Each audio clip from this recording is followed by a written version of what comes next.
Fellow wanderers of Middle-earth, tonight we begin a chronicle older than the sun itself. We turn our gaze to the children of our lay, the dwarves, who were fashioned in secret darkness and granted life by mercy alone. This is the story of 7 fathers sleeping beneath stone, of kingdoms carved from mountain hearts, of mithril and dragonfire, of exile and return. From the forging halls before time to the 4th age's distant promise, we trace the complete tale of the Khazad, stubborn, proud, and enduring as the bones of the world. From the deeps of Khazad doom to the halls of Erebor, from the Blue Mountains ruin to the battle of 5 armies. We follow a people who would not break though all the powers of darkness pressed against them. So settle close to the fire, let the outside world fade, and journey with me into this chronicle of stone and steel, of axes and pride, of the 7 fathers and their children who shaped Middle-earth with hammer and will. If these tales stir something in your heart, please like and subscribe to join our fellowship of story lovers. Drop a comment below telling me where in our wide world you're listening from tonight, for every voice makes our circle stronger. Now the tale begins. In the deeps of time, before the sun rose, before the moon wandered the sky, before any living thing drew breath in Middle-earth, Alay the smith worked alone in secret places. He was mightiest of the Valar in crafts of hand, and he had shaped the substances of the earth itself when the world was young. Stone and metal answered to his will, and mountains rose where he desired them. But now he labored on a different work, driven by an impatience that gnawed at him through the long dark years. The children of Iluvatar had been promised. Elves and men would come in their time to wake and walk beneath stars, to fill the empty lands with song and speech. But that time seemed far off, hidden in councils Orla could not read. He loved the earth he had shaped, yet it lay silent and waiting, beautiful but barren of voices. The impatience grew until it mastered him, and he began to fashion children of his own. In lightless halls beneath the mountains of Middle-earth, he made 7 forms, not tall like elves would be, nor varied like men, but short and broad and strong. Aule built them to endure, to resist the heats of forge and the darkness of deep places. He made them sturdy beyond breaking, for he knew the earth could be cruel to those who delved in it. Their frames were stone and iron, and their hearts he meant to fill with love of the substances he himself had mastered. 7 fathers he shaped, 7 patriarchs of kindreds yet unborn.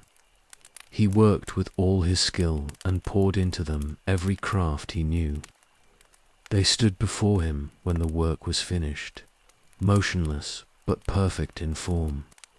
Stone-hard and unyielding they seemed, and Aule spoke to them in the silence, teaching them the language he had devised. But they did not answer, for they were not yet alive. Then Iluvatar knew what had been done. The one came to Aule in his workshop, and the smith understood at once that his secret labor had been discovered. He felt shame kindle in him, for he had presumed beyond his place. What right had he to create life, who was himself created? Iluvatar questioned him without anger, and Aule confessed his impatience and his longing to share the beauty of the earth with beings who might love it. The smith spoke of his desire to teach, to have pupils who might learn from him and devise wonders he had not imagined. He had not meant defiance or pride, only eagerness for the children to come. Iluvatar heard him and understood, but the truth remained unaltered. These 7 were Aule's work, not the children destined from before the world's beginning. They had no life of their own, no true being. They could move only when Owl's thought was upon them, puppets that mimicked life but possessed none. Owls bowed his head. He took up his great hammer, sorrow heavy in him, and raised it to destroy what he had made. Better to unmake them than to let them stand as monuments to presumption. The hammer rose, but before it could fall, the 7 figures shrank back and cowered, raising their arms as if to ward off the blow. They moved of themselves, and Aule stayed his hand in wonder. Iluvatar spoke then. He had given them life, not because Aule deserved the gift, but because the smith's repentance had been true. The 7 would live as children of Aule, adopted into the great music. But they could not wake before the firstborn, before the elves who were destined to be eldest. This was the condition, fixed and unalterable. The 7 fathers would sleep beneath the stone until the time appointed, and only when stars shone on the first elves would they be permitted to rise. Aule gave thanks beyond measure. He had been granted mercy beyond hope, and his children lived. But they must wait in darkness while ages passed above them, trapped in sleep that would not break until the proper hour struck. He placed them carefully in deep chambers hewn beneath 7 different mountains, far scattered across the wide lands. There they lay still and silent, stone among stone, waiting for a dawn they would never see. The eldest and mightiest Aule laid beneath Mount Gundabad in the northern ranges, and his name would be Durin. The others he placed in mountains east and south, each in a fastness of his own. The fathers slept on, sealed away from time's passage. Above them the stars kindled at last, and the elves woke beside Quivion's waters. The first age of the world began, and still the 7 fathers dreamed beneath the earth's weight, patient as only stone can be patient. Long they lay there in silence, waiting for the moment Iluvatar had appointed. And when at last that hour came and they woke in darkness, they would know nothing of their long sleep or their secret making. They would rise as if born from the mountain's heart, and the story of the dwarves would truly begin.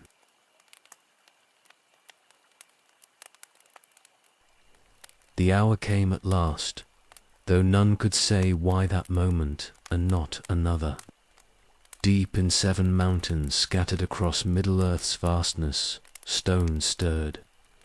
The 7 fathers opened eyes that had never seen, drew breath that had never filled their lungs, and woke to utter darkness. They knew nothing of their making or their long sleep. They simply were, as if the mountains themselves had given them birth.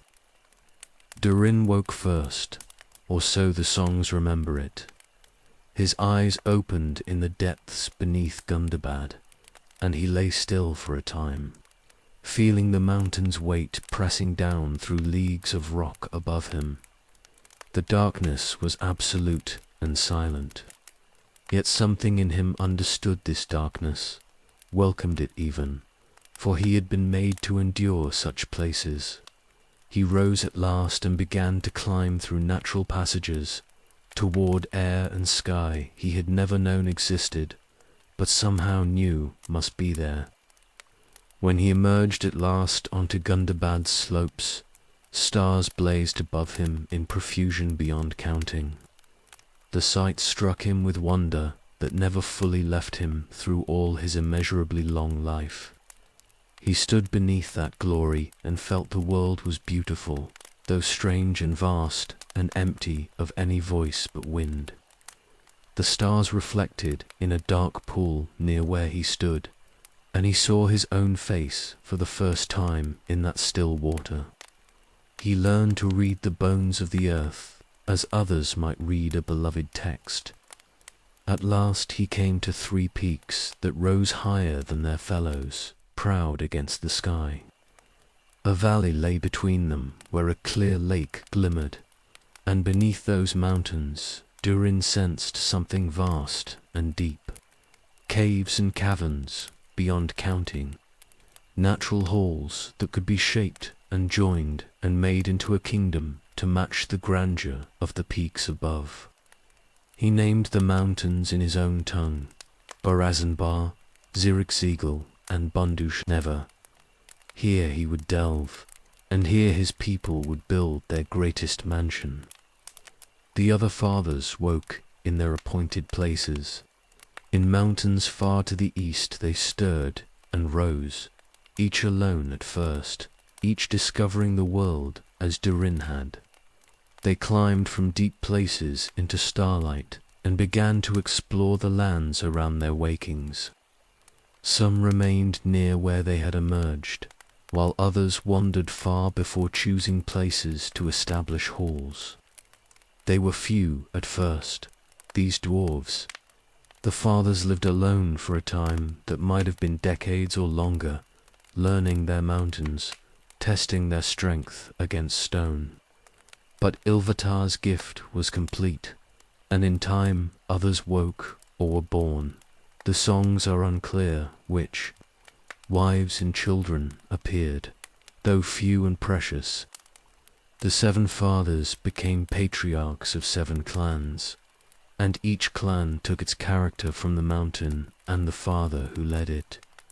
Durin's folk grew slowly around him.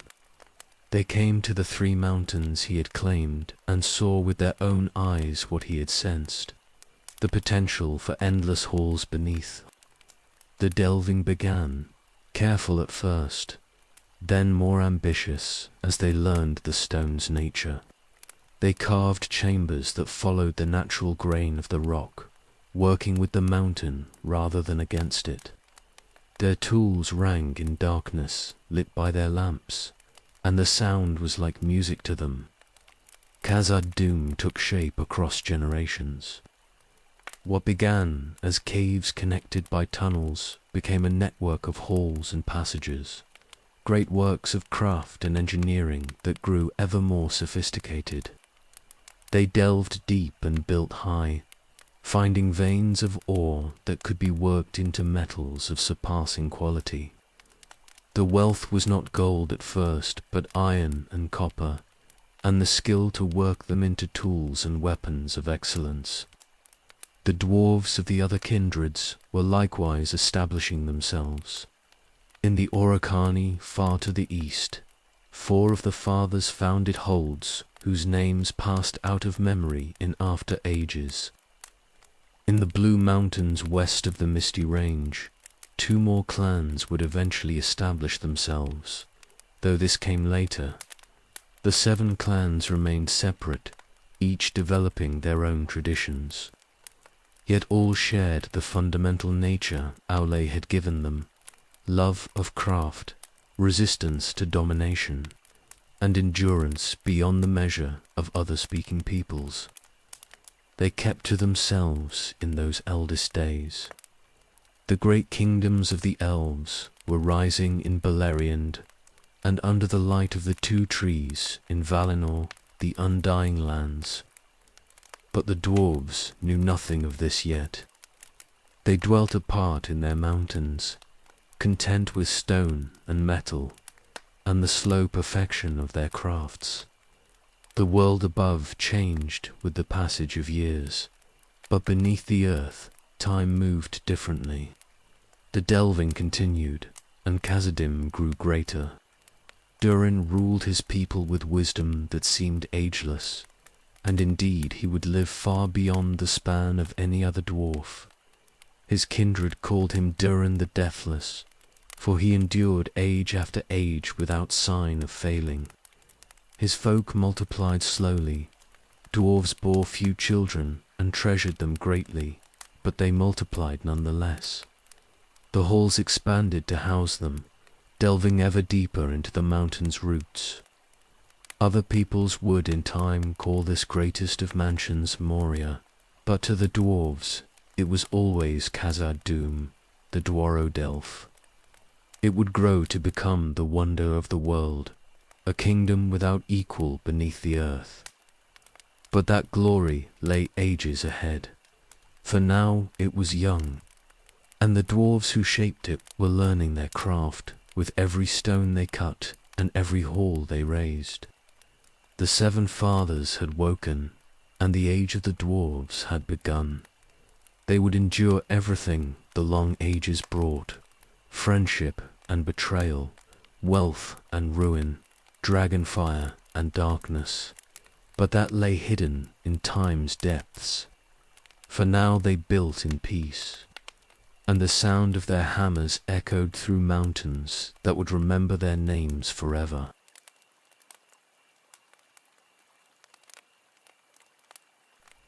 Not all the children of the seven fathers remained with their kindred. In the earliest days, before the sun rose, some dwarves left the mountains where they had woken and wandered west into lands they had never seen. Why they departed, the songs do not clearly say. Exile for some transgression, perhaps, or simply the restless urge to explore that sometimes seized even the most stone-hearted of their race. They crossed the great range and came at last to Beleriand, that country west of the mountains which would become the stage for so much glory and grief. These wanderers were fewer than few, and something in their long separation from their kindred diminished them.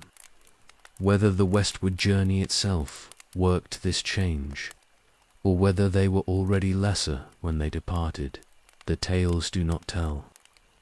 But they grew smaller than their eastern cousins, stunted and gnarled. They dwindled in stature and in number both, becoming a scattered and secretive people who hid in caves and wild places throughout Beleriand's vastness. The Cinder had not yet come to that land when the small dwarves first arrived. Beleriand lay empty of speaking peoples, wild and beautiful under stars. The petty dwarves, as they would be called in after days, made homes in hill caves and ancient ruins. They were skilled still in stonework, despite their diminishment, and they hollowed out dwellings that suited their size.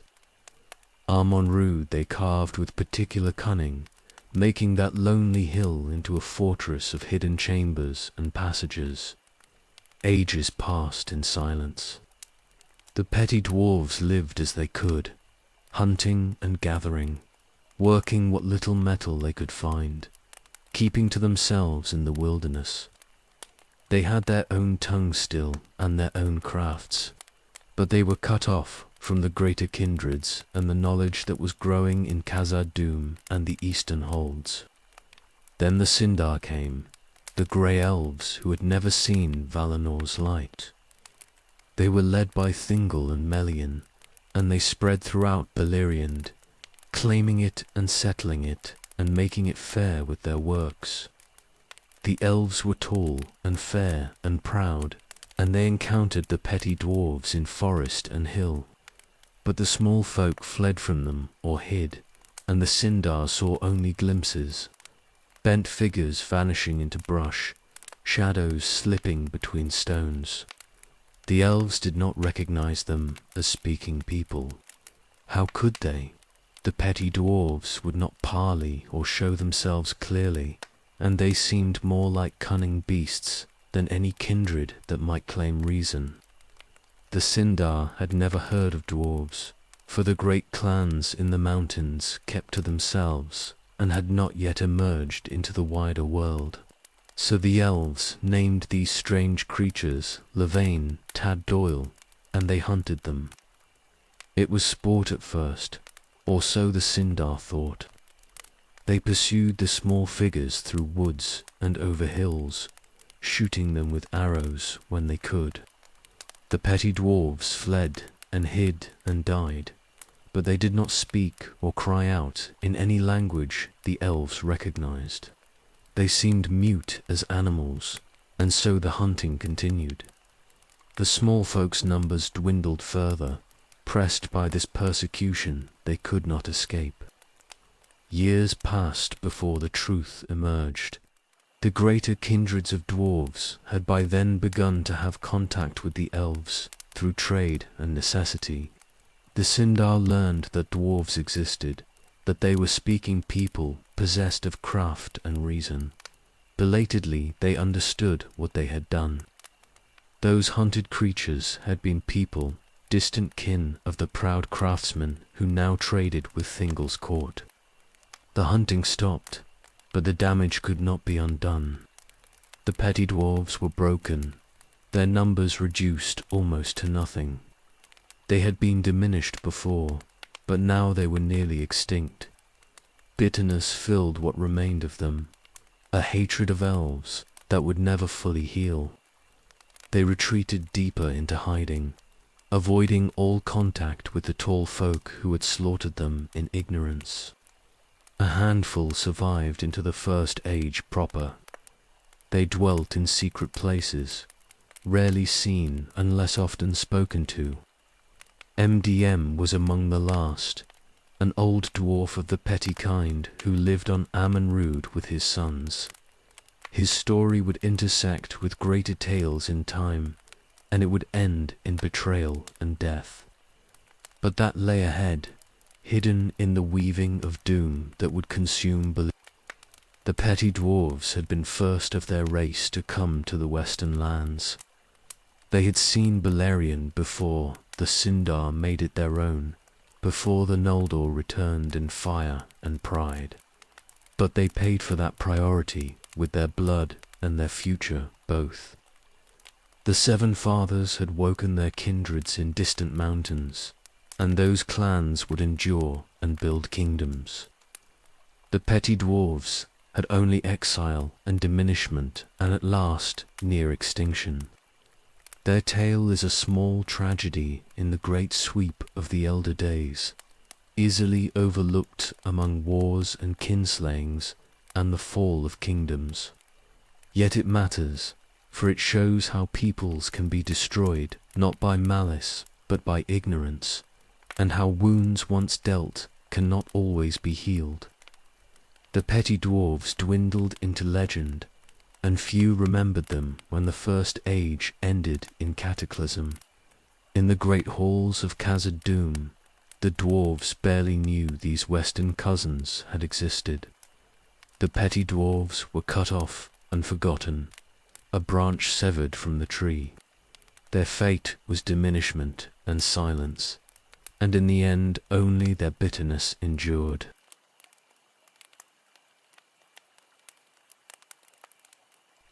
Far to the west of Khazad-dûm, the blue mountains rose against the sky like a great wall dividing Beleriand from the lands beyond.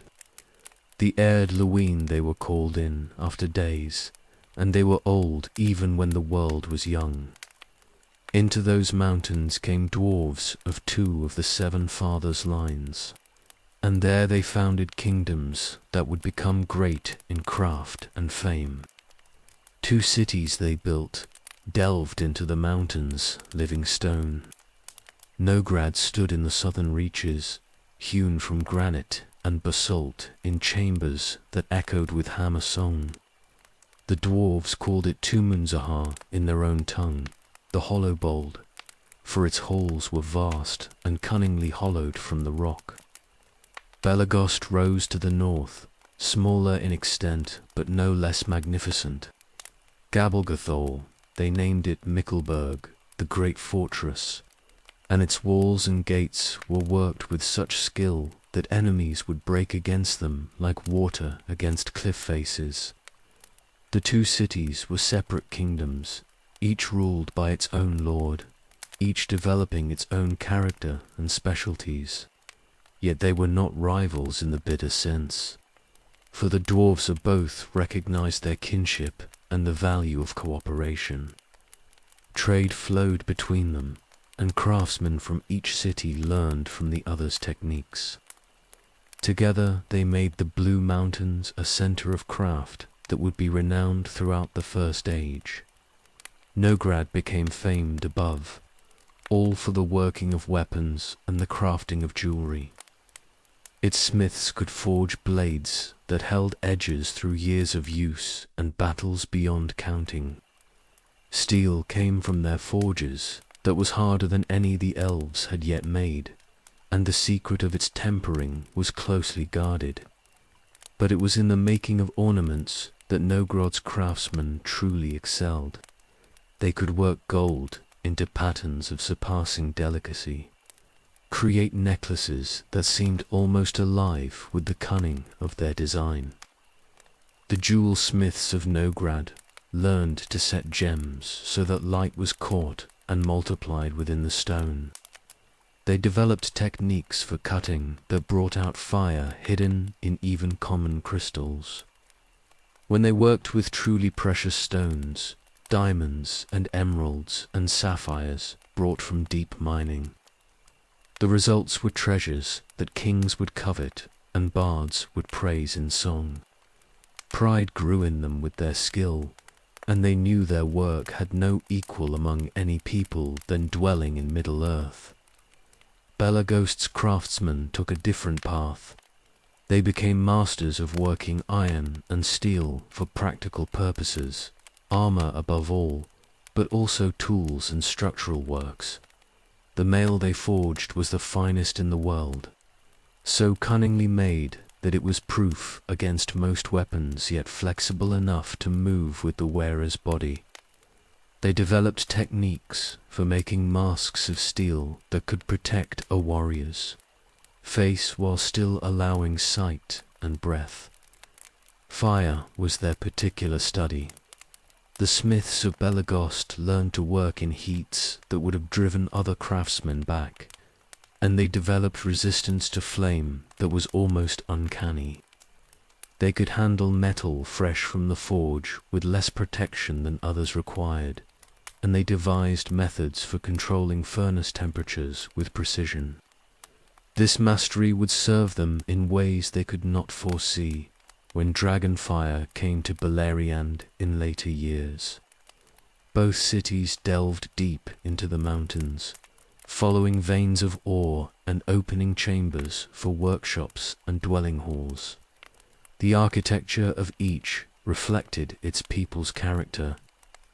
Nogrod's halls were adorned with carvings and inlaid metalwork, displaying wealth and artistry in every corridor. Belagost's spaces were more austere, but the stonework itself was of such quality that it needed no ornament. Every joint was perfect, every arch precisely calculated to bear its load through ages without failing. The dwarves multiplied slowly in their mountain halls. They treasured their children, for dwarf women were few and childbirth was never easy for their race. Each new life was celebrated, and the young were taught with care, passing down the accumulated knowledge of their crafts.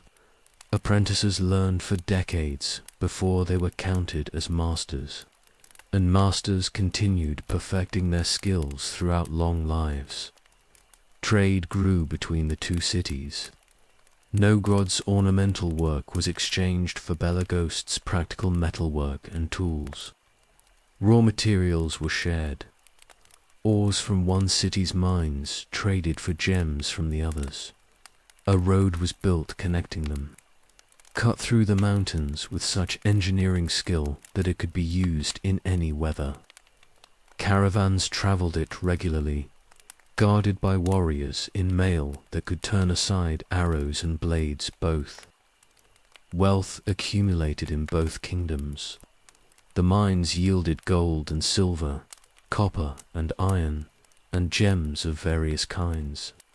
The dwarves were not yet rich in the legendary sense that would come later, when contact with the elves opened new markets and brought new commissions, but they were prosperous, and their treasuries held works of craft that would have amazed any who saw them.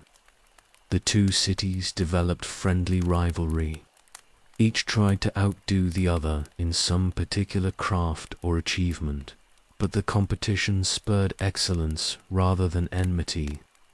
When Nograd delved a particularly magnificent hall, Belagost would answer with a gateway of surpassing strength. When Belagost forged a coat of mail that seemed impossible to penetrate, Nogrod's jewel smiths would create a crown that captured starlight in diamond and silver.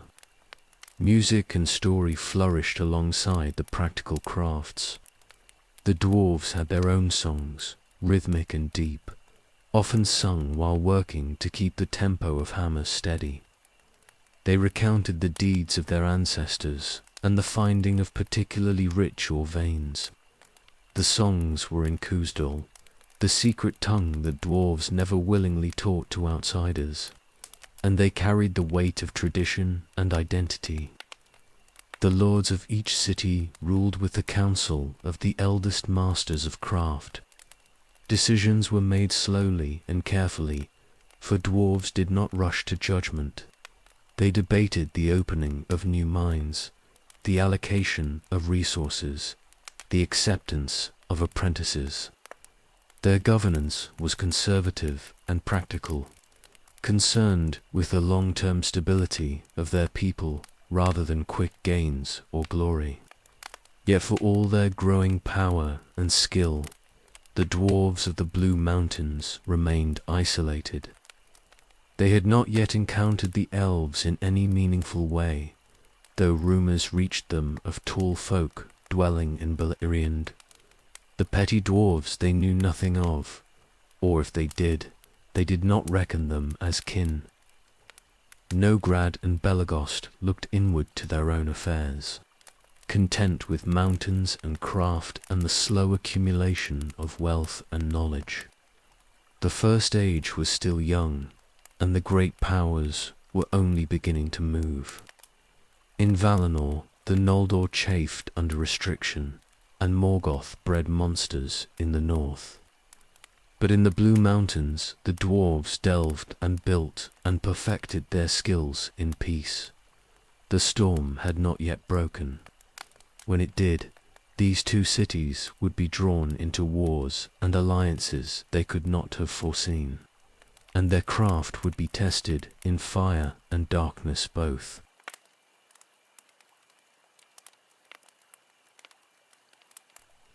The Sindar had spread throughout Beleriand, making it fair with their works and their songs. Thingol ruled them from Menegroth, the Thousand Caves, which his people had delved with the aid of dwarves from the Blue Mountains, though this came later than the first meeting. The Grey Elves were ancient and wise, and they had learned much from Melian the Maya, who had become their queen. Yet they had never dealt with dwarves before, and the first encounters were marked by caution on both sides. Dwarves from Nograd and Belagost had begun to venture beyond their mountains. They came into Beleriand seeking new trade opportunities and materials not found in the arid Lewin.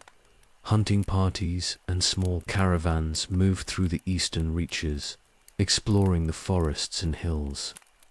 The Sindar noticed them, of course. These strange folk were shorter than elves, but broader, moving through the land with purpose and confidence. They were not like the small hunted creatures the elves had encountered before and shamefully slain. The first meetings were formal and wary. Elven scouts approached the dwarf bands, and words were exchanged through gesture and halting attempts at communication. Neither people spoke the other's tongue, and much was lost in translation at first. But both sides were wise enough to recognize that these were speaking peoples, possessed of craft and reason. The dwarves showed samples of their metalwork, and the elves marveled at the quality. The Sindar, in turn, displayed their own arts, and the dwarves saw skill different from their own, but no less worthy of respect. Trade began slowly, simple exchanges at first, metal goods for food, tools for cloth, raw materials for finished items. The dwarves learned that the elves had access to resources not found in the mountains. The Sindar discovered that dwarfcraft in metal and stone far exceeded their own. Both peoples saw advantage in cooperation, and caution gradually gave way to trust.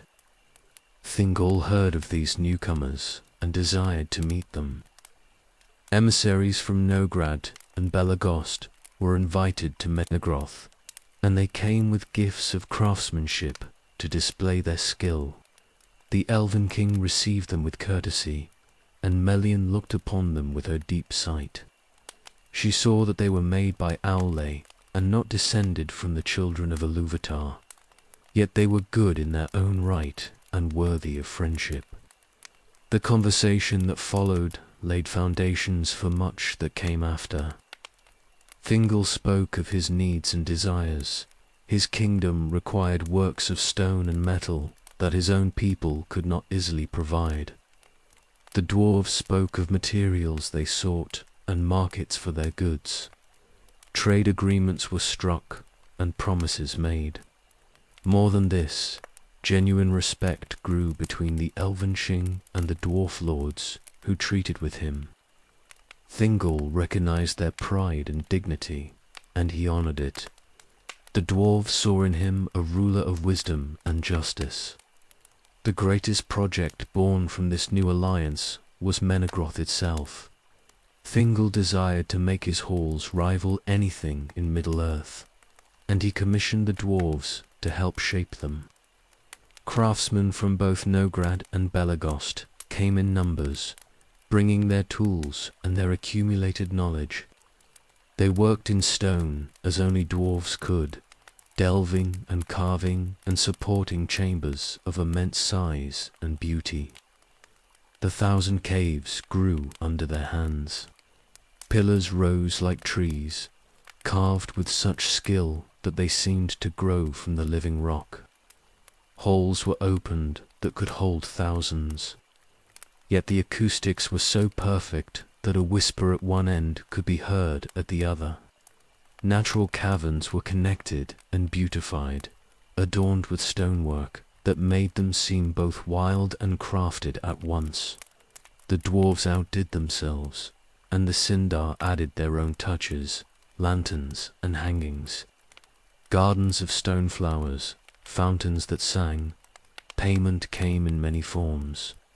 Gold and silver the dwarves accepted gladly, but also materials rare in the mountains, pearls from rivers, certain woods that grew only in Beleriand's forests, gems found nowhere in the Erd Luin. More valuable still was the friendship itself, the alliance with a powerful kingdom that commanded respect throughout the region. Other commissions followed. Thingol desired weapons for his warriors, and the dwarves forged blades and mail that made the Sindar formidable in battle. The Elven King wanted treasures to adorn his halls and gifts to bestow on those he honored. And Nogrod's jewel smiths created pieces of surpassing beauty. Each completed work enhanced the dwarves' reputation and brought more requests. The relationship deepened over years into something approaching genuine affection.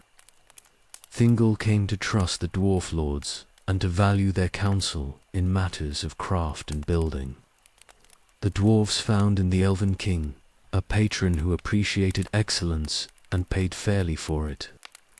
Trade caravans moved regularly between the Blue Mountains and Menegroth, guarded by warriors from both peoples against the dangers that lurked in the wild. Yet there were differences that never fully disappeared.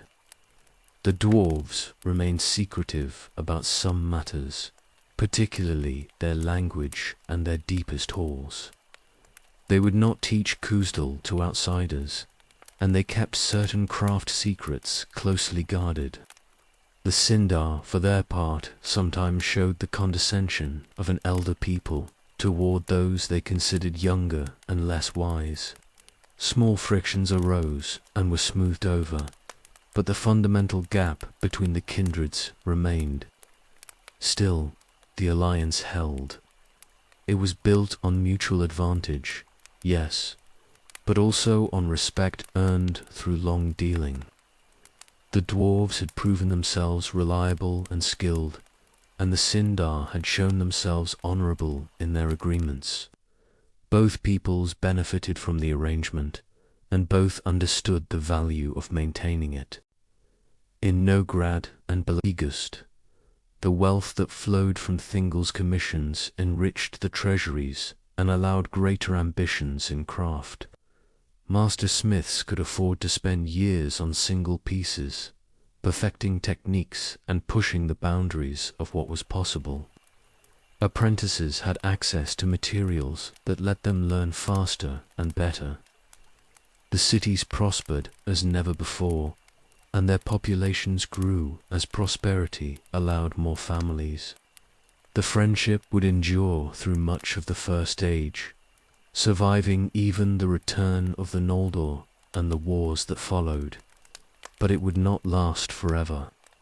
Seeds of disaster were already present, hidden in the pride of the craftsman and the desire that treasure could kindle in any heart.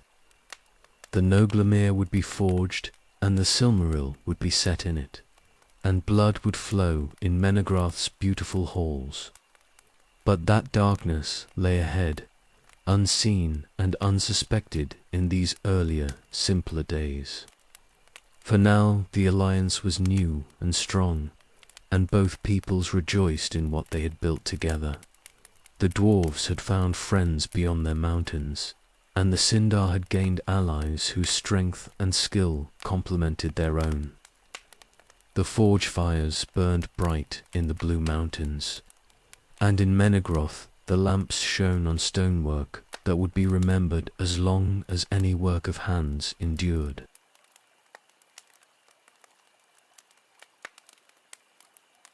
The years had brought change to Beleriand. The Noldor had returned from Valinor in fire and pride, and Morgoth had been driven back into Angband by their initial fury. But the Dark Lord had not been defeated, only checked, and he bred horrors in his northern fortress, while the elven kingdoms watched and waited. War had become the constant state of things, punctuated by uneasy truces and sudden violence. The dwarves had watched these developments with concern, but had not involved themselves directly. They maintained their trade with Thingol, and dealt cautiously with the Noldor lords, who now ruled much of Beleriand. The wars of the elves were not their wars, or so they thought. Let the tall folk settle their ancient grievances with Morgoth. The dwarves would keep to their mountains and their craft. But alliances create obligations, and friendship demands support when darkness comes. Word reached the Blue Mountains that a great hosting was being prepared. Medros had spent years building an alliance of all the free peoples willing to fight. Noldor and Sindar, men from the east, and he sent emissaries to Nogrod and Belegost, asking if the dwarves would join the effort. The target was Angband itself, a direct assault meant to break Morgoth's power forever. The dwarf lords debated long. This was not their fight in the strictest sense, yet they had profited from trade with the elven kingdoms, and if Morgoth conquered Beleriand entirely, the Blue Mountains would stand alone and exposed. More than calculation moved them, though. The friendship with Thingol and others had become real over the years, and honor suggested that friends should not be abandoned when they marched to war. Azargil ruled in Belegost, and he was greatest among the dwarf lords of that age. His people were renowned for their resistance to fire and their mastery of warcraft. He pledged his strength to the alliance and called for volunteers. From Belegost came warriors in full battle array, clad in masks of steel and mail that had never been pierced. Nograd sent forces as well, though fewer in number. Together they marched east to join the hosting. The armies gathered in spring of the year the elves counted as 472 of the First Age. It was the greatest assembly of forces ever seen in Middle-earth. Fingon led the main host, and Medros commanded another from the east. Men came from Hithlum and Dor-loman, and even some from tribes that had previously served Morgoth. The dwarves took their place in the order of battle, a compact formation that would not break easily. The plan was sound enough. The hosts would converge from multiple directions, drawing out Morgoth's forces and crushing them between hammer and anvil. But Morgoth was not caught unprepared, and treachery had corrupted some of those who marched to war. The great assault became a trap, and the battle of unnumbered tears began with hope and ended in catastrophe. The dwarves fought with stubborn courage when the battle turned against the alliance. They did not break when others fell back, and their formation held even as Morgoth's forces pressed from multiple sides. The discipline of their warcraft served them well. They moved as units, supporting each other, their mail turning aside blows that would have killed less well-armored warriors. But even dwarven endurance has limits, and the enemy numbers seemed endless. Then Glorung came forth. The father of dragons had grown mighty in Angban's pits, and he was terror made flesh, vast and armored and breathing fire that melted steel. He crashed into the allied lines, and warriors fled before him or died burning. The ranks broke where the dragon passed, and hope died with them. None could stand before Glorung's heat and fury. Azagil saw the dragon coming toward where the dwarves fought. He knew fire as others knew stone, and alone among the lords present he did not fear dragon flame. The masks his people wore were proof against heat, and their mail had been forged to resist temperatures that would have made other armor run like water. He ordered his warriors to stand fast and prepared to meet Glorung himself. The dwarf lord charged forward when the dragon came within reach.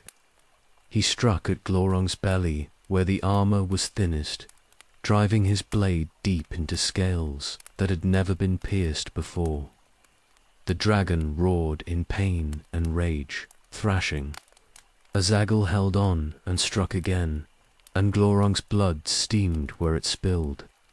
But the dragon was vast beyond measure and driven mad by the wound. He fell upon Azagil and crushed him, breaking the dwarf lord's body beneath his weight. Yet the wound was grievous enough that Glorung could not continue. He withdrew from the field, bleeding and furious, seeking the safety of Angband to heal. His retreat opened a gap in Morgoth's assault, and through that gap some of the allied forces managed to escape the complete annihilation that had seemed certain. Azagil's sacrifice saved thousands of lives, though the battle was still lost. The dwarves of Belegost bore their lord's body from the field. They retreated in good order, their formation intact, carrying their dead and wounded. The losses had been heavy. Many warriors who had marched east would never see the Blue Mountains again. But they had not broken, and they had killed their share of enemies. More than this, they had wounded the father of dragons and driven him from the battle. That deed would be remembered. The alliance shattered in the battle's aftermath. Fingon was dead, and the Noldor kingdoms were broken or scattered. Men who had fought bravely found their lands overrun. Morgoth's victory was complete, and his forces spread across Beleriand like a plague. The survivors fled where they could and tried to rebuild what remained. The dwarves returned to their mountains, grimmer and more wary than before. They had fought for the alliance and lost warriors they could ill afford to lose. The experience taught them caution about involving themselves in the conflicts of other peoples. Trade continued, and friendships endured. But the dwarf lords were more careful now about committing forces to causes not directly their own. Asagil was honored in song and memory. His name became a byword for courage among his people, and the tale of his wounding of Glorong was told and retold until every dwarf child knew it by heart. The masks of Belagost became symbols of defiance, the dwarf lord who had stood against the dragon when all others fled. The battle of unnumbered tears marked a turning point. The dwarves had proven their valor and their worth as allies, but they had also learned the cost of such proof. In the years ahead they would be more independent, more focused on their own affairs and the security of their mountain kingdoms. The friendship with the elves remained, but it was tempered now by experience and loss.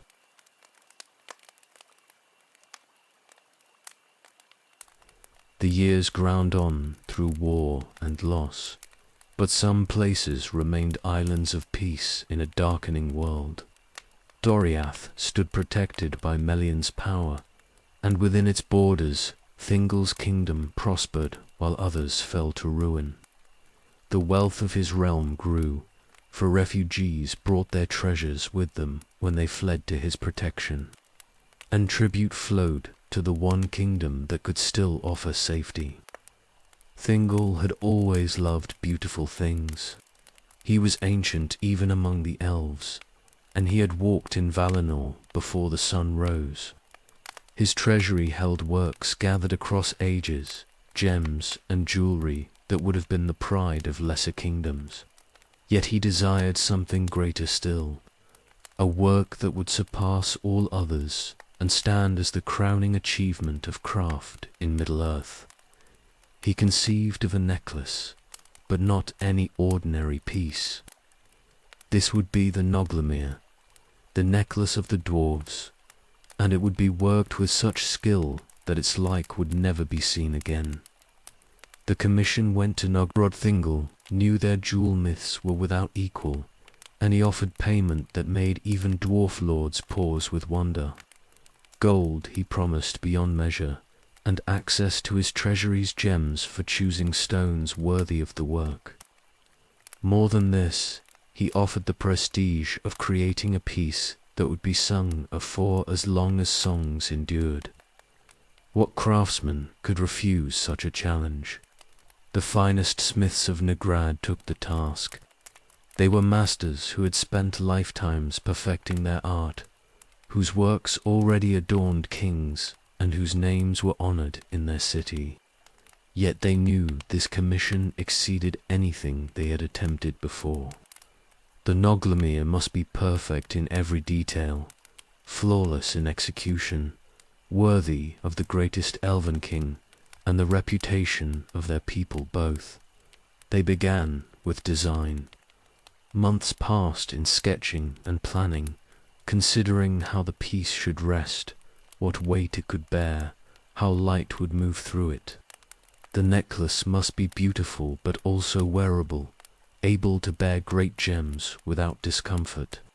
Traditional dwarf work was heavy and solid, but this required different thinking.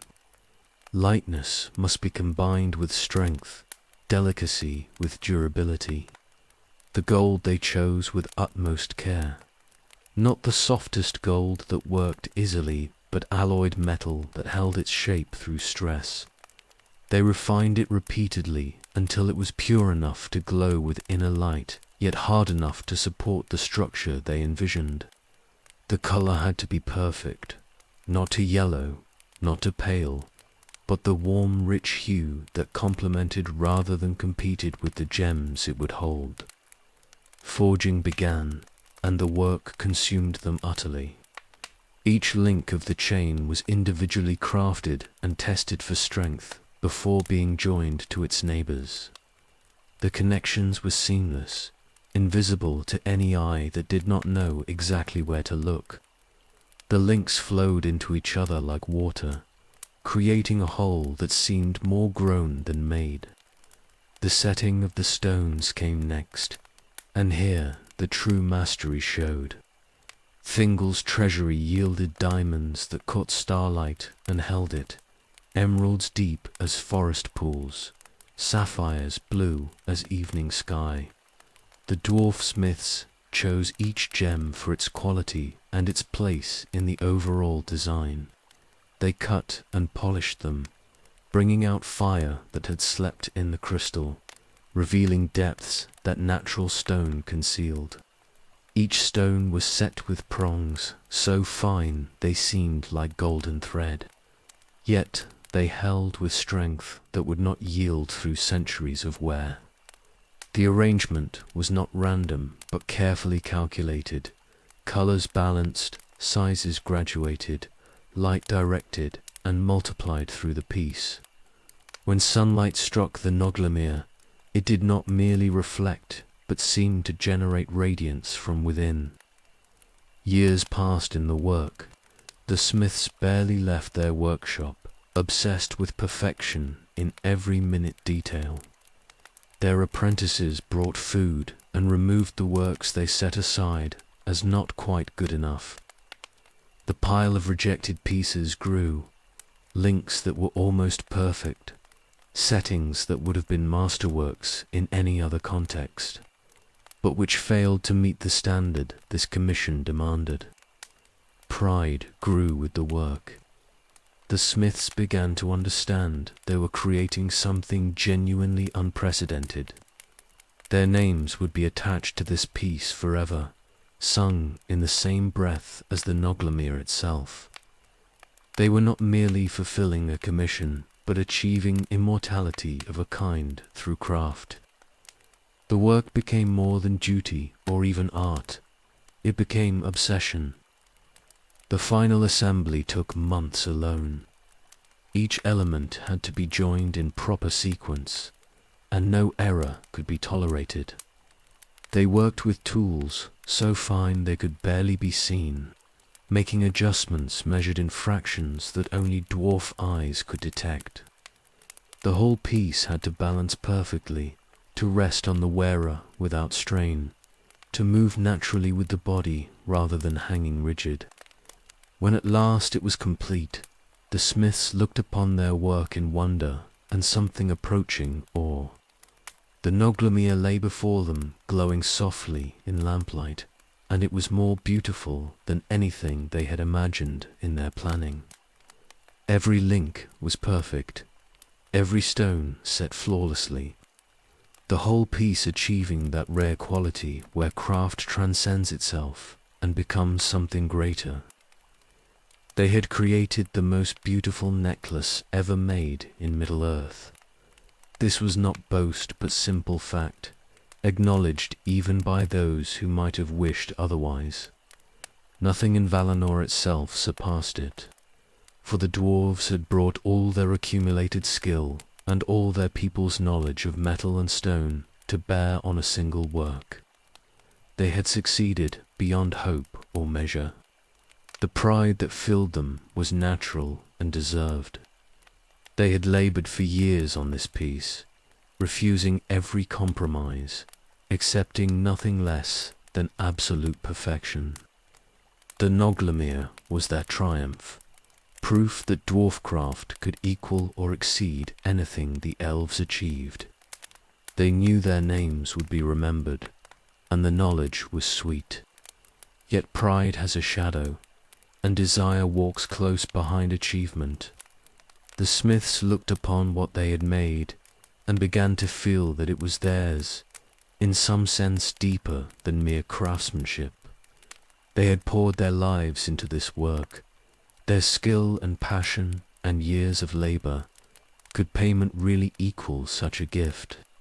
Could any amount of gold match what they had created?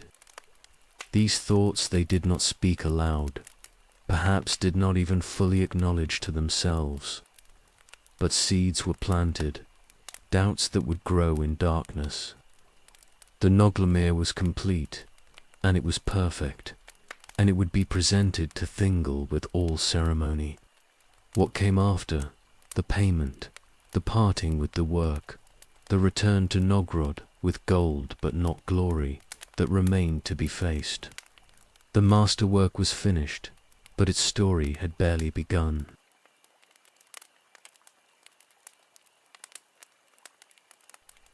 Beren came to Menegroth, bearing a treasure beyond price. He had returned from the dead with one of the 3 Silmarils in his hand, the jewel Morgoth himself had worn in his iron crown. The quest Thingol had set as bride price, meant to be impossible, meant to kill the mortal who dared ask for Lethian's hand, had been achieved through suffering and loss that songs could barely encompass. But Beren lived, and the Silmaril blazed in Doriath's halls, with light that had been captured before the world was marred. The jewel was like nothing else in creation. Fëanor had wrought the 3 Silmarils in Valinor, trapping within them the mingled light of the 2 trees before Morgoth destroyed those sacred sources. The radiance they held was holy, pure, untainted by any evil. To look upon a Silmaril was to see light as it had been in the beginning, before shadow touched the world. Men and elves who gazed on it felt wonder rise in them like music, and even the hardest hearts were moved. Thingol held the jewel and felt desire kindle in him that he had not known he could feel. He was ancient and wise, and had walked in Valinor's blessing, yet the Silmaril's beauty pierced him. He wanted it set in the Noglamir, wanted the greatest jewel united with the greatest necklace. Together they would create something beyond even the sum of their individual perfections. The thought consumed him until it became necessity. He summoned the dwarf smiths who had created the Noglamir. They had been paid for their work and had returned to Nograd with gold and honor, but Thingol called them back for one final commission. The task seemed simple enough: set a single jewel in the necklace they had already made. But when they saw what jewel he meant, simplicity vanished like mist. The Silmaril lay before them on black velvet, and its light filled the chamber. The dwarves stood frozen, staring at radiance they had never imagined possible. They had worked with gems all their lives, had cut and polished stones until fire woke in them, had set diamonds and emeralds in gold and silver. But this was different. This was light made tangible, holiness given form. Every other jewel they had ever seen became crude by comparison. Desire struck them like a blow. They wanted it with sudden, fierce intensity that shocked them with its strength. The Silmaril was beautiful beyond bearing, and to touch it, to work with it, to set it with their own hands. The thought was intoxicating. More than this, to unite it with the Noglamir would create the ultimate achievement of their craft. Their masterwork would become more than masterwork. It would become legend, absolute. Yet practical concerns asserted themselves through the desire. The Noglamir had been designed and balanced for specific gems in specific arrangements. Adding the Silmaril would require reworking the entire piece. The necklace was complete, perfect, and to alter it risked destroying what they had achieved. But the Silmaril's light demanded inclusion, and they could not refuse the challenge even if wisdom suggested caution. Thingol spoke of payment. More gold he offered, access to deeper reaches of his treasury, honors and gifts beyond what they had already received. But the dwarves barely heard him. They would have done this work for nothing, just for the chance to handle the Silmaril and incorporate it into their creation. Payment was secondary to the opportunity itself. They began by studying how the jewel could be integrated. The Silmaril was larger than any gem in the current design, and its light would overwhelm the other stones if placed wrongly. It must be central, must dominate, yet not destroy the balance they had achieved. The necklace would have to be partially unmade and rebuilt around the new focal point. The work was agonizing. Removing sections they had labored over for years felt like self-mutilation, but the Silmaril justified any sacrifice, and they proceeded with grim determination. Links were disconnected, settings removed, the careful arrangement disturbed. The Noglamir lay in pieces before them, waiting to be reborn. Creating the setting for the Silmaril tested their skill beyond anything they had attempted. The jewel could not be held like normal gems. Its light was too intense, its nature too pure. They developed new techniques, working with tools they had to forge specifically for this purpose. The prongs that would hold it must be perfect in ways that normal perfection could not match. Days became weeks, became months. The smiths worked in shifts when exhaustion forced them from the benches, but their minds never left the task. They dreamed of the Silmaril's light, saw it when they closed their eyes, felt its pull even when they were not in its presence. The obsession that had driven them during the Noglamir's initial creation returned, doubled, tripled, overwhelming.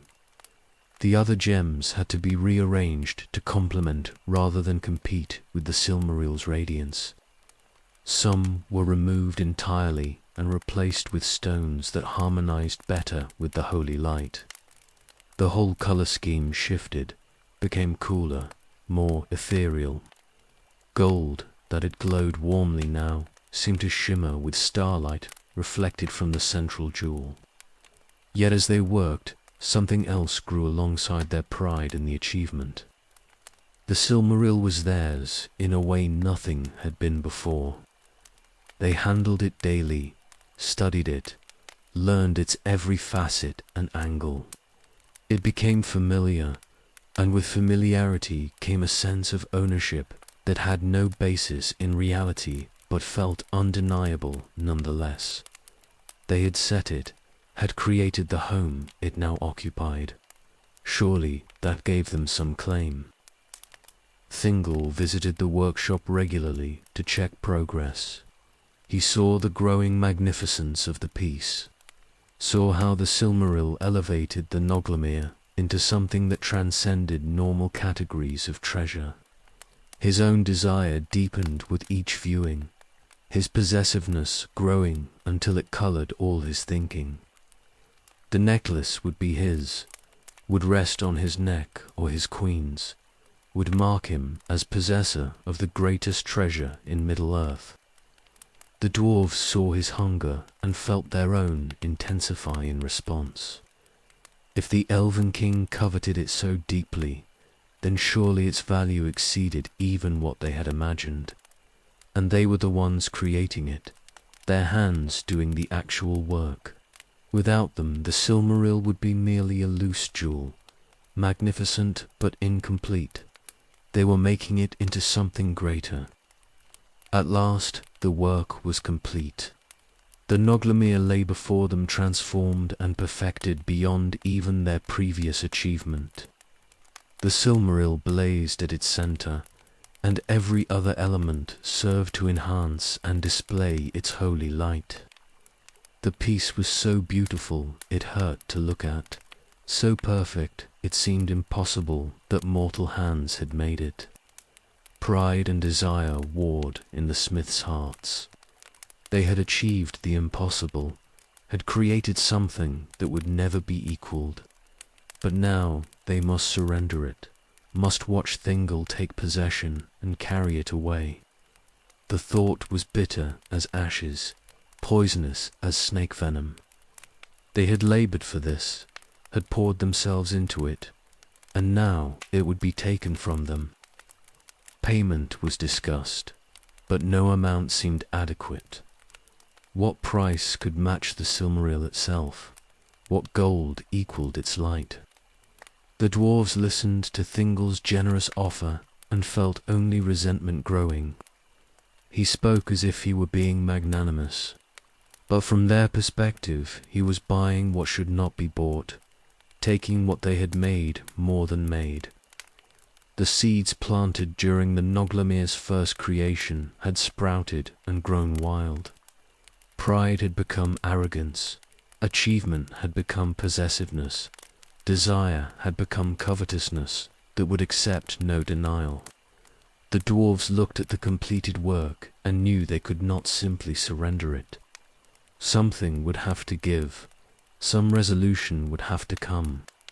But what form it would take, and what blood it would cost, remained hidden in the immediate future's darkness.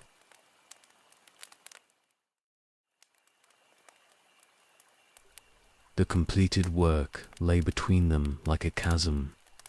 Thingol gazed upon the Noglamir with the Silmaril blazing at its heart, and possession filled him utterly. The dwarves looked at what their hands had made and felt ownership deeper than any commission could override. Both sides saw only their own claim, and neither would yield. Payment was the breaking point. Thingol offered what had been agreed, gold in quantity, access to his treasuries, remaining treasures, honors that would elevate the smiths' names throughout Middle-earth. To him this seemed generous beyond measure, more than fair compensation for labor however skilled. But the dwarves heard his words as insult piled upon injury. They had created the impossible.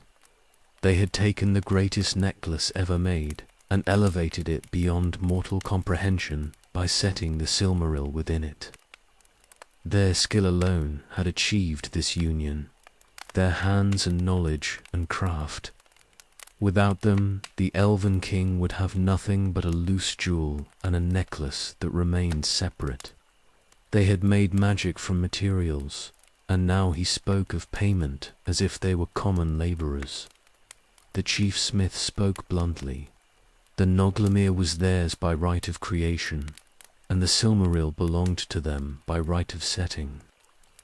They had been commissioned to make a necklace, and they had done so, that work was complete and paid for.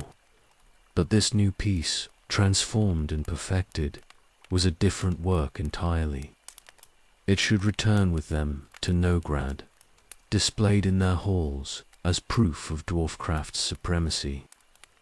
Thingol's face darkened.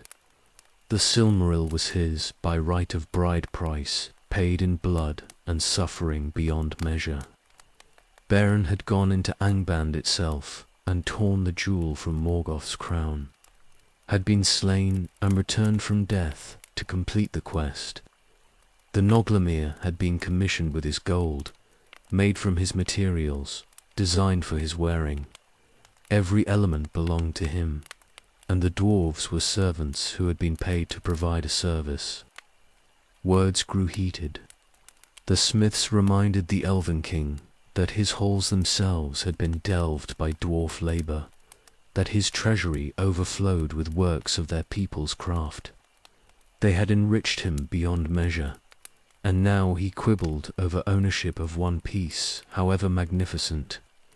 The ingratitude stung worse than any insult could have. Thingol responded with the weight of his ancient authority. He was king in Doriath, and his word was law within its borders. The dwarves were guests here, present by his sufferance, and they would accept his judgment or face consequences. He spoke of their presumption, their grasping nature, their inability to see beyond the gleam of gold and gems. The friendship between their peoples, built over long years, crumbled in his contempt. The smiths felt rage building. They had labored in good faith, had exceeded every expectation, had created something that would outlast kingdoms, and now they were dismissed as greedy servants, their achievement reduced to mere transaction. The Silmaril's light blazed between them, beautiful and terrible, and it seemed to mock the poverty of words to resolve what divided them. Other dwarves in the workshop felt the tension rising toward violence. They moved closer to their fellows, hands drifting toward tools that could serve as weapons. The Sindar guards near Thingol likewise shifted, sensing danger. The chamber felt suddenly small and airless despite its size. The chief smith made one final demand. They would take the Noglamir to Nograd for proper display, and if Thingol wished to view it, he could come as supplicant to their halls. The treasure was theirs, and they would not be robbed of it by elven arrogance, however ancient Thingol's control snapped. He declared them thieves and oath-breakers, attempting to steal what was rightfully his through arguments born of greed. He commanded his guards to seize them, to take the Noglamir and imprison the smiths until they came to their senses. The friendship was ended, destroyed by their presumption. Violence erupted before the guards could act. The dwarves were craftsmen, but they were also warriors when necessity demanded. They had tools in hand that became weapons in an instant, hammers and chisels and metal rods. The nearest Sindar they struck down before the elves could draw their blades. Chaos filled the workshop. More guards rushed in from corridors beyond, but the space was confined and numbers meant less than fury. The dwarves fought with desperate strength, knowing they were doomed, but determined to exact a price. Blood spilled on stone that had been polished smooth, and the Noglamir slight blazed over the carnage. Thingol moved to escape the violence, but he was ancient, and the dwarves were driven by rage that transcended caution. Several broke through the guards and fell upon him. The Elven King fought back with power that had endured through ages, but he was one against many, and surprise had cost him his advantage. Blows struck him, bearing him down. He fell beneath their weapons, and his blood mingled with the guards who died trying to protect him. The King of Doriath, who had walked in Valinor before the sun rose, who had ruled his realm for thousands of years, died on the floor of his own workshop. The dwarves who killed him barely registered what they had done in the moment. They were fighting for survival now, fighting to escape the trap they had made for themselves. Some grabbed what treasures they could from the workshop, gold and gems and finished pieces. One seized the Noglamir itself, wrapping it hastily and thrusting it into a pack. They fought their way toward exits, leaving dead behind them, taking wounds that would kill some before they reached the Blue Mountains. The alarm was spreading through Menegroth, and soon the full force of Doriath's warriors would be upon them.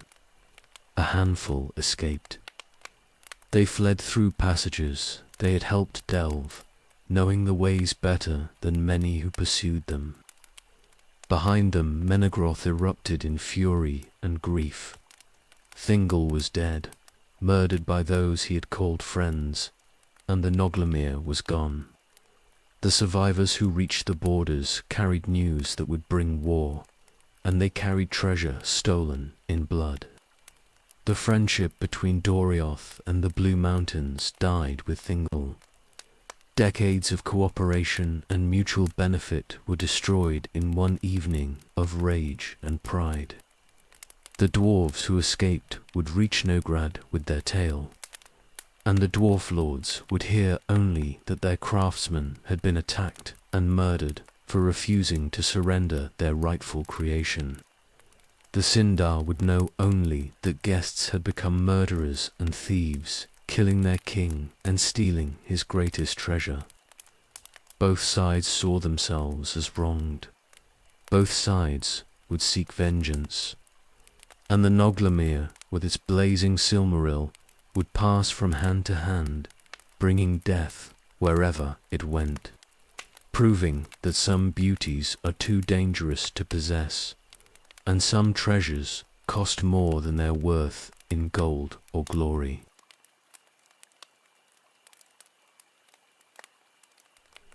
The survivors reached Nograd after weeks of flight through wilderness and mountain passes. They came with wounds still bleeding, carrying what treasure they had managed to seize, and bearing news that would set the blue mountains ablaze with rage. Their tale was shaped by their own perspective, by the violence they had endured and the companions they had lost. They spoke of treachery and murder, of labor unrewarded and craftsmen slain for defending their rightful claim. The dwarf lords listened to the account in growing fury. Their finest smiths had been commissioned to create a masterwork, and they had succeeded beyond all measure. But when payment came due, the Elven had turned on them, attempting to seize both the work and the craftsmen's lives. Several had been killed in Menegrath's halls, cut down by elven swords, while trying to escape with what was rightfully theirs. The Noglamir had been recovered, yes, but at a cost paid in dwarf blood. No mention was made of Thingol's death. Perhaps the survivors did not know they had killed him in the chaos, or perhaps they concealed it deliberately. The tale they told was of betrayal and self-defense, of elven treachery against honest craftsmen, and the dwarf lords, hearing only this version, believed it utterly. Why would they doubt their own people against the word of elves? The insult could not be borne. Doriath had violated every principle of fair dealing and guest right. They had commissioned work, received perfection beyond price, and then attempted to murder those who had provided it rather than pay what was owed. More than this, they had killed dwarves who were under promise of safe passage. Blood debt was owed, and honor demanded it be paid. Messengers rode between Nograd and Belegost. The two cities had not always agreed on policy, but this was clear-cut enough that both saw the same necessity. An army would march on Doriath, and justice would be extracted for the fallen. If the elves thought they could murder dwarves with impunity, they would learn otherwise. The hosting was prepared through winter months. Warriors were called from mines and workshops, outfitted with the finest war gear the cities could provide. Mail that had never been tested in real battle was distributed, axes sharpened until they could split hairs, provisions gathered for the long march. The army that assembled was the largest the dwarves had ever fielded, thousands of warriors in full battle array. They marched in early spring when the passes cleared. The army moved with grim determination rather than haste, maintaining discipline and cohesion. Scouts ranged ahead, but they expected no resistance until they reached Doriath itself. Thingol's realm was distant from the Blue Mountains, and the dwarves knew the march would take weeks. News of their coming reached Doriath before them. Melian had departed after Thingol's death, her grief and rage breaking the girdle of power that had protected the kingdom for millennia. Without her magic, the borders lay open, vulnerable to any force that wished to enter. The Sindar prepared what defense they could, but they were leaderless and devastated by the loss of their king. Many had already fled, seeking refuge in other elven realms. The dwarf army crossed into Doriath unopposed. They expected ambush at the borders, but none came. The forests were eerily quiet, and the few Sindar they encountered fled rather than fighting. It should have given them pause, should have suggested something was deeply wrong with the tale they had been told. But rage and momentum carried them forward. Menegroth stood before them at last. The 1,000 caves opened in the hillside, beautiful even in abandonment. The dwarves had helped delve these holes, had spent years perfecting their stonework and architecture. Now they would tear through them like a winter flood through a summer garden. The assault was brutal and swift. What defenders remained were overwhelmed by numbers and fury both. The dwarves poured through passages they knew as well as any who dwelt there, smashing resistance wherever they found it. Warriors who had never intended to become murderers found themselves killing in corridors and chambers, driven by the momentum of violence and the demands of those around them. The slaughter was neither glorious nor honorable. It was butchery dressed in the language of justice, fueled by incomplete truth and righteous anger based on lies of omission. The Sindar who died were guilty of nothing beyond trying to defend their homes, but they fell beneath dwarf axes just the same. Blood ran in halls that had been meant for beauty and music and learning. The plundering followed the killing. The dwarves ransacked Thingol's treasury, seizing everything of value they could carry, gold and silver by the chestful, gems loose and set, ancient works that had been gathering there for ages beyond counting. They were taking payment by force, extracting what they felt they were owed and more besides.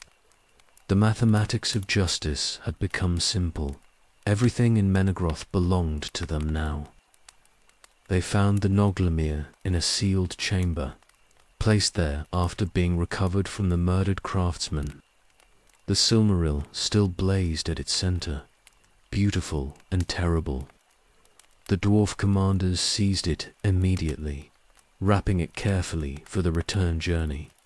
This was the heart of the matter, the treasure that had caused all the bloodshed. Now it would return to Nograd in triumph. The sack continued for days. Every chamber was searched, every hiding place violated, every treasure vault emptied. Menegroth was stripped of everything that had made it great, reduced to bare stone and bloodstains. The kingdom that Thingol had ruled for thousands of years was broken utterly, destroyed in retribution for a crime that had never happened the way the dwarves believed. Some Sindar escaped during the chaos. They fled into the forests, carrying what they could, seeking refuge among other elven kindreds. They carried the true tale with them that Thingol had been murdered by the craftsman, that the dwarves had come not for justice, but for plunder, that Doriath had fallen to treachery and force. The dwarf army withdrew at last, laden with treasure beyond measure. They marched east toward the mountains in triumph, singing songs of vengeance achieved and honor restored. The Noglamir traveled in the midst of the host, guarded by warriors who knew its value. They had recovered what was theirs and punished those who had dared to steal it. Justice, they thought, had been served. But word of what they had truly done was spreading. Beren still lived, and Luthien, and they heard what had happened to Doriath in their absence. They learned that an army of dwarves was returning to the Blue Mountains, carrying the Silmaril that had been won at such cost. The treasure that had been bride price for their love was stolen, and the kingdom that had been Lethian's home was destroyed. They would not let this stand. The dwarves thought they were marching to safety and celebration, but ambush was being prepared ahead of them. Their triumph would be short-lived, and the Noglamir would claim more lives before its bloody tale was done.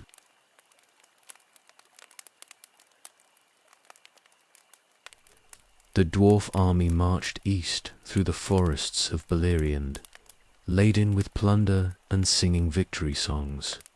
They had avenged their fallen craftsmen and recovered the Noglamir, and now they would return to the Blue Mountains in triumph.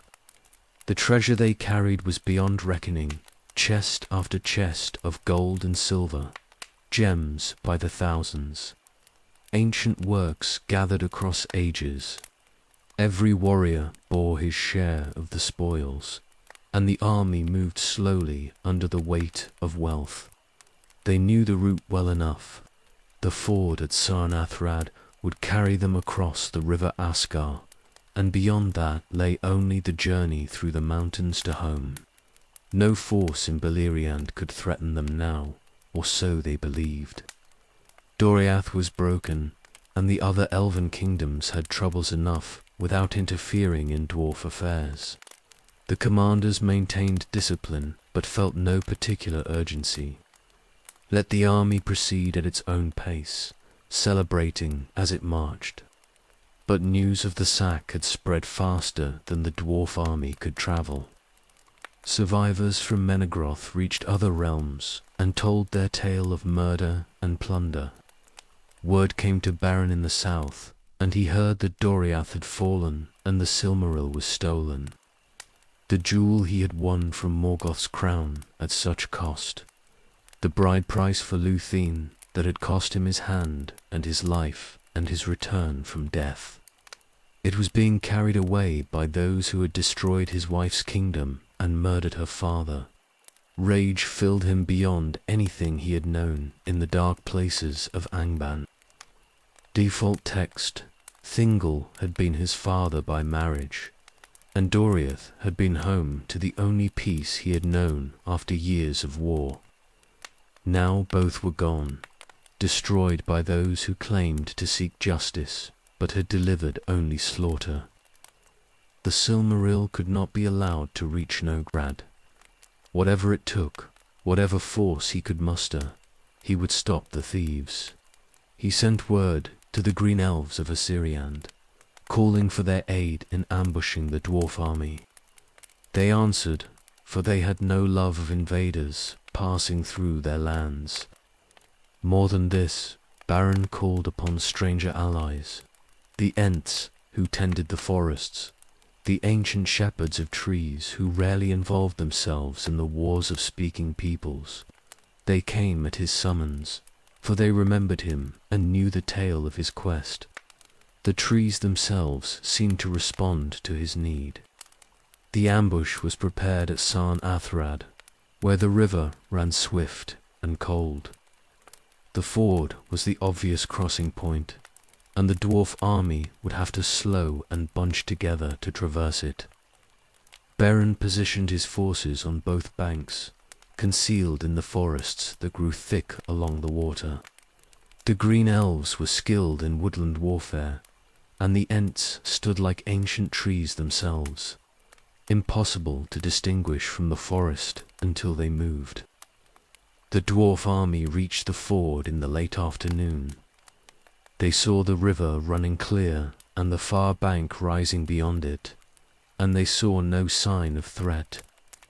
The commanders ordered the crossing to begin, and the vanguard waded into the current, struggling against the flow while burdened with armor and treasure both. The water rose to their chests in the deepest part, and they moved slowly, carefully, determined not to lose their footing. The ambush fell upon them like a summer storm. Arrows struck from both banks, finding gaps in armor with deadly precision. The Ents surged forward, vast and terrible, crushing dwarves beneath their strength and throwing others into the river to drown under the weight of their mail. The green elves poured from the forest on both sides, and Beren himself led them with a fury that would not be denied. The dwarves tried to form defensive positions, but the ford itself betrayed them.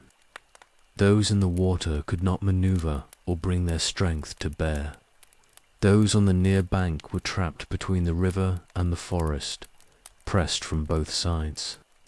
The far bank offered no refuge, for Ents strode down from the trees and shattered any formation that tried to establish itself there. It became slaughter rather than battle. The dwarves fought with courage born of desperation, but they were caught completely unprepared and outnumbered by forces they had never expected to face. The Ents were unstoppable, impossible to wound with axes that barely scratched their bark-like hide.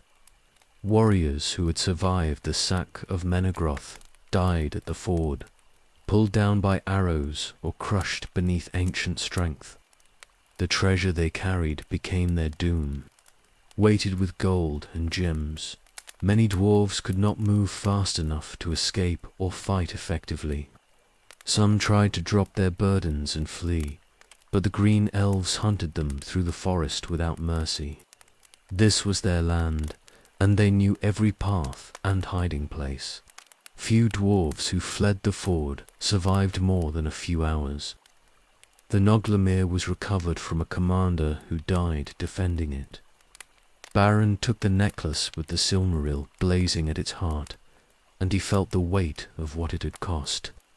His hand, his life, Thingol's kingdom, how much blood did this one treasure demand? But he did not cast it away. The Silmaril was Lethianess by right, and it would not remain in dwarf hands, regardless of the cost in lives. The battle lasted until darkness fell. By then the dwarf army was destroyed almost to the last warrior. Bodies lay thick along both banks and in the river itself, where the current carried some downstream. The treasure they had stolen from Menegroth scattered into the Asgar. Chests broke open and spilled their contents into the water. Gems sank into mud. Gold plate lodged among river stones. The wealth of Doriath would lie at the bottom of that river for ages, lost to those who had stolen it and those who had defended it both. Only 2 dwarves escaped. They fled east through the mountains, wounded and exhausted, having abandoned everything to save their lives. They would reach Nograd eventually with news of the disaster. An entire army destroyed, the Noglamir lost again, and the ambush they had never seen coming. The triumph had lasted less than a week before being turned to utter defeat. Beren stood on the riverbank as night fell and looked at the Silmaril in his hands. The jewel's holy light seemed to mock the carnage around it, beautiful and pure above the blood and death it had caused. He knew the tale was not over. The dwarves would not forgive this slaughter, and more violence would follow. But for now, the Silmaril was recovered, and those who had destroyed Doriath had paid the price. The river ran red that night, carrying dwarf blood east toward the sea. The ford that had been a peaceful crossing became a place of death, and in later years it was shunned by travelers who felt the weight of slaughter that had happened there. The Noglamir had claimed another harvest of lives, and the friendship between dwarves and elves was broken beyond any hope of repair.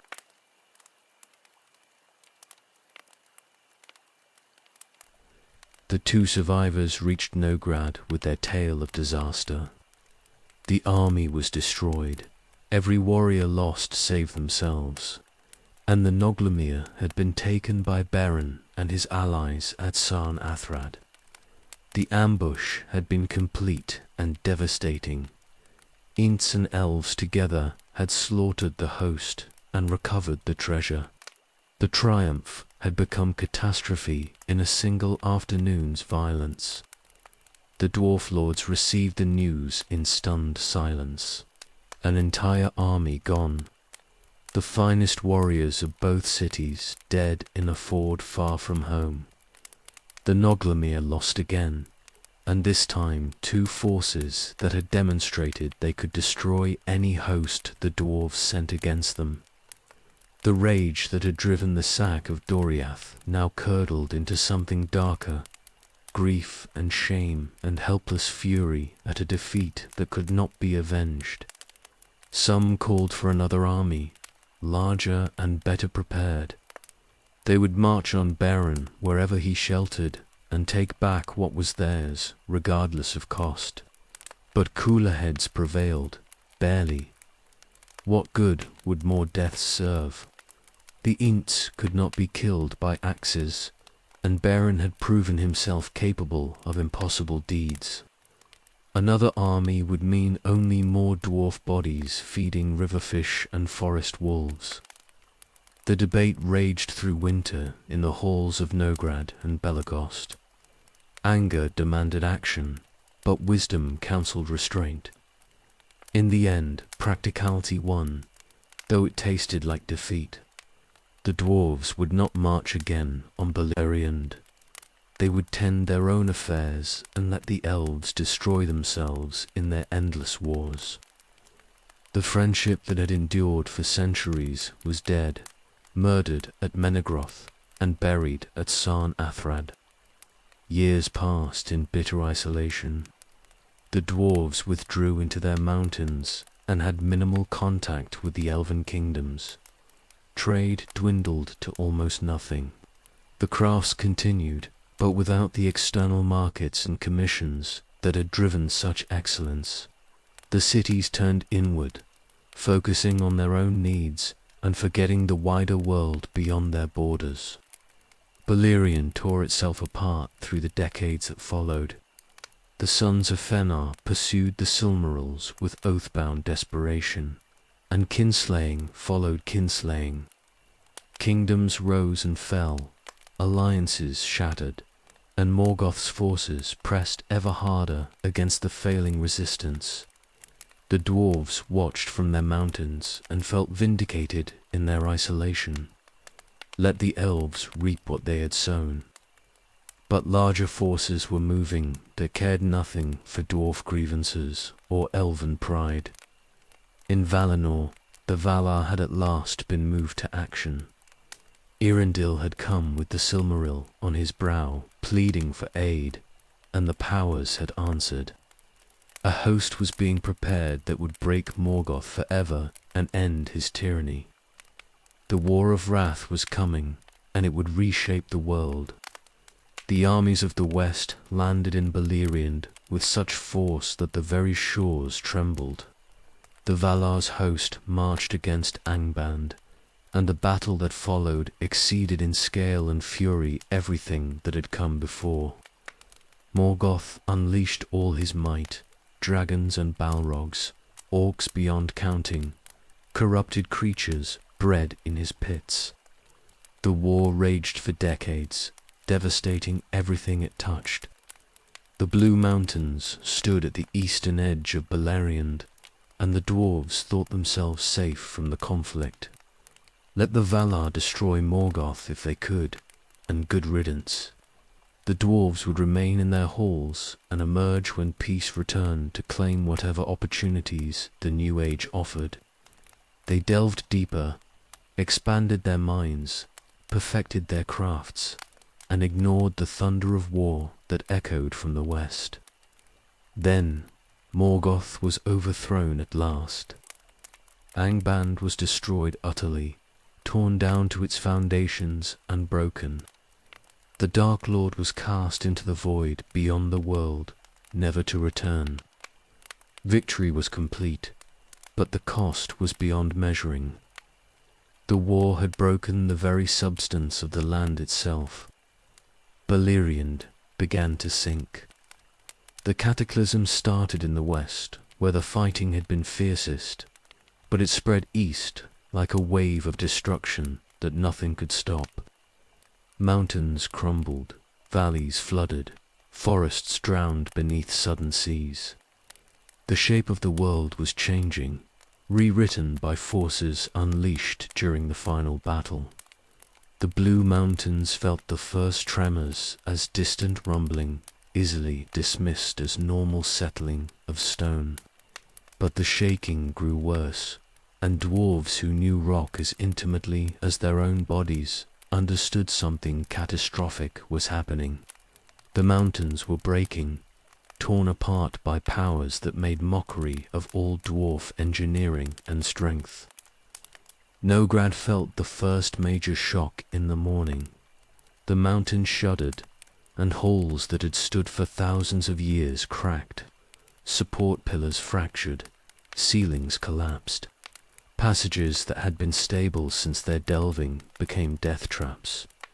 Dwarves fled upward toward the surface, abandoning workshops and treasuries, caring only for survival as their city died around them. Belagost suffered worse. The northern reaches of the range took the full force of the cataclysm, and the mountain that housed Gabalgathol simply came apart. Massive sections sheared away and tumbled into valleys that were themselves collapsing. The great fortress city that had stood proof against any siege was destroyed, in minutes by an enemy that could not be fought or resisted. Thousands died in the initial collapse. They were buried in halls that became tombs, crushed by falling stone, trapped in passages that sealed shut. Those who reached the surface found no safety. The mountains continued to break apart, and the land itself was sinking. What had been peaks became islands, and the islands were shrinking as water rose to claim them. The survivors fled east in whatever direction seemed to offer hope. They carried nothing but what they wore, for there had been no time to gather possessions or wealth. The treasuries of both cities, gold and gems and craft works, accumulated across ages, remained buried in the ruins. Everything the dwarves had built in the Blue Mountains was lost. Some made for Khazad-dûm, knowing Durin's realm stood far enough east to be safe from the cataclysm. Others went to dwarf holds even more distant, or scattered into mountains whose names were never recorded in Western histories. The people of Nograd and Belegost became refugees, homeless and nearly destitute, dependent on the charity of kindred who took them in. The Blue Mountains did not entirely sink, but they were broken beyond recognition. Where proud peaks had stood, jagged remnants remained surrounded by new-formed gulfs and seas. The Erd Luin became a shadow of their former glory, reduced and humbled by powers against which craft and courage meant nothing. The First Age ended in cataclysm and drowning. Beleriand was gone, swallowed by waters that would never recede. The great elven kingdoms were destroyed or abandoned.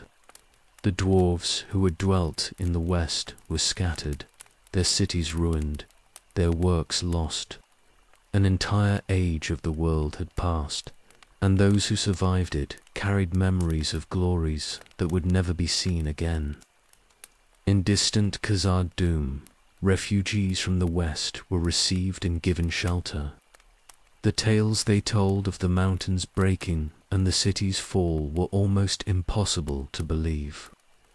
Yet the evidence stood before all, thousands of homeless dwarves who had lost everything. The Second Age would begin with the West in ruins and survivors trying to rebuild what they could from the wreckage.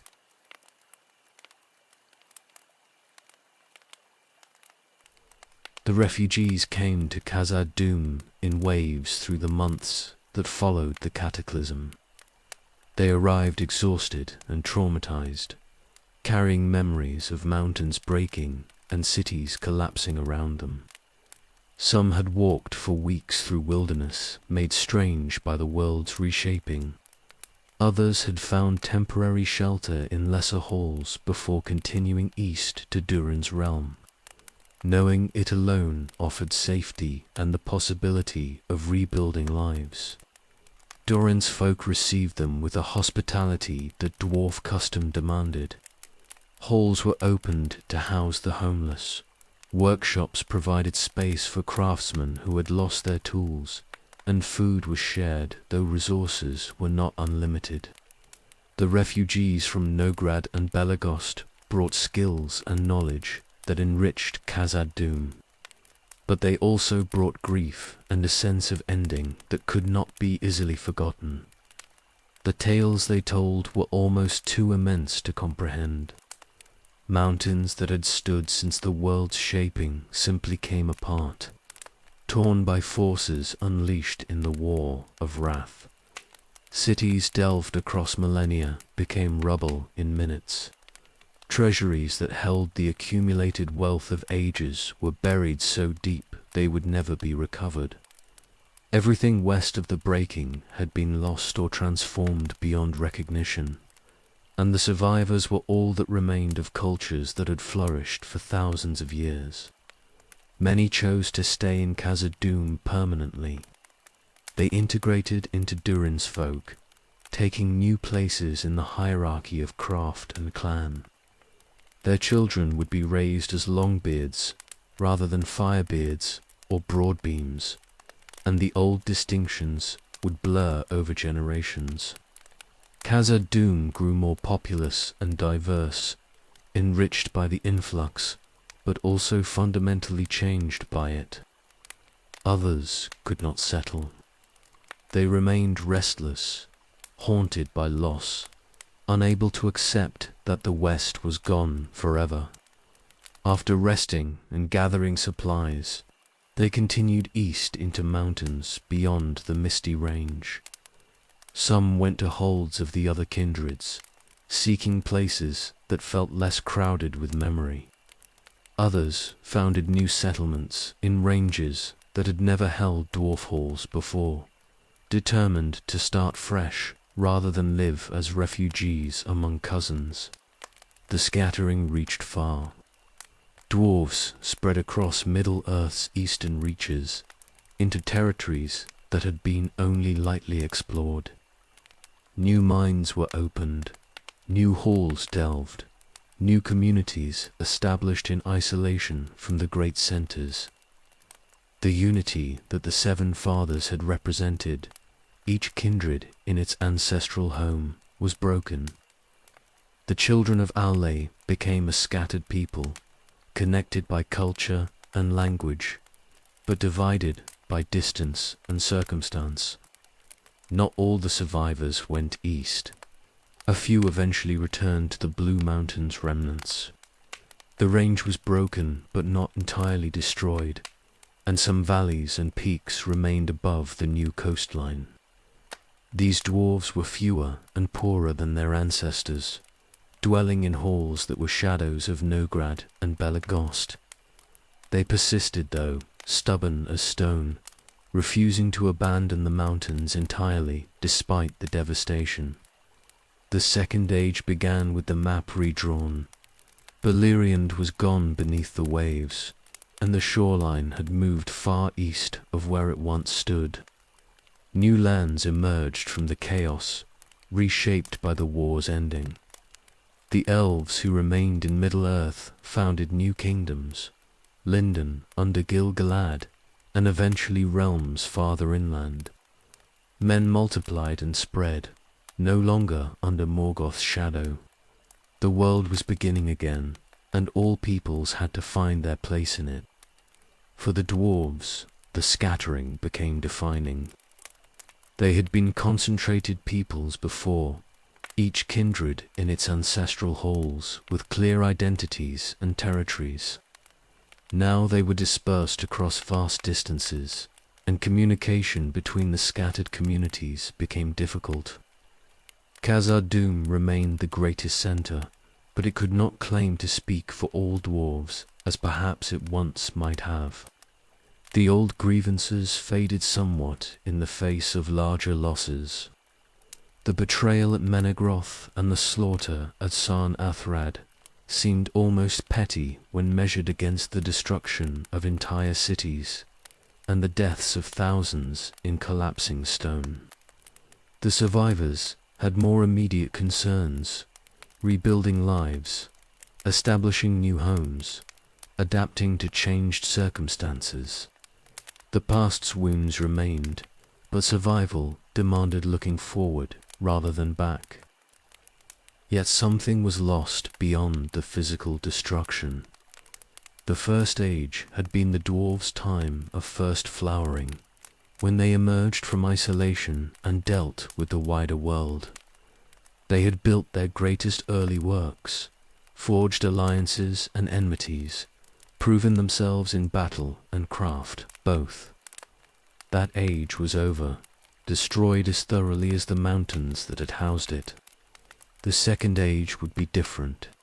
Khazad-dûm would reach heights of glory that made even Nograd and Belagost seem small by comparison. but the scattering meant the dwarves would never again be concentrated in a few great centers. They became a people of many holds and halls, connected by heritage but divided by geography and the practical impossibility of maintaining close ties across such distances.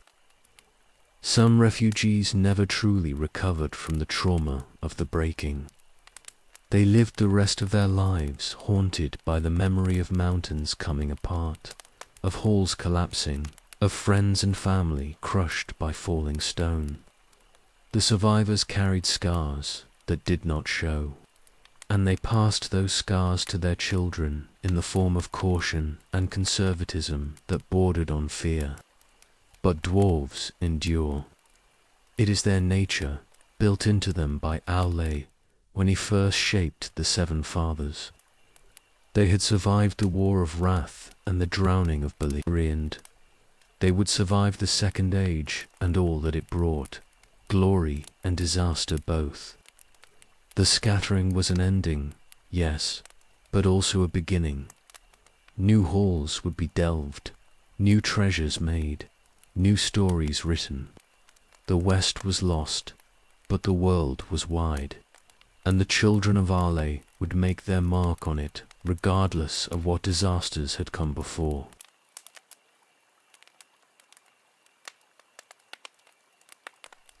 The Second Age brought new purpose to Durin's realm.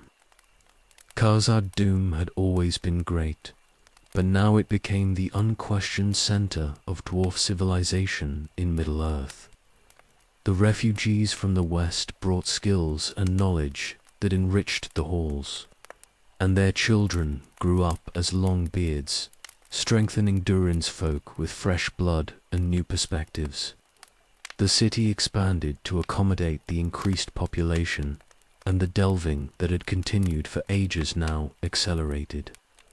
Durin still ruled, ancient beyond measure but showing no sign of decline. He had been first of the Seven Fathers to wake, and alone among them he seemed exempt from death's normal claim. Generations of dwarves lived and died while he endured, and his wisdom deepened with the passing centuries. Under his guidance, Khazad-dûm grew according to careful plan rather than haphazard expansion. Every new hall served a purpose. Every tunnel followed the stone's natural grain. The mansions spread through the mountain's heart in 3 dimensions. Halls were stacked vertically in some places, connected by great stairs that wound through the living rock. Horizontal passages ran for miles, linking districts devoted to different crafts and purposes. The upper levels held dwelling places and public spaces where dwarves gathered for councils and celebrations. The middle depths housed workshops and forges where the crafts were practiced. The lowest levels were mines, following veins of ore ever deeper into the earth's bones. Architecture in Khazad-dûm achieved excellence that would never be surpassed.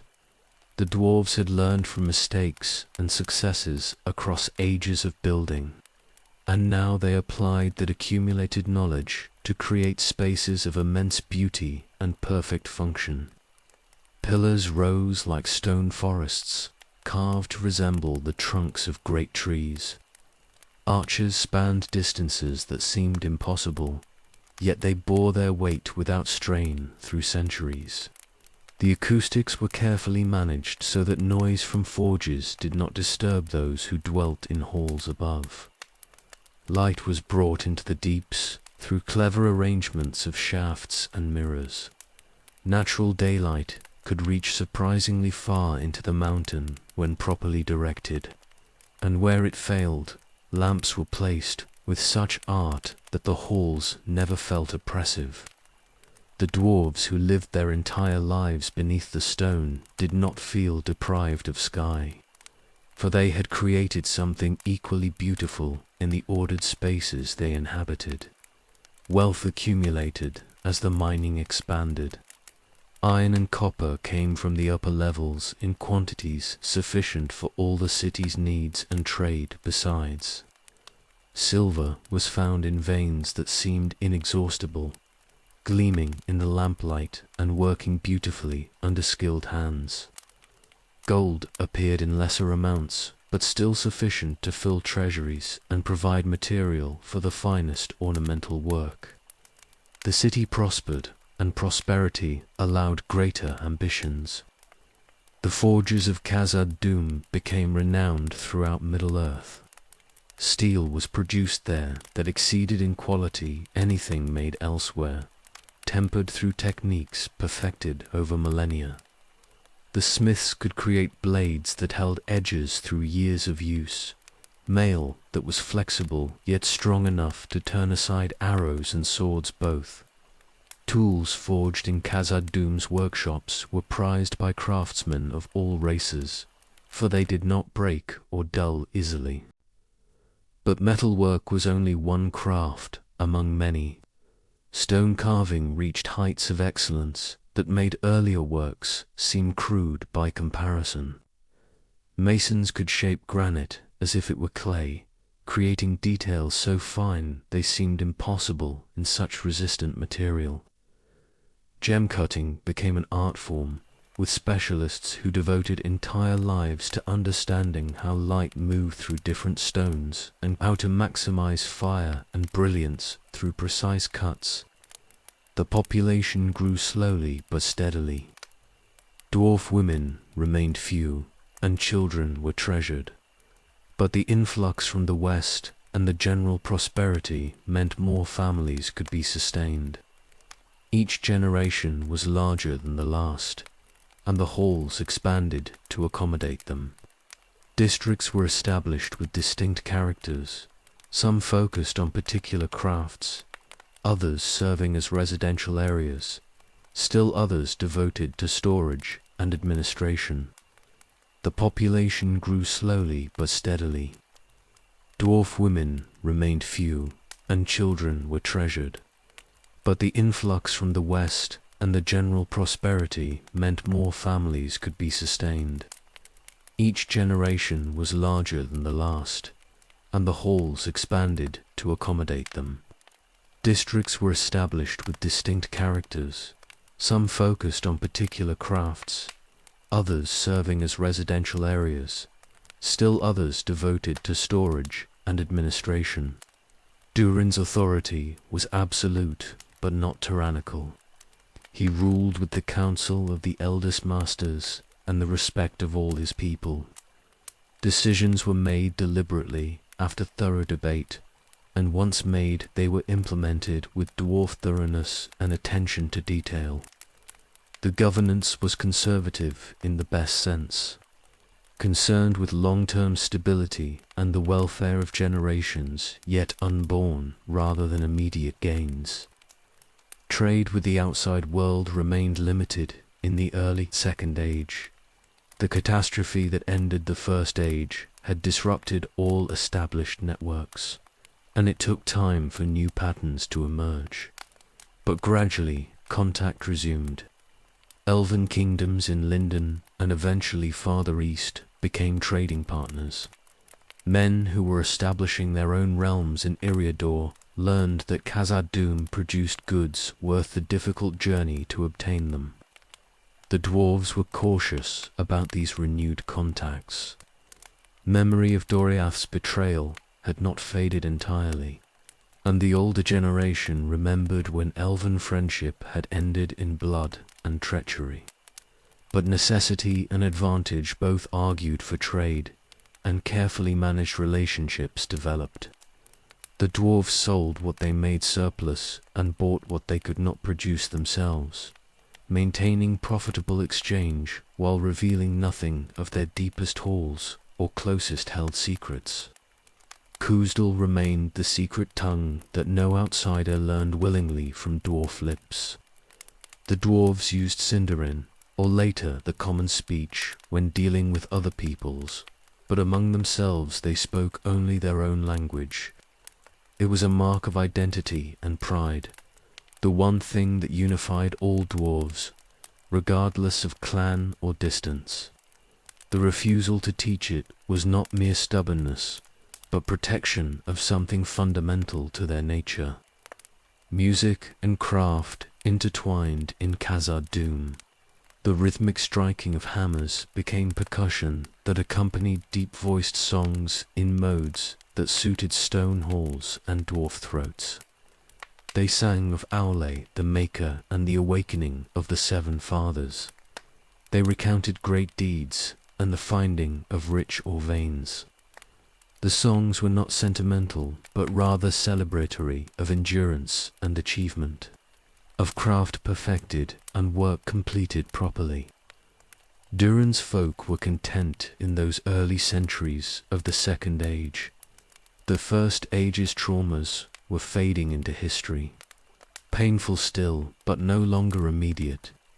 The present was prosperous, and the future seemed full of promise. They delved deeper into the mountain, following the stone where it led them, believing their mansion would endure forever, and their wealth would only grow. The great powers of the world were rebuilding elsewhere.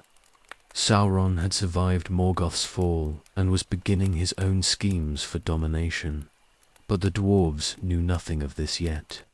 They focused on their own affairs and let the outside world manage itself. The stone was eternal, or so it seemed, and Khazad-dûm would stand as long as the mountains endured. That confidence would be tested in ages to come, but for now it sustained them in their labors and their pride.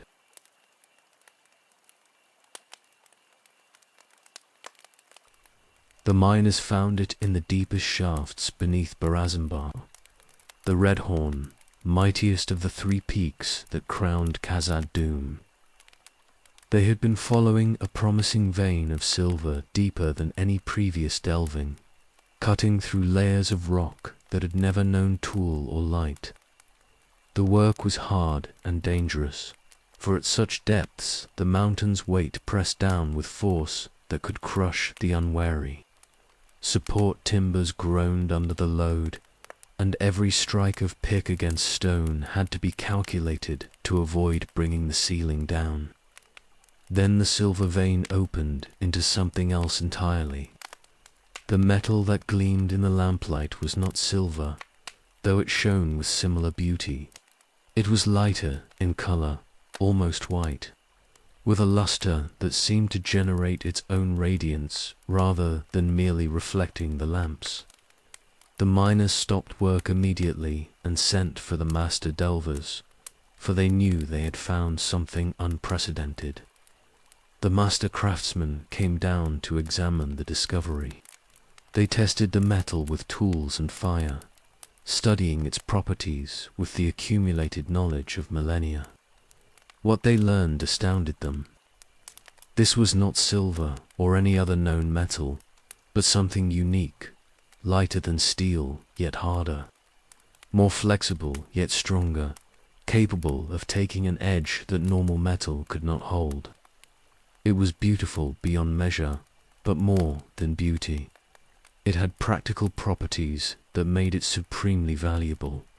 They named it Mithril Inku's Dell, though the elves would call it true silver, and men would know it by various names in later ages. The name mattered less than the reality. Here was a metal beyond price, rarer than gold and more valuable than any other substance the dwarves had ever worked. A small amount of mithril was worth more than entire cartloads of silver, and its properties made it useful for purposes that no other material could serve. Armor made from mithril was proof against nearly any weapon, yet weighed almost nothing. A mail shirt forged from the metal could be worn under normal clothing without discomfort, yet it would turn aside blades and arrows that would pierce steel. Weapons edged with mithril never dulled and could cut through armor that would blunt normal swords. The metal accepted enchantment more readily than gold or silver, and works made with it could be imbued with properties that enhanced their natural excellence. The vein ran deep beneath Barasambhar, following channels through the mountain's roots that the dwarves traced with growing excitement and dread both. Excitement because the quantity seemed substantial, not merely a pocket, but a genuine deposit that could be worked for generations. Dread because following it would require delving deeper than any dwarf had ever gone, into darkness and silence where the mountain's weight became almost unbearable. Durin authorized the expansion of mining immediately. New shafts were sunk, new galleries opened, entire districts of the lower city reorganized to support the mithril extraction. The work proceeded with characteristic dwarf caution, every tunnel properly supported, every excavation carefully planned to avoid collapse, but the pace accelerated nonetheless, driven by the knowledge of what treasure lay beneath. The wealth that flowed from the mithril veins transformed Khazad-dûm utterly. What had been the greatest dwarf city became the richest place in Middle-earth, and Durin's folk became wealthy beyond the dreams of other peoples. The treasury filled with mithril in various forms, raw or refined metal, and finished works of surpassing quality. Trade goods fashioned from the precious metal commanded prices that seemed absurd until one understood their properties. Word spread throughout Middle-earth. Khazad-dûm possessed mithril, and nowhere else could it be found in any quantity. Emissaries came from distant kingdoms offering staggering sums for even small amounts. The elves particularly desired it, for they understood its potential better than most. Men who were becoming great in the Second Age sought mithril arms and armor to outfit their champions. Every people that valued craft or war or beauty wanted access to the metal that Durin's folk alone could provide. The dwarves were careful with distribution. They sold only finished goods, never raw or techniques for working it. The smiths who specialized in mithril craft were sworn to secrecy about their methods, and they practiced their art in workshops sealed from casual observation. Khazad-dûm would maintain its monopoly through control of both supply and knowledge, ensuring that no rival could undercut their prices or duplicate their products. Prosperity brought challenges alongside wealth. The population swelled as dwarves from other holds came seeking opportunity in the richest city. The lower levels expanded dramatically, honeycomb with mines and galleries that chased mithril veins through increasingly difficult terrain. The delving went deeper than any dwarf hold had ever reached, into regions where the stone behaved strangely and ancient things might sleep undisturbed. But these concerns seemed minor against the reality of wealth and glory. Khazad-dûm in the mid-Second Age stood unequaled among all the works of any people. The elven kingdoms were fair and ancient, but they did not possess the concentrated power and wealth of Durin's realm. Men were rising, but their kingdoms were young and their treasuries poor by comparison. The dwarves alone had discovered mithril and learned to work it, and that discovery elevated them above all others. Durin's reputation grew to match his city's glory. He had ruled for ages already, but now he presided over the richest realm in Middle-earth and controlled a resource everyone desired. Emissaries who came to trade found themselves dealing with a king whose authority derived not just from tradition but from the simple fact that he controlled access to something irreplaceable. The meetings were conducted with careful protocol, for insulting Durin or his representatives meant losing access to mithril entirely. The metal became symbol and substance both. To own something made of mithril marked one as wealthy and important. To wear mithril armor proclaimed that one valued the best protection available regardless of cost. The great works made in Khazad-dûm's forges became heirlooms passed down through generations, treasured not just for their beauty, but for their practical superiority over everything else. Yet the mining continued to go deeper. The accessible veins were worked out over decades and centuries, and the richest ore lay ever farther into the earth's depths. The dwarves followed it with stubborn determination, convinced that the mountain's wealth was inexhaustible. They delved beneath foundations that had been laid at the world's beginning, into darkness that had never known light, pursuing mithril wherever it led. The treasure was worth any risk, or so they believed, and the depths held no terrors that dwarf courage could not face. The mithril veins would sustain Khazad-dûm's glory through most of the Second Age and into the Third. But the deepest mining would eventually disturb something that should have remained sleeping, and the city's greatest source of wealth would become the path to its doom. That disaster lay hidden in time's depths, unsuspected by those who mined ever deeper in pursuit of true silver's gleam.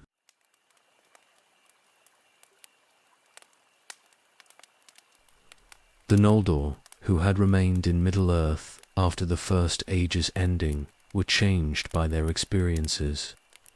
They had seen kingdoms fall and friends die, and they had learned caution alongside their ancient pride.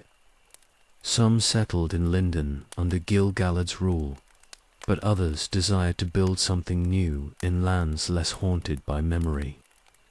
In the early centuries of the Second Age, a group of these elves came to Eriador and founded a realm they called Eri. The land they chose lay near the western approaches to Khazad-dûm. This was not accidental. The elves knew the dwarves possessed wealth and craft knowledge worth learning from, and they hoped to establish relationships that would benefit both peoples.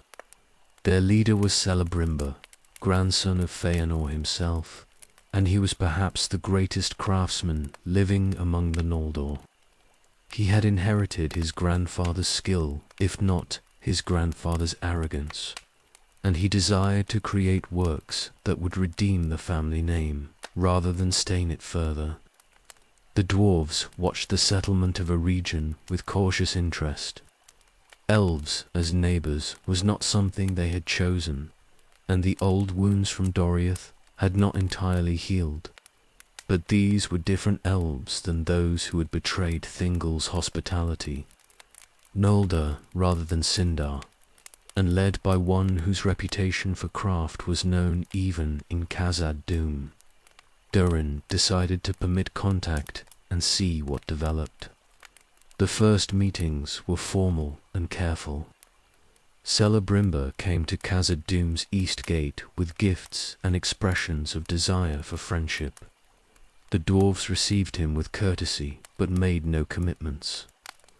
They showed him only what they wished seen, and they kept their deepest secrets carefully guarded. But conversation revealed common ground. Both peoples valued craft above almost all else. Both sought excellence in their works. Both understood the satisfaction of creating something that would outlast its maker. Trade began as it often did, with simple exchanges that proved both sides could deal fairly. The elves had access to resources from the west that did not easily reach Khazad-dûm, certain woods and herbs, worked goods from Lindon, news and knowledge from the wider world. The dwarves possessed metals and stonework that the elves could not match. The exchanges were mutually beneficial, and gradually trust grew. Celebrimber and Durin developed something approaching genuine friendship. The elf lord would visit Khazad-dûm for extended periods, discussing craft and technique with the dwarf king and his master smiths. Durin occasionally travelled to a region, though less frequently, to see what works the Noldor were creating. They shared knowledge carefully, each keeping certain secrets, but revealing enough to demonstrate respect and build confidence. The friendship bore fruit in many forms. Elven craftsmen learned dwarf techniques for working metal and stone, while dwarves gained insights into the more delicate arts the Noldor had perfected. Collaborative projects were undertaken, pieces that combined dwarf strength with elven grace, metalwork that blended the best of both traditions. The results were remarkable, and both peoples took pride in what could be achieved through cooperation. But the greatest work born from this friendship was the doors of Durin themselves. Khazad-dûm had always been entered primarily from the east, where great gates opened onto the Dimril Dale. The western side of the mountains had no comparable entrance, only small doors hidden and easily defended. This was by design. The dwarves did not encourage traffic through their realm, and they preferred to control access carefully. But friendship with the region suggested different arrangements. A great western entrance would facilitate trade and communication, and it would demonstrate the alliance's strength to any who might question it. More than this, it would be an opportunity to create something magnificent, a collaborative masterwork that showcased both people's abilities. The project was proposed and debated extensively. Some dwarves opposed opening the western side so completely, fearing it made Khazad-dûm vulnerable. But the practical advantages were clear, and Durin's authority carried the decision. The doors would be built, and they would be worthy of the realm they guarded. Celebrimba designed the basic structure, but dwarf engineers modified it to suit the mountain's nature and their own requirements. The doorway would be vast, tall enough for the greatest caravans to pass through, wide enough for troops to march in formation, but it would also be sealable in emergencies, closable from within against any threat.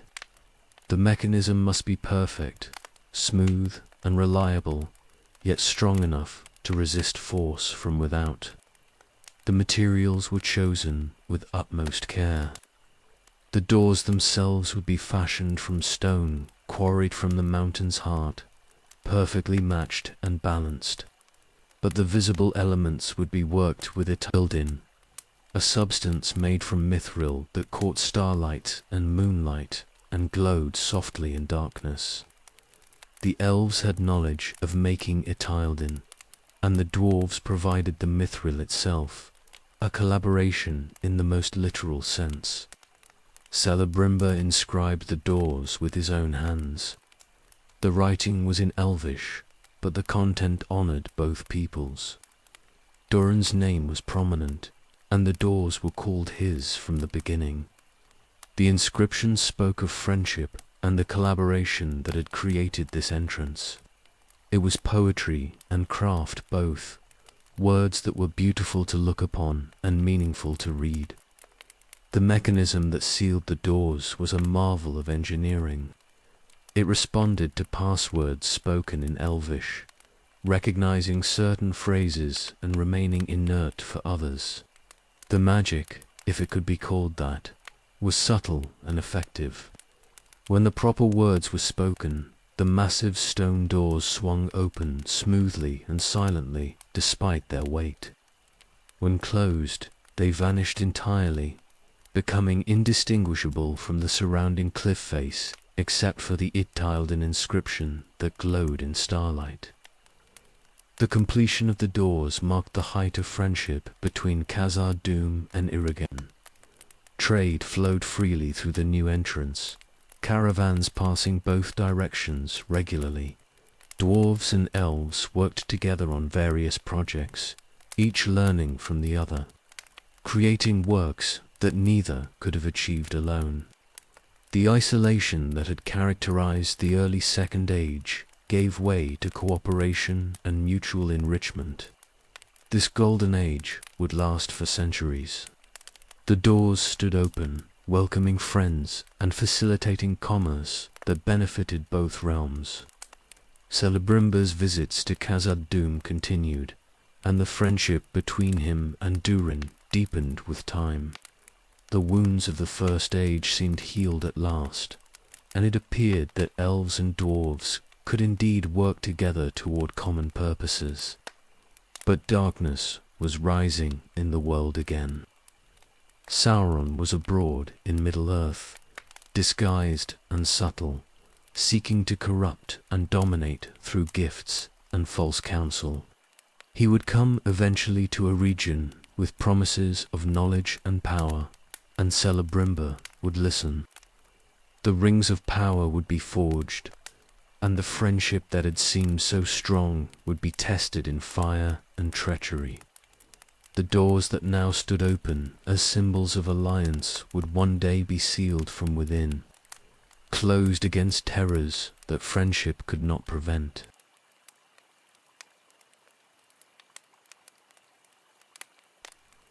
Sauron came to Eridgen in fair form, calling himself Anatar, the Lord of Gifts.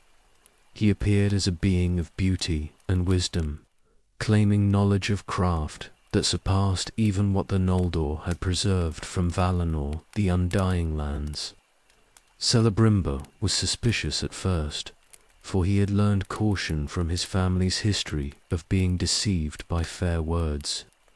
But the knowledge Anatar offered was real and profound, and the temptation to learn was overwhelming.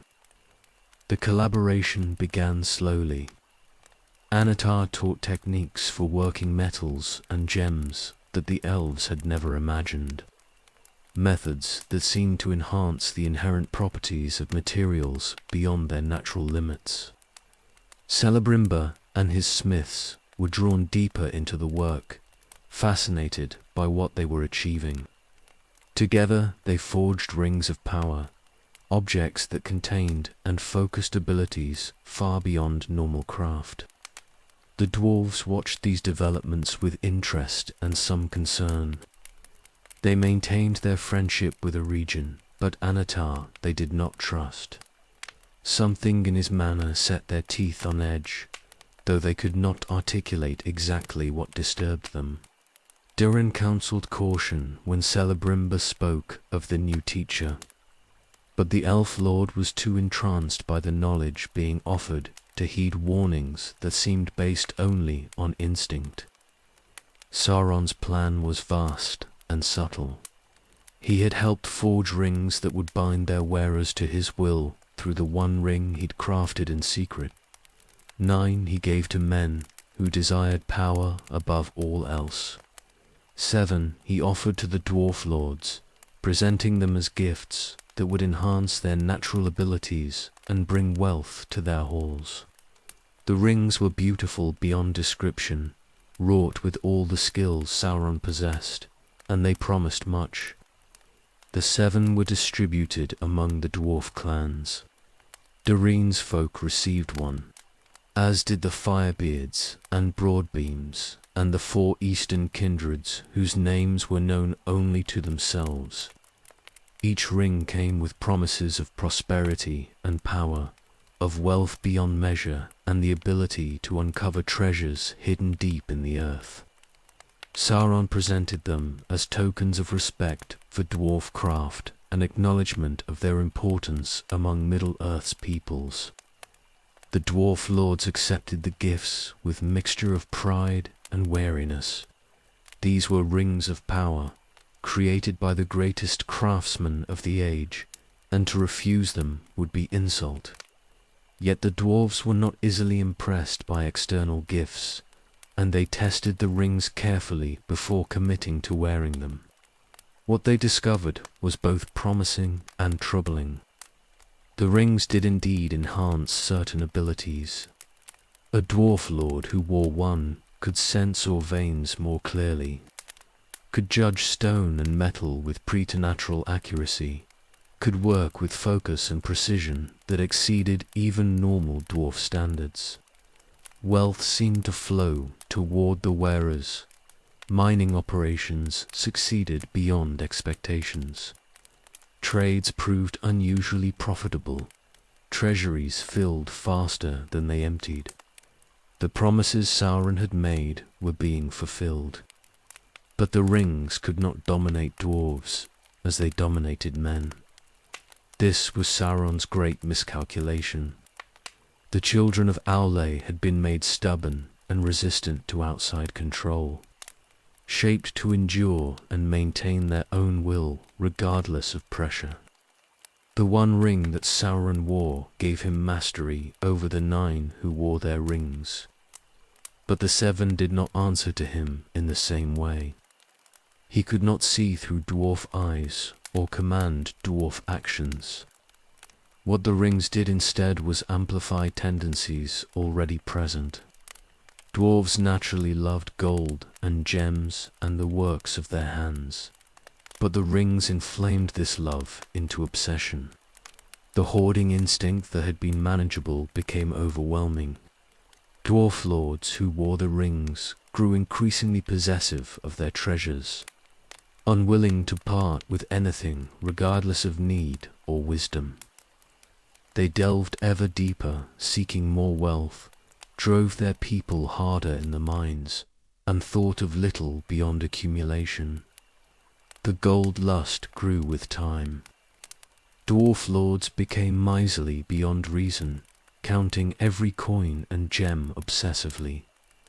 They trusted fewer people, suspecting theft or betrayal even from loyal servants. Generosity that had once marked good kingship withered, replaced by possessiveness that verged on madness. The rings were revealing and magnifying the worst aspects of dwarf nature, yet they could not be easily discarded. The wealth the rings brought was real, and kingdoms that possessed them prospered materially even as their lords' characters degraded. To remove a ring once worn for years felt like cutting off one's own hand. The loss was visceral and agonizing. Most who received them wore them until death, and the rings passed to their heirs, who found themselves similarly trapped.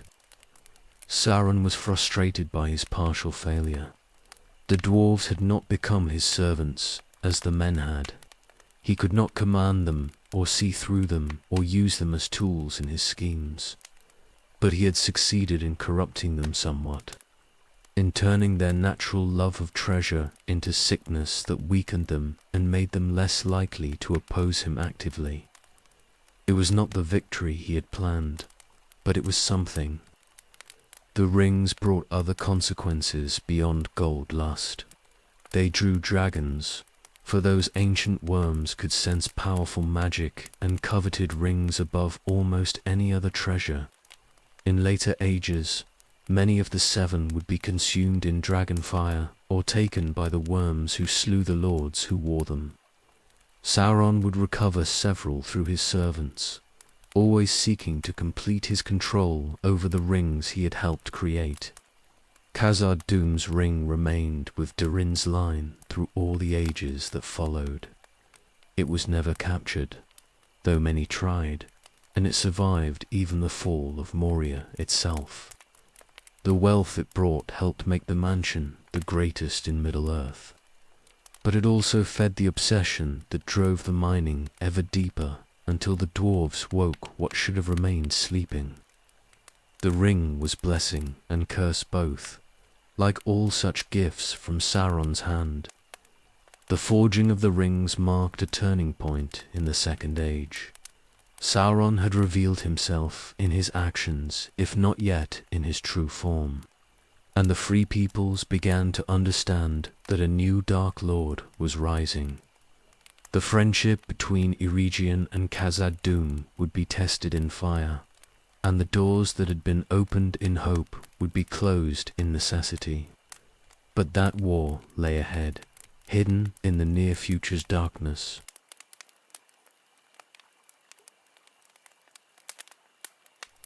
Sauron cast off his fair disguise when he judged the time right. The one ring was complete on his hand, and he believed the free peoples would bow before his might once they understood the power he wielded. He declared himself openly in Mordor, where he had been building his fortress of Barad-dûr through long years of secret labor. The Dark Lord had returned to Middle-earth, and war came with him. Irigen stood directly in his path. Celebrimbor had learned too late what Anatar truly was, and he had hidden the 3 rings he had made without Sauron's direct involvement. The 9 and 7 were compromised by the One's influence, but the 3 remained free of Sauron's direct control. This the Dark Lord could not permit. He would take Eregin and recover what Celebrimbor had hidden, and he would punish the smith who had dared to resist him. The assault came suddenly in the year the elves counted as 1690. 7 of the Second Age.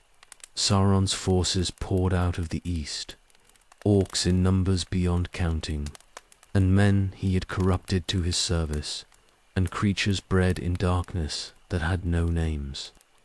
They swept across Eriador like a plague, destroying everything in their path. Irigen stood alone and exposed, for Gil-galad's aid from Lindon could not arrive in time. Celebrimbor rallied his people for defense. The elves of Eregion were skilled and brave, and they had weapons forged by the finest craftsmen of the age. But they were few against Sauron's multitudes, and the Dark Lord himself came to the siege. His power was terrible, enhanced by the One Ring and focused through will that had been growing since before the world began. The elven defenses held for a time, but they could not hold forever. The dwarves of Khazad-dûm faced a choice. Eregion was their ally and Celebrimbor their friend. Honor and friendship both demanded they march to his aid. But Durin was ancient and wise, and he understood that this war exceeded anything the dwarves could meaningfully affect. Sauron's power was too great, his forces too numerous. To march out would mean sacrificing his people for a cause already lost. He made the harder choice. The west gate was sealed from within. The great doors of Durin closed for the first time since their making. The password that opened them from outside was changed to something known only to Khazad-dûm's lords. The dwarves withdrew into their mountain and prepared to defend their halls if Sauron turned his attention toward them. They would not march to Eregin's rescue.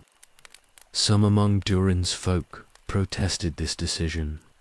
They called it cowardice and betrayal, argued that friendship demanded they fight regardless of odds. But Durin's word was final, and most understood the bitter wisdom behind it.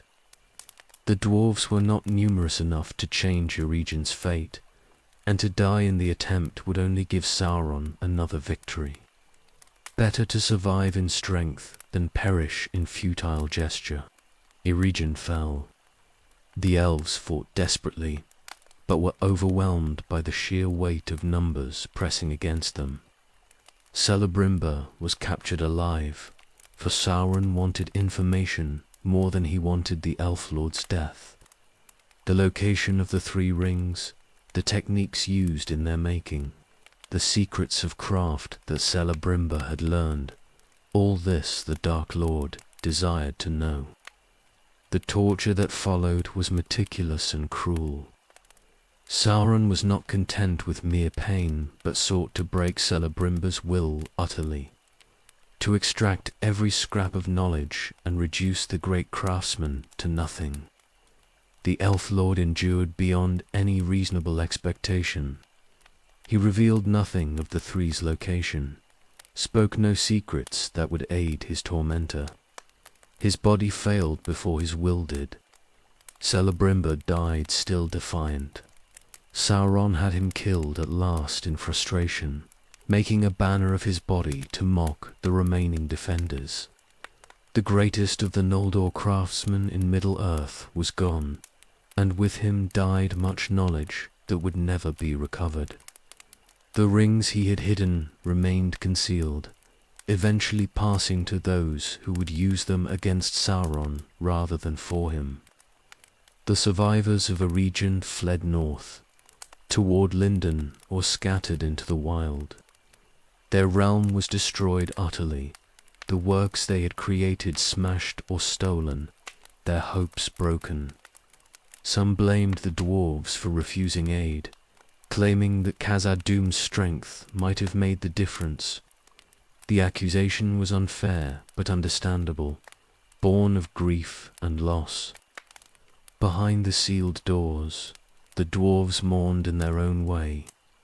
They had lost a friend and an ally, and they knew the friendship that had produced such wonders as the West Gate would not be rebuilt.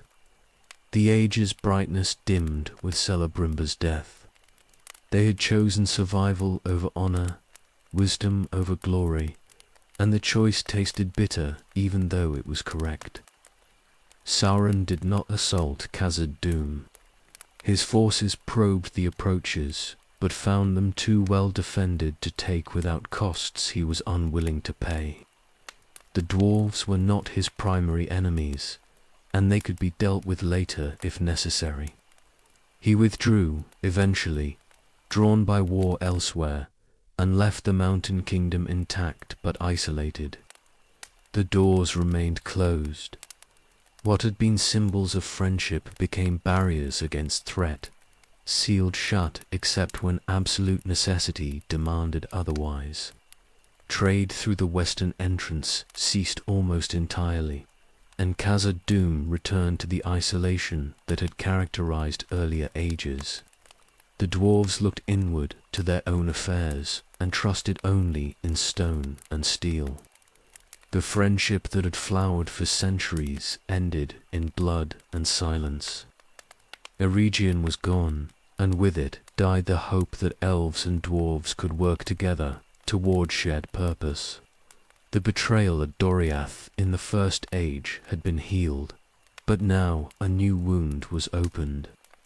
Not betrayal this time, but abandonment, real or perceived. The scar would remain through all the ages that followed.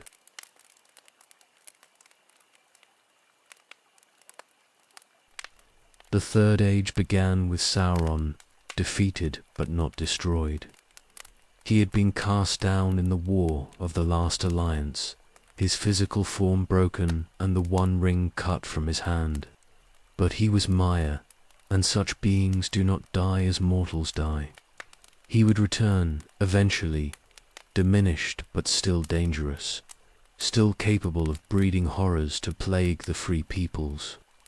The dragons were among his most terrible creations, though they had first appeared in the First Age under Morgoth's dominion. They grew slowly over decades and centuries, becoming more dangerous as they aged, and they coveted gold and gems with desire that exceeded even dragonkind's legendary greed.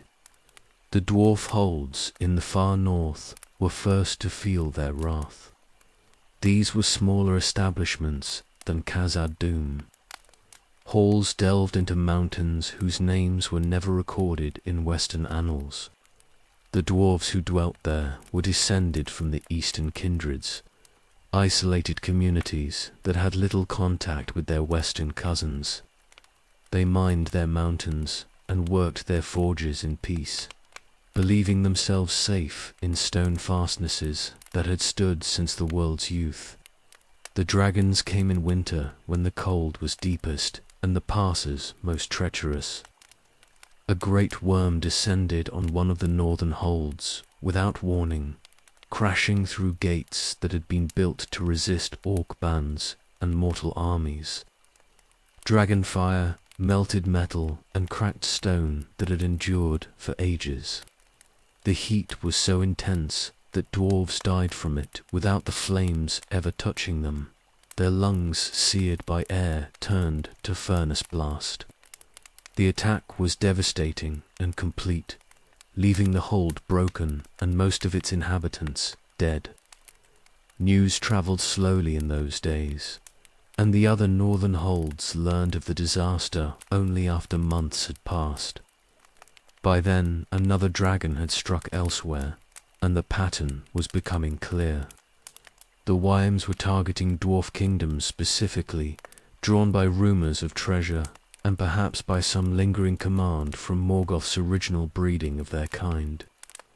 The assaults were not random raids, but a coordinated threat that endangered every hold in the northern ranges.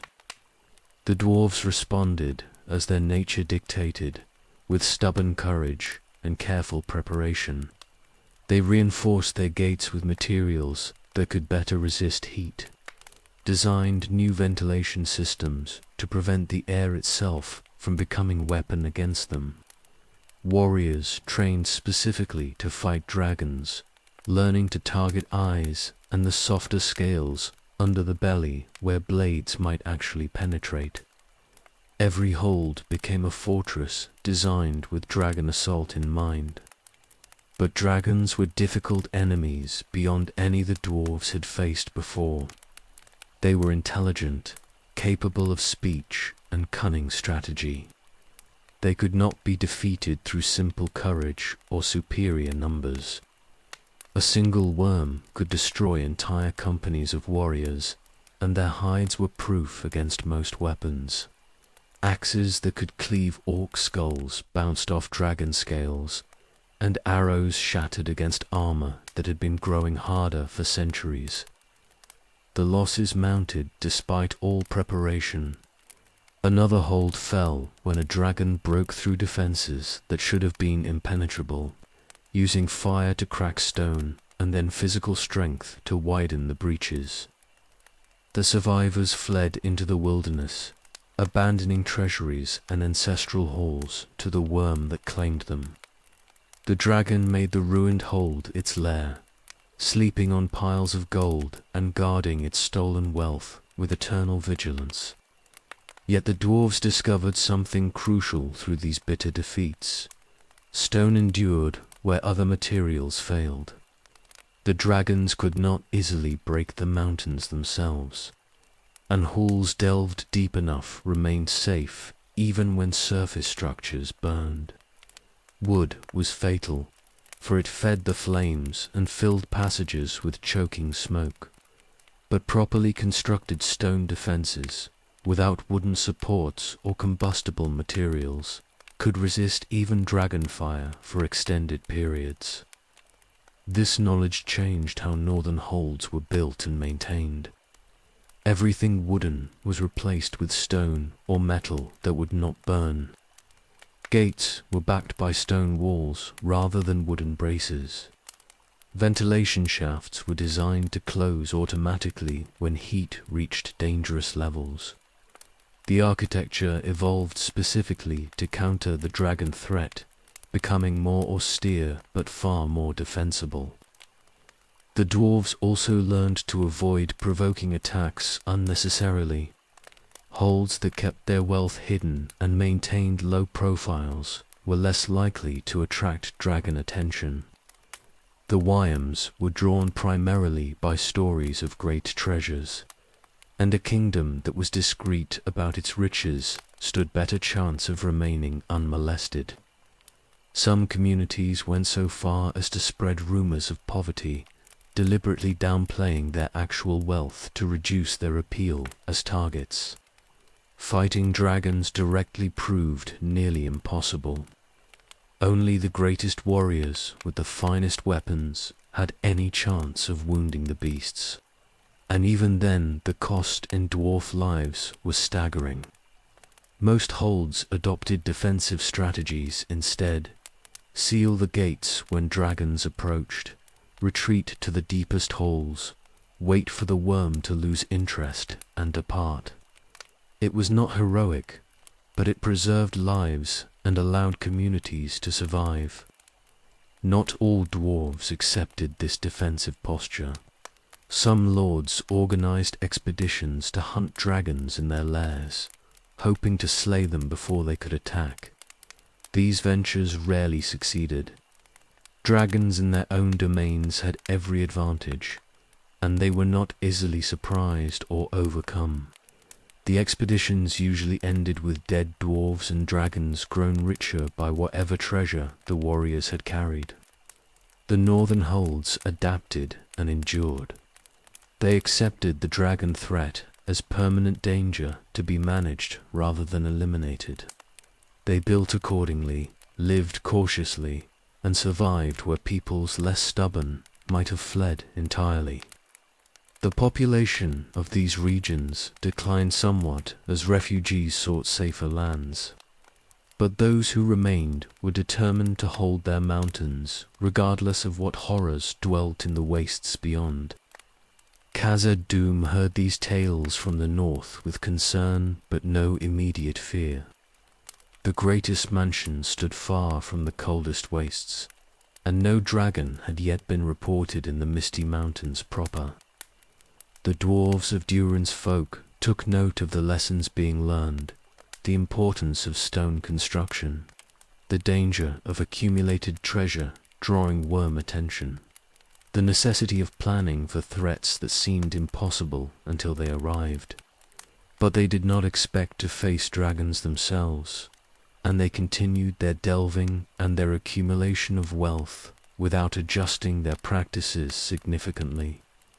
That confidence would prove misplaced in time. Dragons would eventually come even to regions thought safe, drawn by Mithril's fame and Khazad-dûm's legendary treasures. But that disaster lay far ahead, hidden in the Third Age's later centuries. For now the dragon fire burned primarily in the north, and the dwarves who dwelt there endured with characteristic stubbornness, refusing to yield their halls despite losses that would have broken lesser peoples.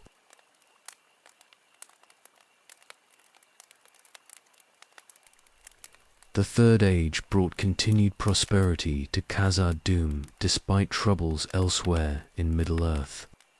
The Mithril veins remained productive, and the wealth they generated allowed ever greater ambitions in craft and architecture.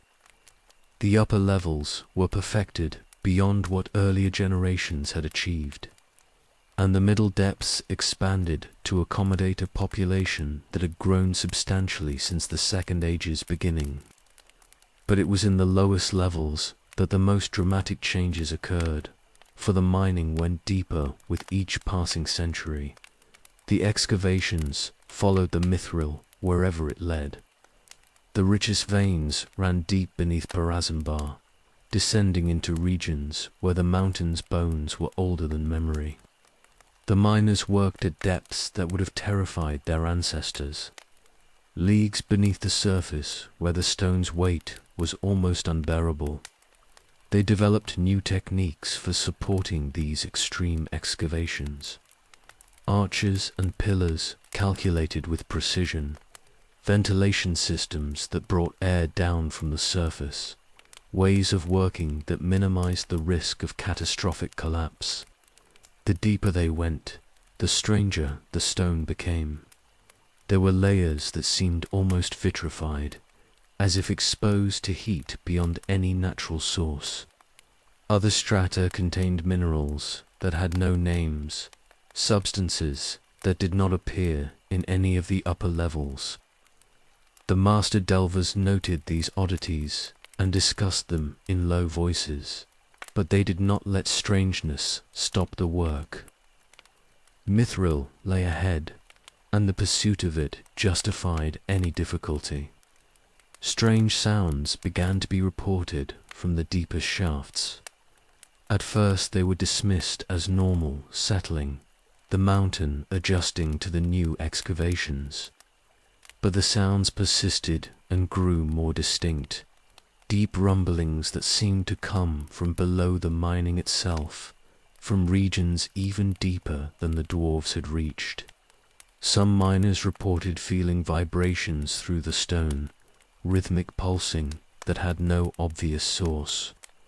The work continued despite growing unease. The mithril vein they were following was exceptionally rich. and abandoning it seemed unthinkable when so much wealth lay within reach. The engineers assured everyone that the excavations were sound, that the support structures would hold regardless of minor tremors. The strange sounds were merely water or gas moving through deep fissures, natural phenomena that posed no actual threat. But some of the older miners grew reluctant to work the deepest levels. They spoke of dreams that troubled their sleep, visions of darkness and fire, of something vast stirring in depths beneath the excavations. These were not elven dreams of foresight, but the instinctive warnings that sometimes came to those who knew stone intimately. The stone itself was trying to tell them something, trying to warn them that they were delving into regions that should remain undisturbed. The warnings went unheeded. The ring that Durin's air war was pushing him toward greater accumulation, toward mining every possible vein, regardless of risk. The gold lust that affected all who wore the Seven was fully active now, clouding judgment and making caution seem like cowardice. More wealth lay below, and it would be extracted no matter what superstitious miners claimed about their dreams. A new shaft was sunk in the year the chronicles would later record as 1980 of the Third Age. The excavation pushed deeper than any previous working, following the mithril vein into regions where the rock had clearly been altered by forces beyond normal geological process. The stone here was blackened and cracked, and the heat increased noticeably despite the depth and the distance from any magma chamber the engineers knew about. The sounds grew louder as the shaft descended. Now they were unmistakable, not water or gas, but something else, something that suggested size and mass beyond measuring. The vibrations became strong enough to rattle tools and send small stones cascading from the walls. The air that came up from below smelled of sulfur and ancient burning, and it carried heat that made the deepest workings almost unbearable despite all ventilation efforts. The miners began to refuse assignments to the lowest levels. Even threats and bribes could not compel them to continue the descent.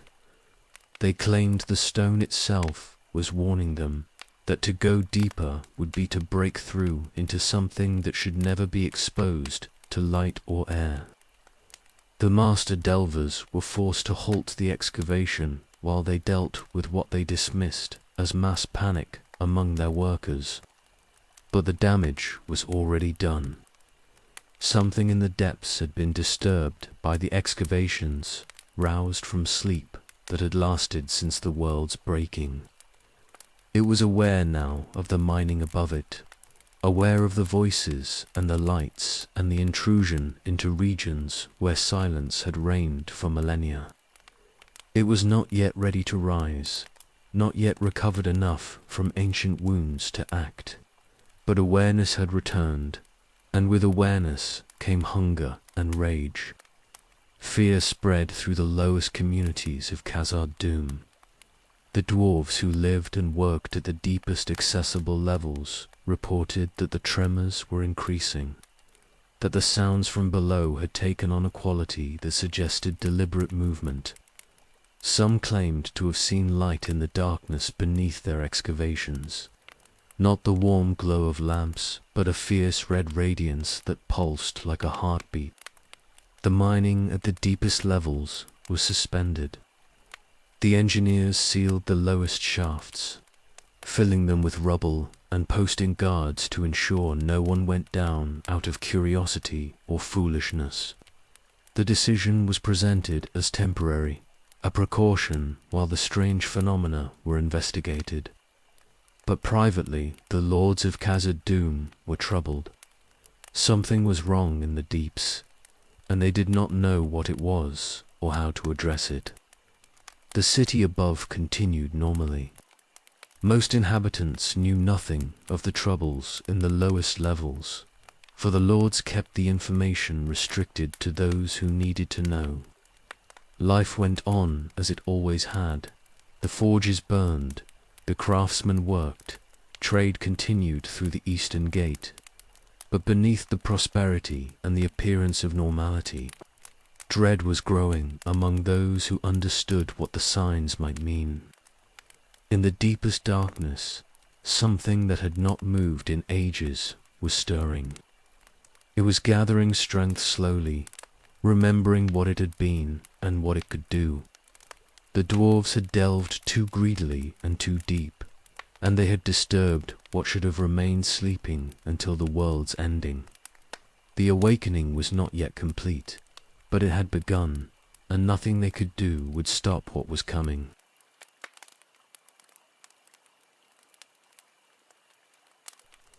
The year 1980 of the Third Age began like any other in Khazad-dûm. The forges burned bright in the middle levels, and craftsmen worked on pieces that would become heirlooms. Trade caravans arrived at the East Gate with goods from distant lands, and they departed with mithril works that would make their fortunes. The upper halls echoed with the sounds of daily life, children's voices and hammer song, and the deep conversations of elders debating matters of craft and governance. The city was alive and prosperous, and few among its inhabitants sensed the doom rising from below. The sealed shafts in the deepest levels had remained quiet for months. The tremors had lessened, and the strange sounds had faded to occasional distant rumblings that could be dismissed as normal mountain settling. The engineers cautiously suggested that whatever disturbance the mining had caused had resolved itself, that the sealing had been sufficient to address the problem. Perhaps they could resume extraction of the mithril vein that had been abandoned, recover the wealth that still lay in the depths. Durin the Sixth ruled Khazad-dûm then, distant heir to the deathless, but bearing his ancestors' name with pride.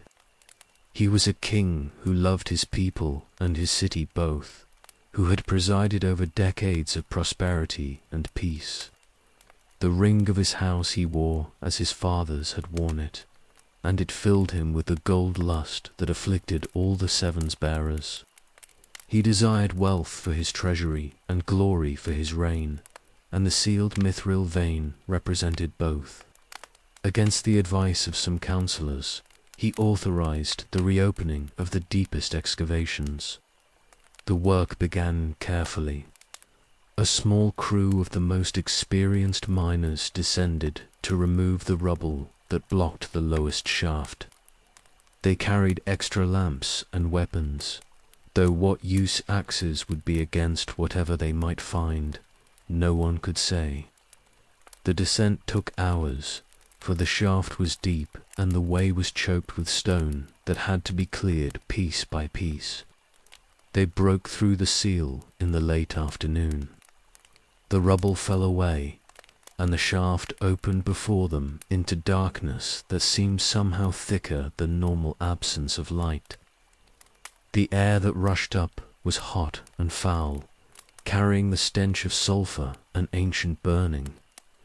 The miners stood frozen at the opening, every instinct screaming at them to flee, to seal the breach and never return. Then light came from below.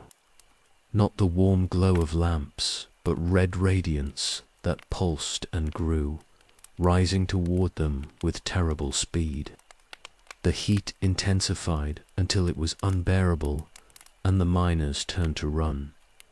Most did not make it far. Fire erupted from the shaft behind them, not natural flame, but something older and more terrible. The fire of Udan kindled before the world was made. The Balrog rose into Khazad-dûm like a nightmare taking form. It was vast beyond measuring. A creature of shadow and flame that had slept beneath the mountain since the first age's ending. It had been of Morgoth's service in the ancient wars, and it had fled here when Angband fell, burrowing deep into the earth to hide and heal. The dwarves' mining had disturbed its rest, and now it was fully awake and filled with rage at the disturbance. It came up through the lowest levels like fire through dry timber. The few dwarves who saw it and survived to tell of it spoke of shadow that could not be penetrated, of a darkness so absolute that lamps were extinguished by its presence. Within that shadow burned fire, and the fire had a terrible sentience. The creature wielded a blade that blazed like a furnace and a whip of many thongs that cracked like thunder. Its roar shook the stone itself. The alarm spread through the city with desperate speed. Warriors rushed to defend the lower levels, not knowing what they faced, but responding to the duty that dwarf honor demanded. They met the Balrog in the deep holes, and they died. Axes that could cleave, orc armor shattered against the creature's hide. Mail that was proof against dragonfire offered no protection against the whip's kiss. The bravest and strongest fell first, for they pressed closest to the enemy and died for their courage. Durin the Sixth came down into the battle. He was king, and he would not hide while his people died, defending the halls he ruled. He was old, but still strong, and he bore weapons forged in Khazad-dûm's finest workshops. The crown he wore had been passed down through generations beyond counting, and he would not dishonor it by fleeing. The king met the Balrog in a hall that had been delved in the mountain's youth, a space so ancient its original purpose was forgotten. The battle was brief and terrible. Durin fought with all the skill and strength of his long life, but he was mortal and the demon was Maya, and the outcome was never in doubt. The shadow wrapped around him, and the fire consumed him. Durin the Sixth fell, and with him fell something intangible but precious. The sense that Khazad-dûm was eternal and its people safe within stone walls. The command to evacuate was given by those who survived the king's death. The Balrog could not be fought by any force the dwarves could muster, and to remain was to die. The city must be abandoned. The word spread through all levels with frantic urgency. Gather what you can carry, take your children, flee to the east gate. Leave the treasures, leave the workshops, leave everything that cannot be carried in desperate flight. The exodus was chaos barely controlled by discipline. Thousands of dwarves poured toward the eastern approaches, carrying whatever they had managed to grab. Behind them the Balrog raged through the lower levels, and fire spread where it passed.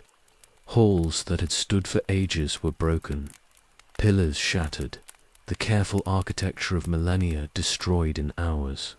The greatest mansion of the dwarves was being unmade, and there was nothing anyone could do but flee. Nain the First, Durin's son, took command of the evacuation. He organized the rearguard that held the approaches while the civilians fled, buying time with dwarf lives. He saw his father's body recovered and carried out with honor rather than left for the flames. He was king now, though his reign had begun in disaster and flight. The east gate stood open, and through it the refugees streamed into the Dimril Dale beyond. They carried their shame with them, and their grief, and the knowledge that they had woken something that should have remained sleeping. Khazad-dûm was lost. The Balrog was master of the deeps now, and no dwarf would walk those halls again while the demon lived. Nain organized the survivors in the valley outside. They were thousands still, but they were homeless and shocked, unable to fully comprehend the speed of their fall. In one day they had gone from prosperity to catastrophe, from secure to refugee. The king tried to hold them together, tried to maintain order and hope, but grief and rage filled him too, and he swore that he would not let the demon's victory stand unchallenged. A year later, Nain I returned to Khazad-dûm with an army of those who would follow him. He meant to reclaim the halls, or die in the attempt to avenge his father and restore his people's home. He entered through the east gate with warriors at his back, and he marched into the darkness where the Balrog waited. None who went with him returned to tell exactly what happened in those deep halls, but the outcome was clear enough. Nain I did not come back, and neither did any who followed him. The dwarves had lost their king and his heir both in the space of a year. They had lost Khazad-dûm, the greatest of all their mansions. They had lost the mithril and the treasuries and the accumulated works of ages. Everything their ancestors had built across thousands of years was gone, claimed by shadow and flame. The survivors scattered 2 other holds, carrying nothing but memories and the bitter knowledge that their own greed had caused the disaster. They had delved too deep, and they had paid a price beyond measuring.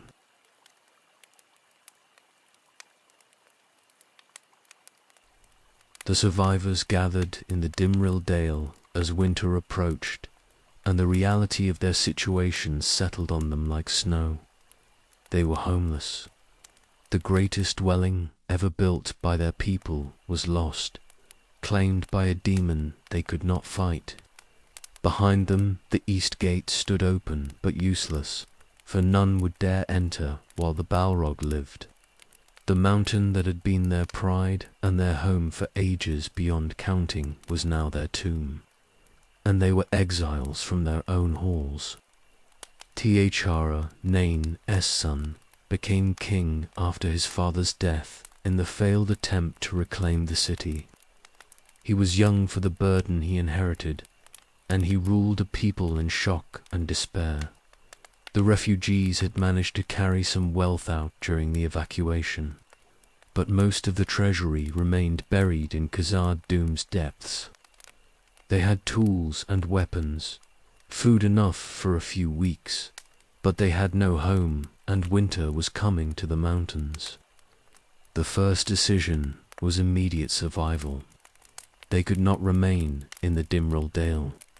The winter would kill them as surely as the Balrog would have, and they had no shelter adequate for thousands. THR divided the refugees into groups based on where they would seek refuge. Some would go to the Iron Hills far to the east, where a branch of Durin's line had established a separate kingdom centuries before. Others would travel to Erebor, the lonely mountain which had been founded as an outpost but could now serve as a new home. The farewells were bitter.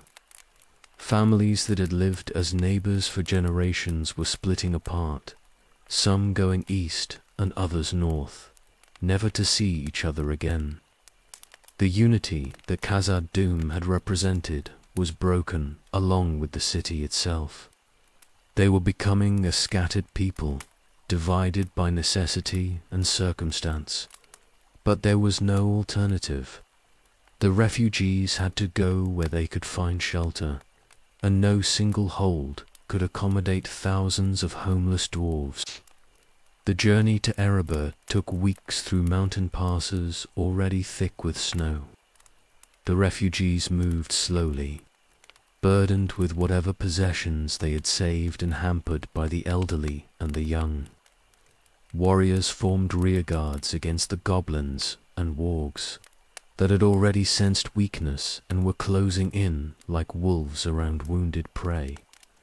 Every day brought losses, some to exposure, some to attacks, some simply to despair that robbed the will to continue.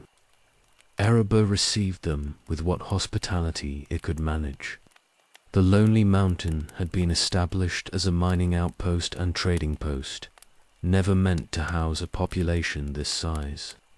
The halls were adequate but not spacious. and resources were stretched thin, trying to feed and shelter everyone. But the dwarves who had dwelt there shared what they had, and together they began the work of transforming Erebor from outpost to kingdom. The refugees brought skills that enriched the mountain. Master craftsmen who had trained in Khazad-dûm's workshops now plied their trades in Erebor's halls. The techniques developed over millennia of experience were preserved and passed on, ensuring that the knowledge would not die with the city that had birthed it. In this way, something was saved from the catastrophe, though the loss of the great works and the accumulated treasures could never be recovered. Those who went to the Iron Hills faced different challenges. That kingdom was more established than Erebor, but also more distant, and the journey through Winter Mountains claimed many lives. The survivors who reached it found welcome, but they also found a realm with its own customs and ways, and integration was not always smooth. These refugees became absorbed into the Iron Hills population over generations, their distinct identity gradually fading as they became simply dwarves of that place rather than exiles from Khazad-dûm. Others scattered to holds even more remote. Some went south to communities in the White Mountains or the mountains beyond. A few wandered west to the Blue Mountains remnants, seeking any shelter that would take them. Those who went to the Iron Hills faced different challenges. That kingdom was more established than Erebor, but also more distant, and the journey through Winter Mountains claimed many lives.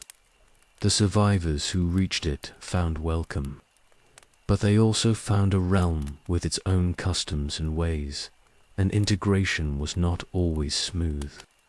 These refugees became absorbed into the Iron Hills population over generations, their distinct identity gradually fading as they became simply dwarves of that place rather than exiles from Khazad-dûm.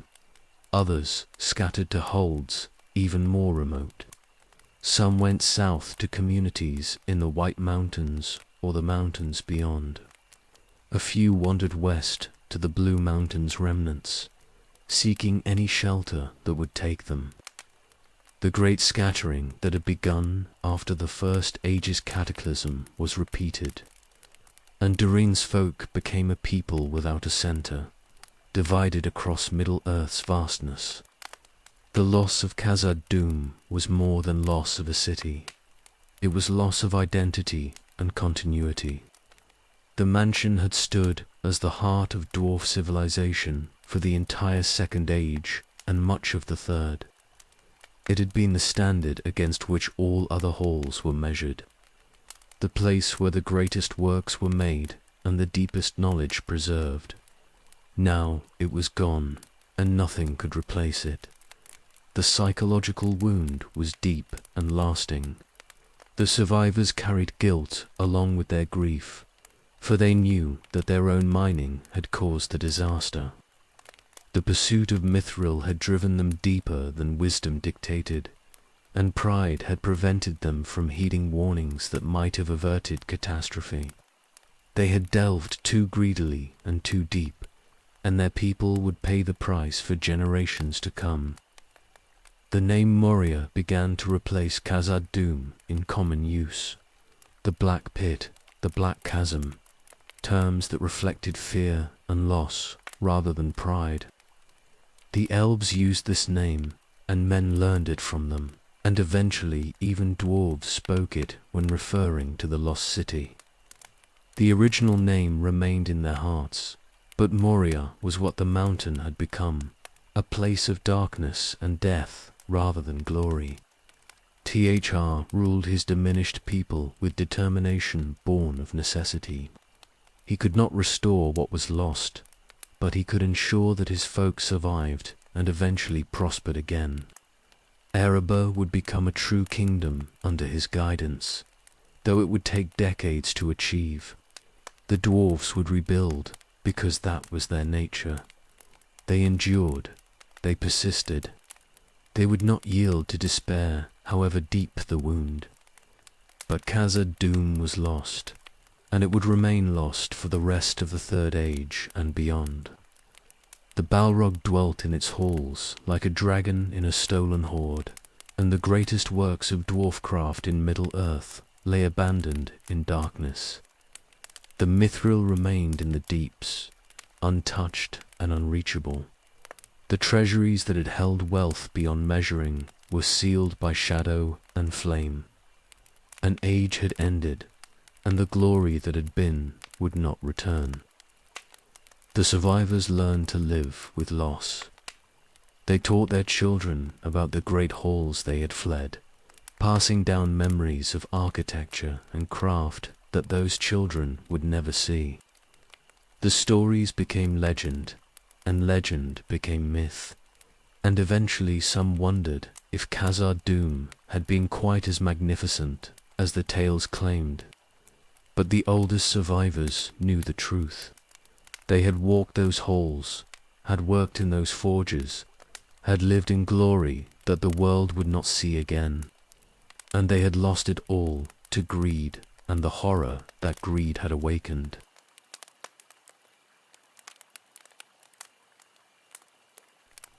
The years after Moria's fall were hard ones for Durin's folk.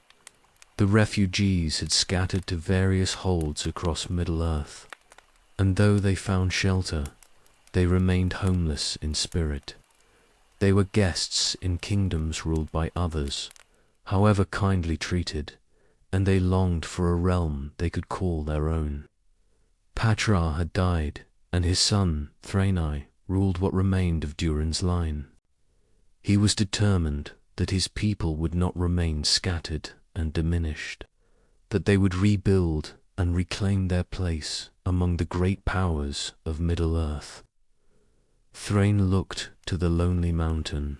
Araba stood in isolation east of Mirkwood, a single peak rising from the plains like a sentinel. It had been visited by dwarves before, explored and found promising, but never fully developed. Now Thrain saw it with new eyes. The mountain was rich in ore, its halls could be expanded to house a proper kingdom, and its position offered strategic advantages. More than this, it was unclaimed, available to be made into whatever his people needed. In the year 1999 of the Third Age, Thrain I led a substantial group of his folk to Araba. These were dwarves from various holds who had grown weary of exile and refugee status, who desired to rebuild under their rightful king. They came with tools and determination, ready to carve a new home from the mountain's stone. They were fewer than the thousands who had fled Moria, but they were enough to establish a kingdom if they worked with characteristic dwarf stubbornness. The delving began immediately. Araba had natural caves and passages, but these needed to be expanded and connected, shaped into the halls and workshops that a proper dwarf kingdom required. The work was familiar to those who had known Khazad-dûm, following the stone's grain, supporting excavations properly, creating spaces that would endure for ages. They could not match Morea's grandeur, not yet and perhaps not ever, but they could build something worthy of Durin's line. The front gate was constructed facing south toward the running river and the lands of men beyond. This was not mere entrance, but statement of intent.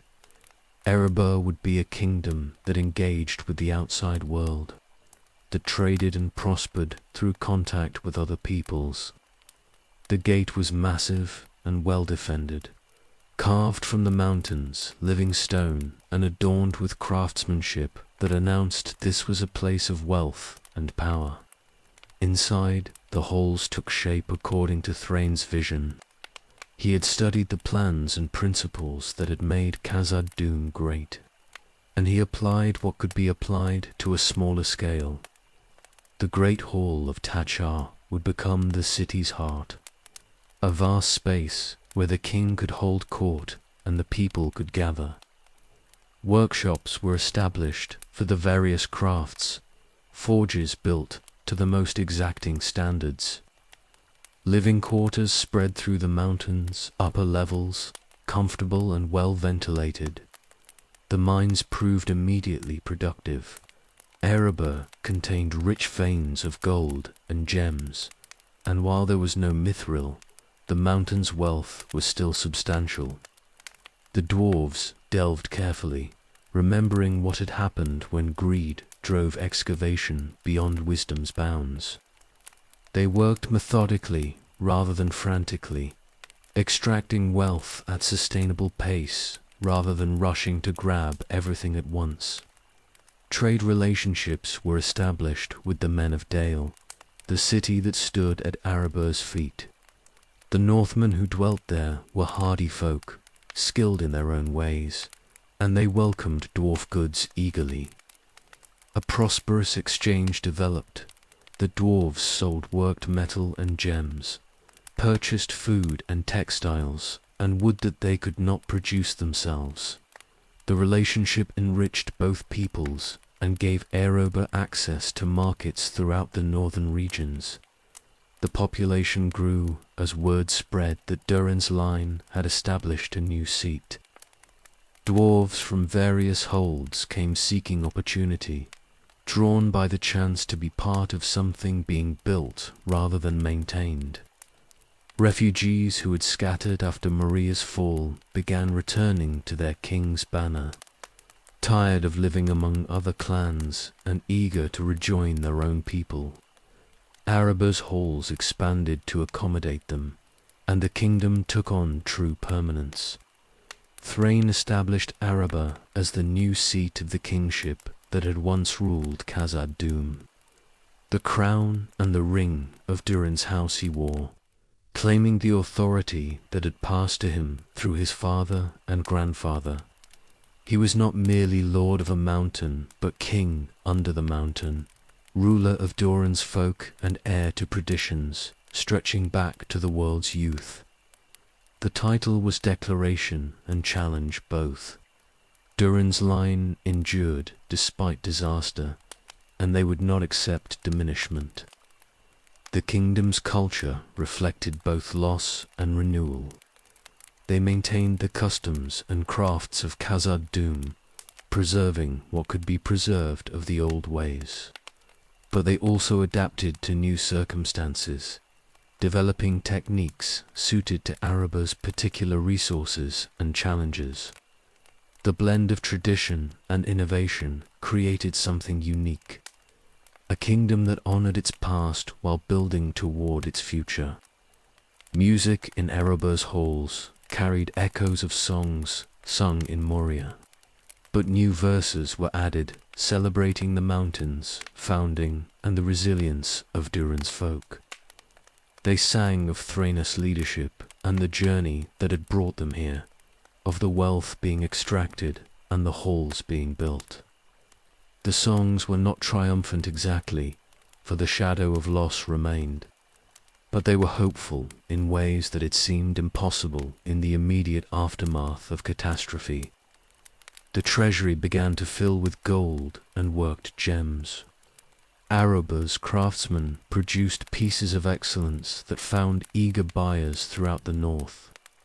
The kingdom's reputation grew, and with it came the respect that wealth and craft commanded. Thrain had succeeded in his vision.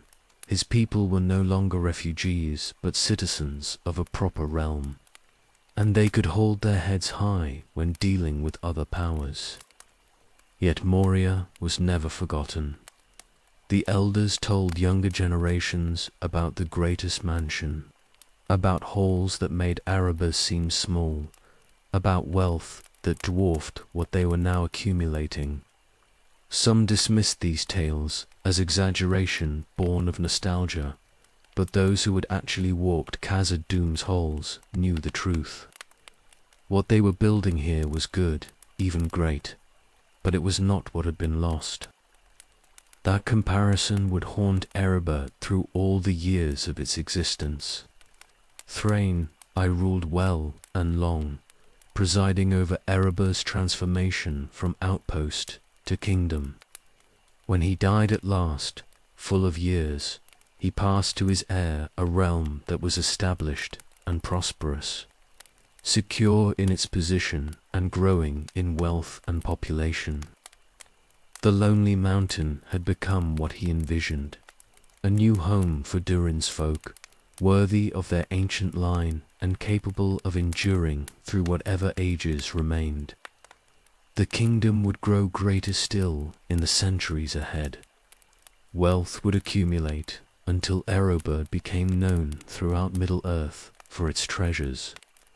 But that glory would bring its own dangers, for dragons heard of such things and coveted them. The shadow of future disaster was already present in the very success Thrain had achieved, though none could see it yet.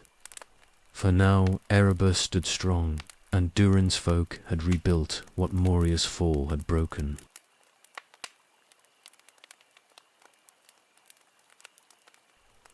The mining in Erebor continued through the early decades of the new kingdom's existence. The dwarves followed veins of gold and gems through the mountain's heart, mapping the interior as they worked and discovering the particular character of this stone. Erebor was different from Moria in fundamental ways. The rock was harder in some places and softer in others. The ore veins ran in different patterns, and the mountain's internal structure demanded different techniques than what had worked in Khazad-dûm. The deepest excavations were reserved for the most experienced miners. These dwarves had learned caution from their people's history, and they advanced slowly into regions where no pick had struck before. They tested the stone constantly, watching for signs of instability or unusual formations. The memory of what had risen from Moria's depths haunted them, and they would not repeat that disaster through carelessness or greed. One crew was following a promising gold vein that descended at an angle through layers of increasingly ancient rock. The vein itself was rich enough to justify the difficult excavation, but something about the stone around it felt different to hands that had worked rock for decades. There was a quality to it that suggested they were approaching something unusual, though none could articulate exactly what their instincts were telling them. They broke through into a natural cavity deep in the mountain's roots.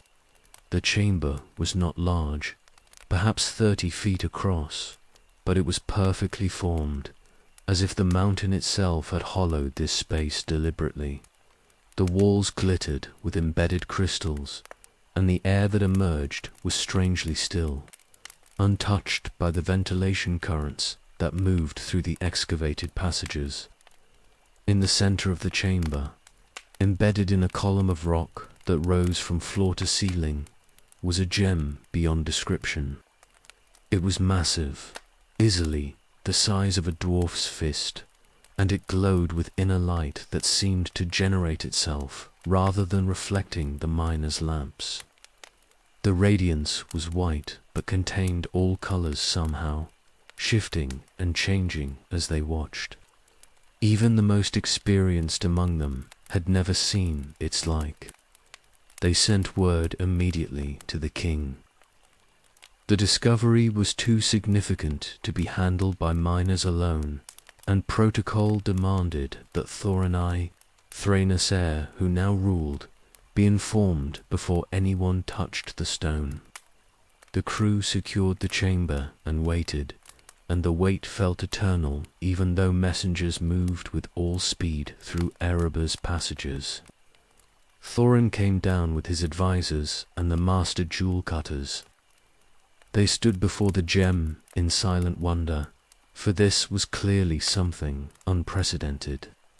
The light it cast filled the chamber with radiance that was somehow warm and welcoming despite its intensity. To look at the stone was to feel drawn toward it, to sense that this was something precious beyond mere material value. The master craftsman examined it carefully without touching. The gem was perfectly formed, a natural crystal that had grown over ages in this sealed chamber. Its size and clarity suggested it had formed under conditions that rarely occurred in nature: perfect pressure, perfect temperature, perfect mineral composition maintained for millennia. The mountain had created this over geological time spans, and the dwarves had discovered it by chance while following a gold vein. Thorin ordered it extracted, but carefully. The work took days, for they could not risk damaging the stone through haste or clumsiness. Master miners cut away the surrounding rock with precision that bordered on reverence, exposing more and more of the gem until it could be lifted free. When they finally held it in prepared hands, the stone seemed almost alive with its internal light. The Arkenstone, they named it, the heart of the mountain. It was flawless, without inclusion or imperfection, and its light never dimmed, regardless of external illumination. In darkness, it glowed with steady radiance, and in sunlight it blazed with refracted brilliance that scattered rainbows across whatever surface it touched. The dwarves understood immediately that this was no ordinary treasure, but something unique in all Middle-earth. It was brought to the treasury and placed in a position of honor. Thorin declared it the symbol of his kingship, more precious than crown or throne. The Arkenstone would represent the line of Durin, would mark the rightful king when succession was unclear, would be the heart around which the kingdom's identity was built. To possess it was to rule Aroba legitimately, and to lack it was to have no proper claim regardless of blood. Word of the discovery spread, though the dwarves were careful to describe it only in vague terms to outsiders. They would not advertise the existence of such a treasure too widely, for that would invite covetousness and potential theft. But within the kingdom it became central to their identity. Every dwarf who dwelt in Erebor felt pride in the knowledge that their mountain had produced something so magnificent, that their treasury held the heart of the mountain. The stone's value was incalculable. Financially, it was worth more than entire kingdoms' treasuries, but its symbolic importance exceeded even that. The Arkenstone represented Erebor itself, beautiful, unique, discovered through hard labor in deep places. It was proof that the lonely mountain was worthy to be seat of Durin's line, that the choice to rebuild here had been blessed by fortune or fate. Yet possessing such a treasure brought obligations and dangers both. The Arkenstone had to be guarded absolutely, for its loss would be catastrophe beyond measuring. The treasury's security was enhanced, and the number of dwarves who had access to the stone's chamber was strictly limited. Thorin himself visited it regularly, gazing upon the gem that symbolized his authority and his realm. Some worried that the stone would draw unwanted attention. Dragons heard of treasures through means that no one fully understood, and a gem like the Arkenstone would call to them like beacon fire. But these concerns were dismissed by those who believed Erebor's defenses were adequate and dragons unlikely to venture so far south. The treasure was theirs, and they would keep it, and they would deal with threats if threats arose. The Arkenstone became woven into Erebor's culture and identity. Oaths were sworn upon it, and its name invoked in ceremonies. Songs were composed celebrating its discovery and beauty. Children were taught that the heart of the mountain watched over them, a gem that represented their people's endurance and their kingdom's promise. It was treasure and symbol both, valuable beyond price, but meaningful beyond value. Thorin ruled wisely for the remainder of his life, and the Arkenstone remained secure in the treasury through his reign and those of his successors. The kingdom grew in wealth and population, and the gem at its heart seemed to bless all their endeavors. Erebor prospered under the Arkenstone's light, and Durin's folk felt justified in their pride. They had found the mountain's heart, and it would remain with them through whatever ages followed.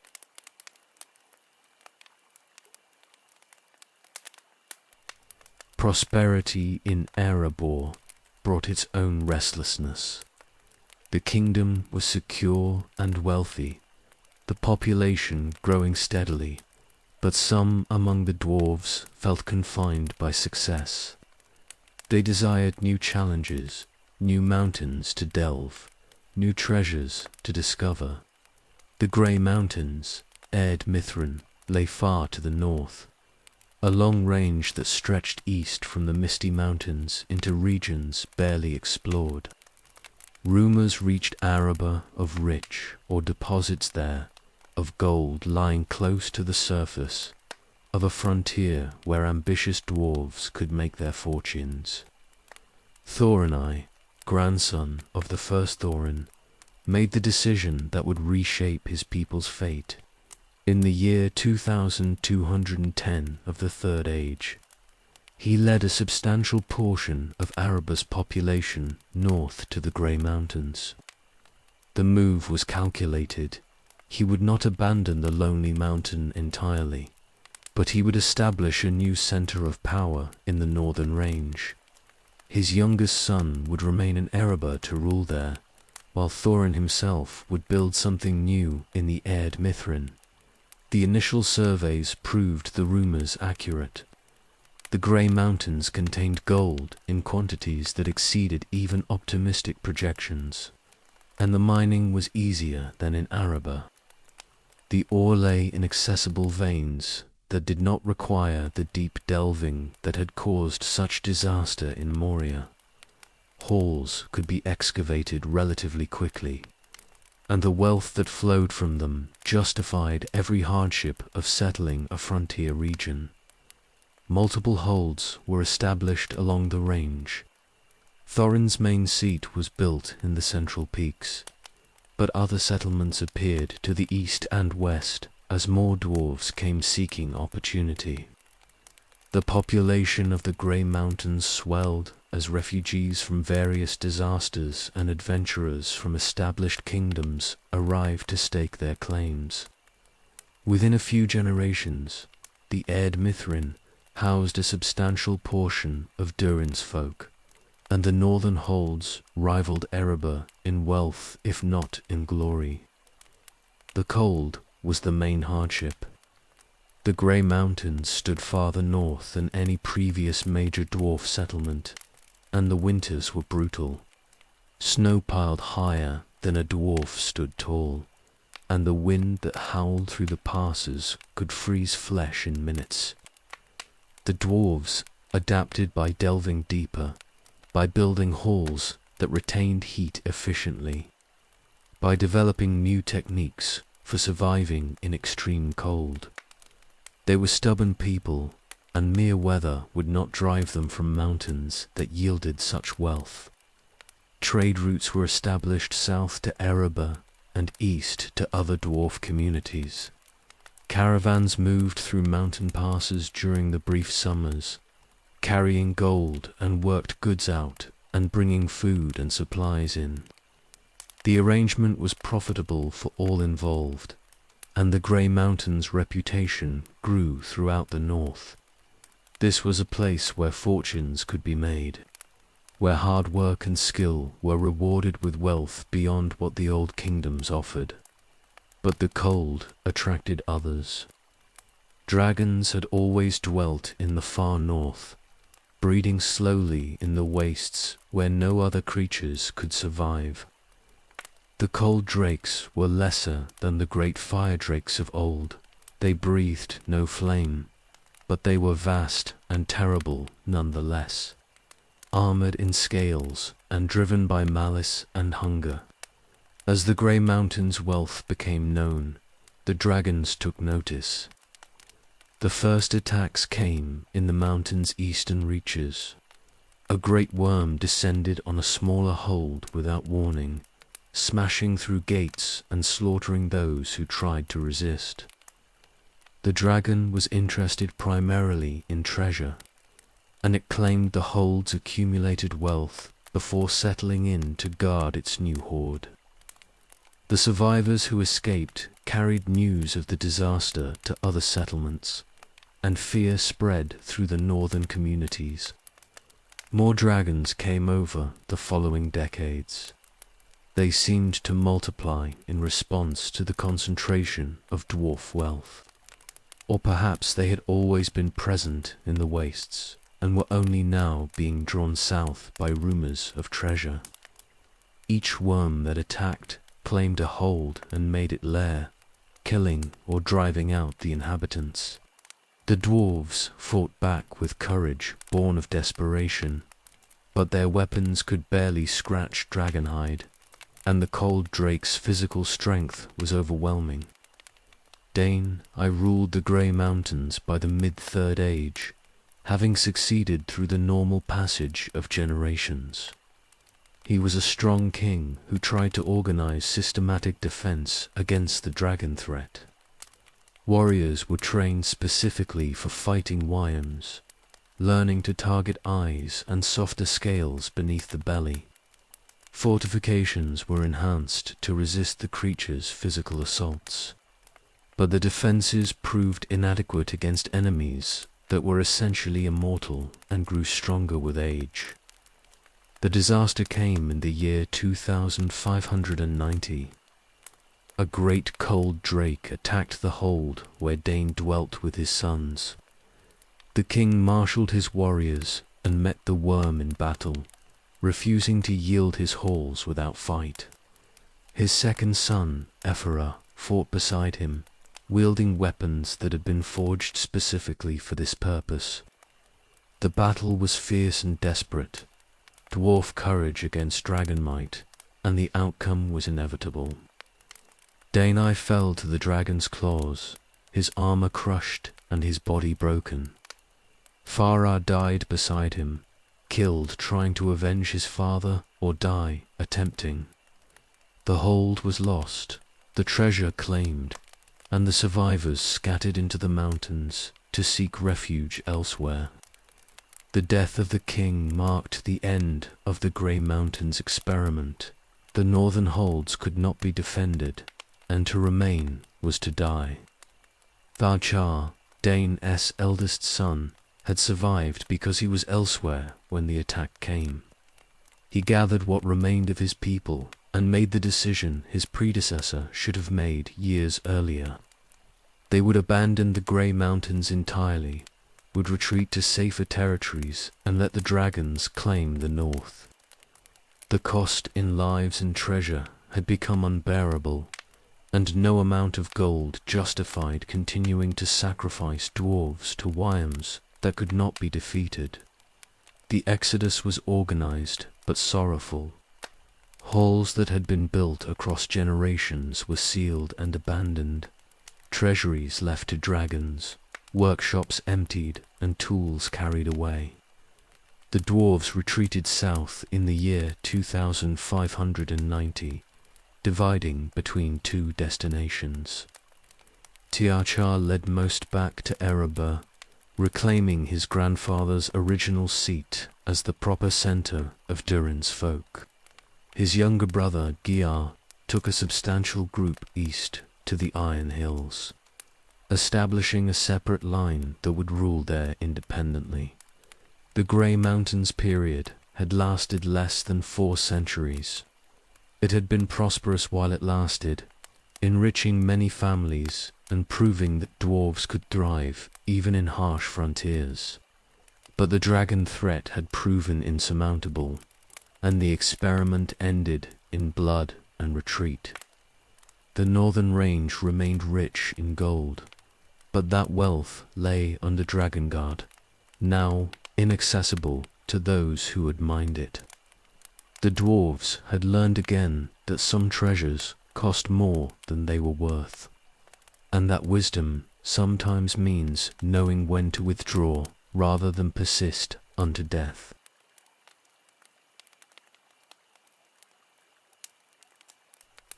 THR came to Erebor in the year 2590 with survivors from the Grey Mountains, returning to the kingdom his grandfather had abandoned for northern gold.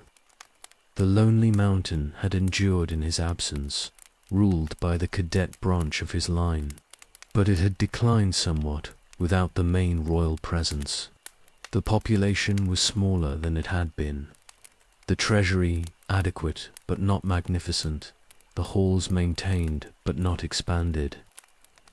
THR reclaimed his rightful position as senior heir of Durin, and those who had remained in Erebor accepted his authority without dispute. His brother Gira refused to follow him south. The younger prince had his own vision and his own pride, and he would not live as subordinate to THR when he could rule independently. He gathered those dwarves who felt similarly, warriors who had fought beside him in the Grey Mountains, craftsmen who preferred his leadership to his brother's, families who desired a fresh start rather than return to what had been. The group that followed GRR numbered in the thousands, substantial enough to establish a proper kingdom if they could find suitable territory. The Iron Hills lay east and north of Erebor, a cluster of mountains rich in ore and defensible in ways the Grey Mountains had never been. The region was closer to the wastes where dragons bred, but the hills themselves were more compact and easier to fortify than the sprawling northern range. Giara led his people there and began the work of establishing halls and mines, founding a kingdom that would be separate from Erebor and equal to it in all but ancient precedent. The division was not hostile initially.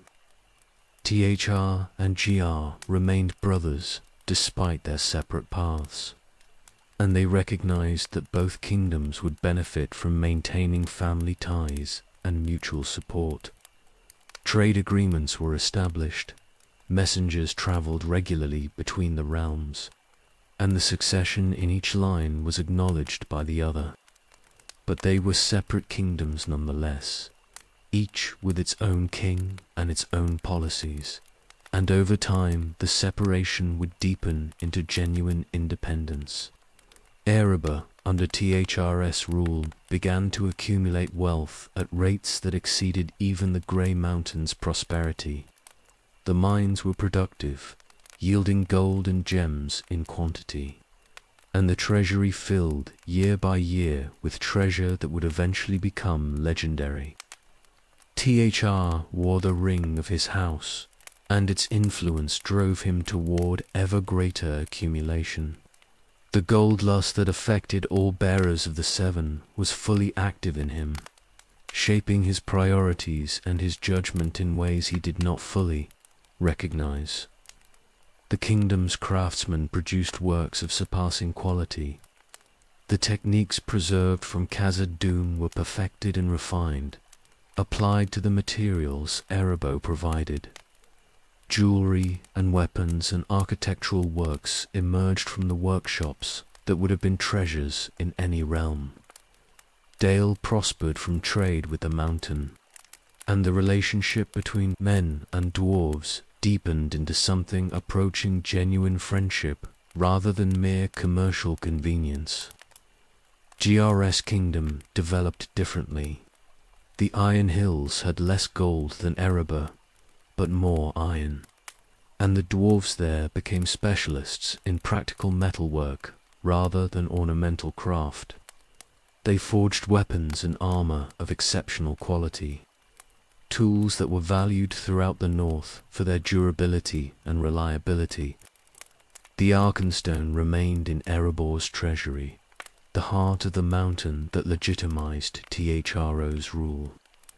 He visited it often, gazing upon the gem's radiance and finding comfort in its presence. The stone represented everything his kingdom was becoming: beautiful, unique, precious beyond measure. His pride in it grew with his pride in the realm he was building, and he began to think of Araba as destined to surpass even Moria in glory and wealth. GR's kingdom developed differently. The Iron Hills had less gold than Erebor, but more iron, and the dwarves there became specialists in practical metalwork rather than ornamental craft. They forged weapons and armor of exceptional quality, tools that were valued throughout the north for their durability and reliability. The kingdom was austere compared to Erebor's growing magnificence, but it was strong and self-sufficient, and those who dwelt there took pride in their reputation for producing work that endured.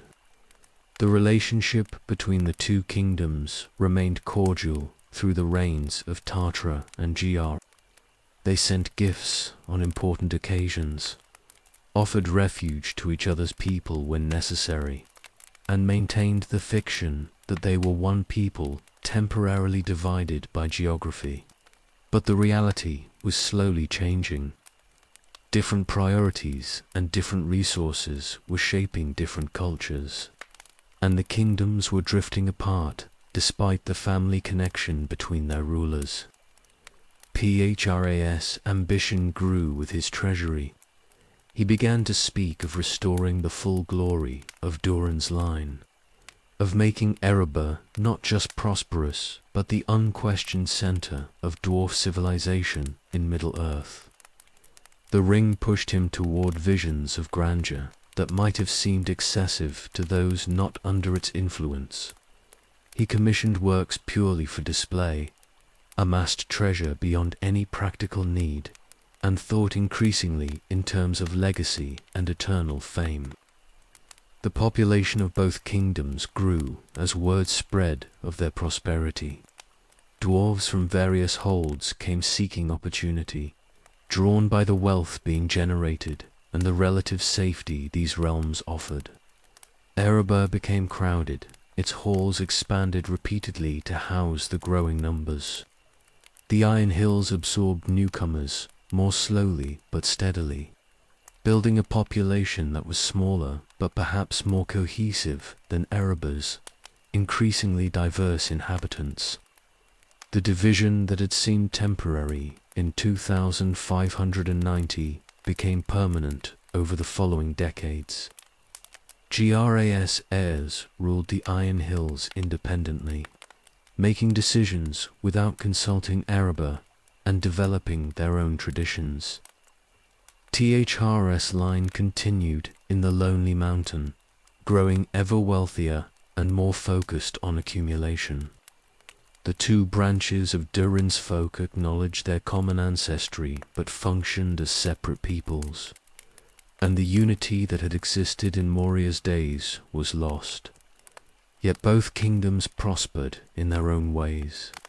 Erebor became the wealthier and more famous, its treasure growing until rumors of it spread throughout Middle-earth.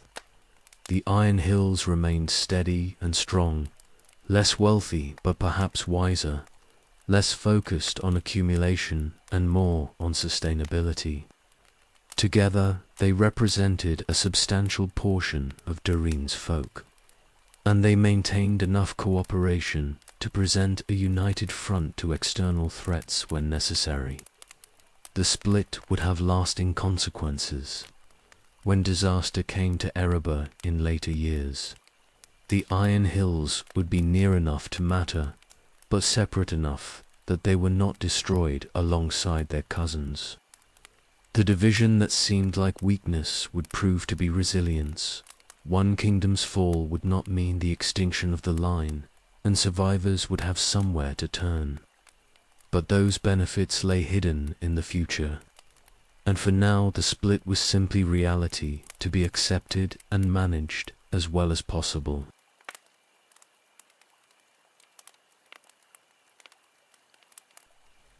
Araba reached the height of its glory in the years leading up to 2770. The treasury overflowed with gold and gems accumulated across generations, and the Arkenstone blazed at its heart like a captured star. THR's rule had brought wealth beyond what even the optimistic had projected, and the kingdom seemed blessed by fortune itself. Dale prospered alongside the mountain, grown wealthy on trade and alliance with the Dwarves. The future appeared secure, and few imagined that prosperity could be destroyed in a single day. No warning came.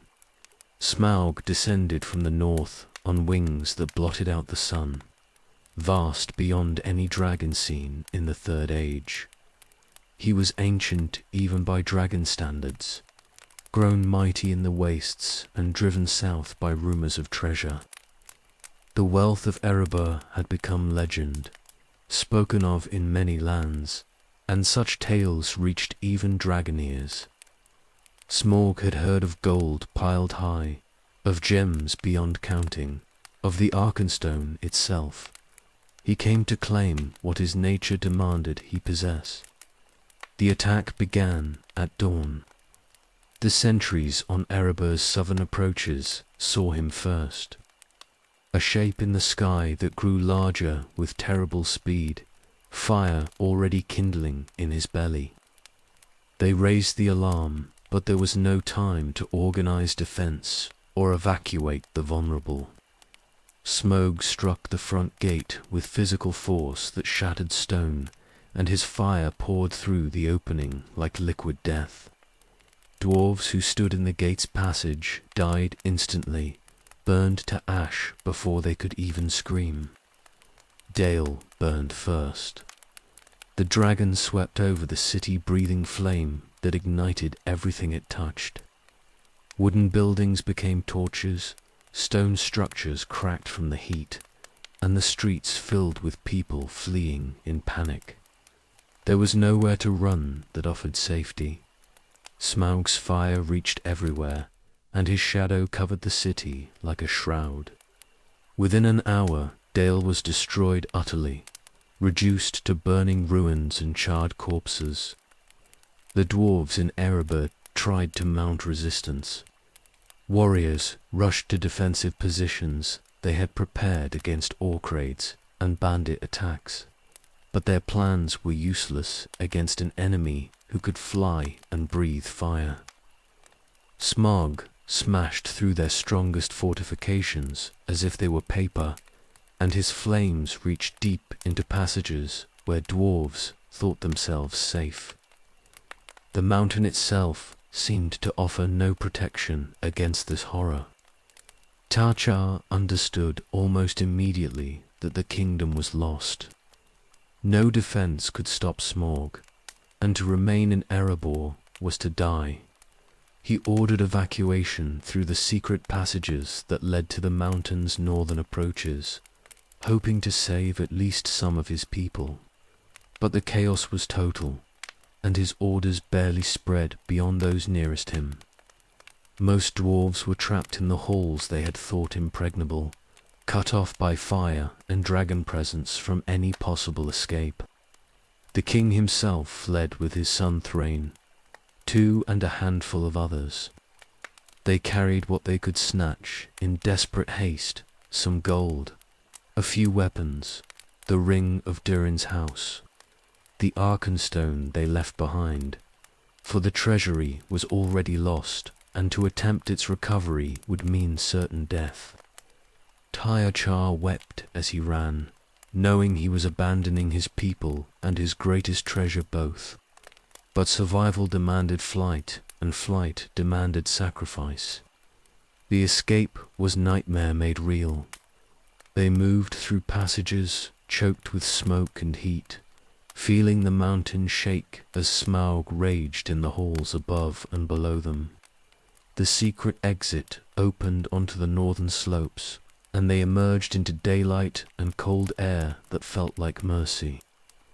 Behind them, Erebor was dying, its halls filling with fire.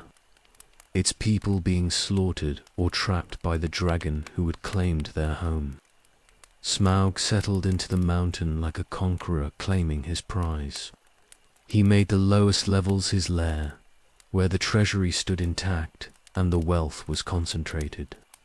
The gold and gems he spread beneath himself, making a bed of treasure that satisfied his dragon nature. The Arkenstone he found and coveted above all else, recognizing its unique quality even among such abundance. He slept on wealth that had taken generations to accumulate, and he woke to guard it with eternal vigilance. The survivors gathered on the slopes north of the mountain, perhaps 100 in total from a population that had numbered thousands.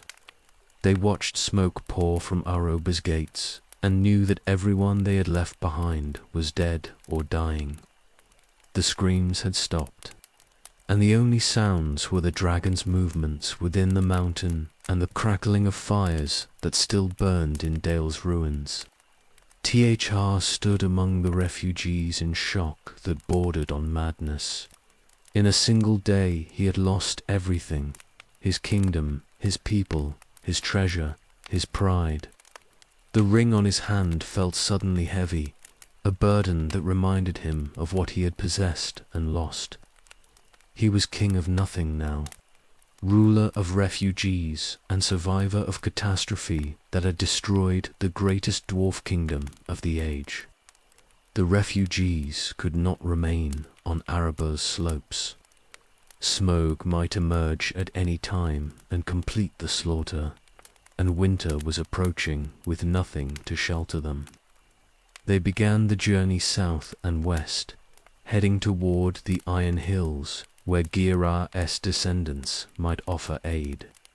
They carried their shame with them, and their horror, and the knowledge that they had been utterly defeated by an enemy they could not fight. Dale was gone. Aroba was lost. The wealth of Durin's line lay beneath a dragon who would guard it for as long as he lived, and dragons were essentially immortal. The survivors became refugees for the second time in their history, driven from their home by disaster they had not foreseen and could not prevent. The great kingdom that had seemed so secure was destroyed in a day, and those who escaped carried only loss and bitter survival. Smaug's coming marked the end of an age for Durin's folk. They had rebuilt after Moria's fall, had established Erebor as worthy seat of their ancient line, had accumulated wealth that made them great among Middle-earth's peoples. Now it was gone again, stolen by a worm whose malice and greed exceeded even the gold lust that the Seven Rings generated. The survivors would wander in poverty for decades, dreaming of reclamation that seemed impossible. The dragon had won, and the victory was absolute.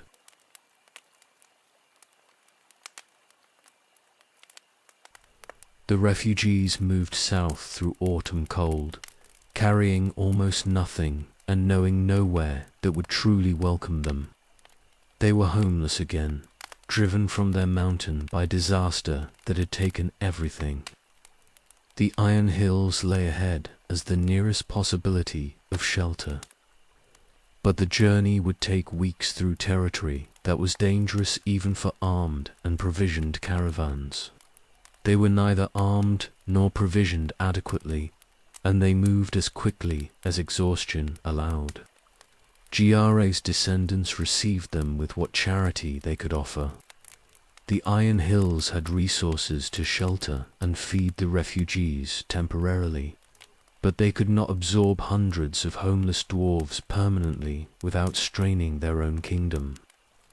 The welcome was genuine but limited, born of family obligation and dwarf solidarity rather than abundance.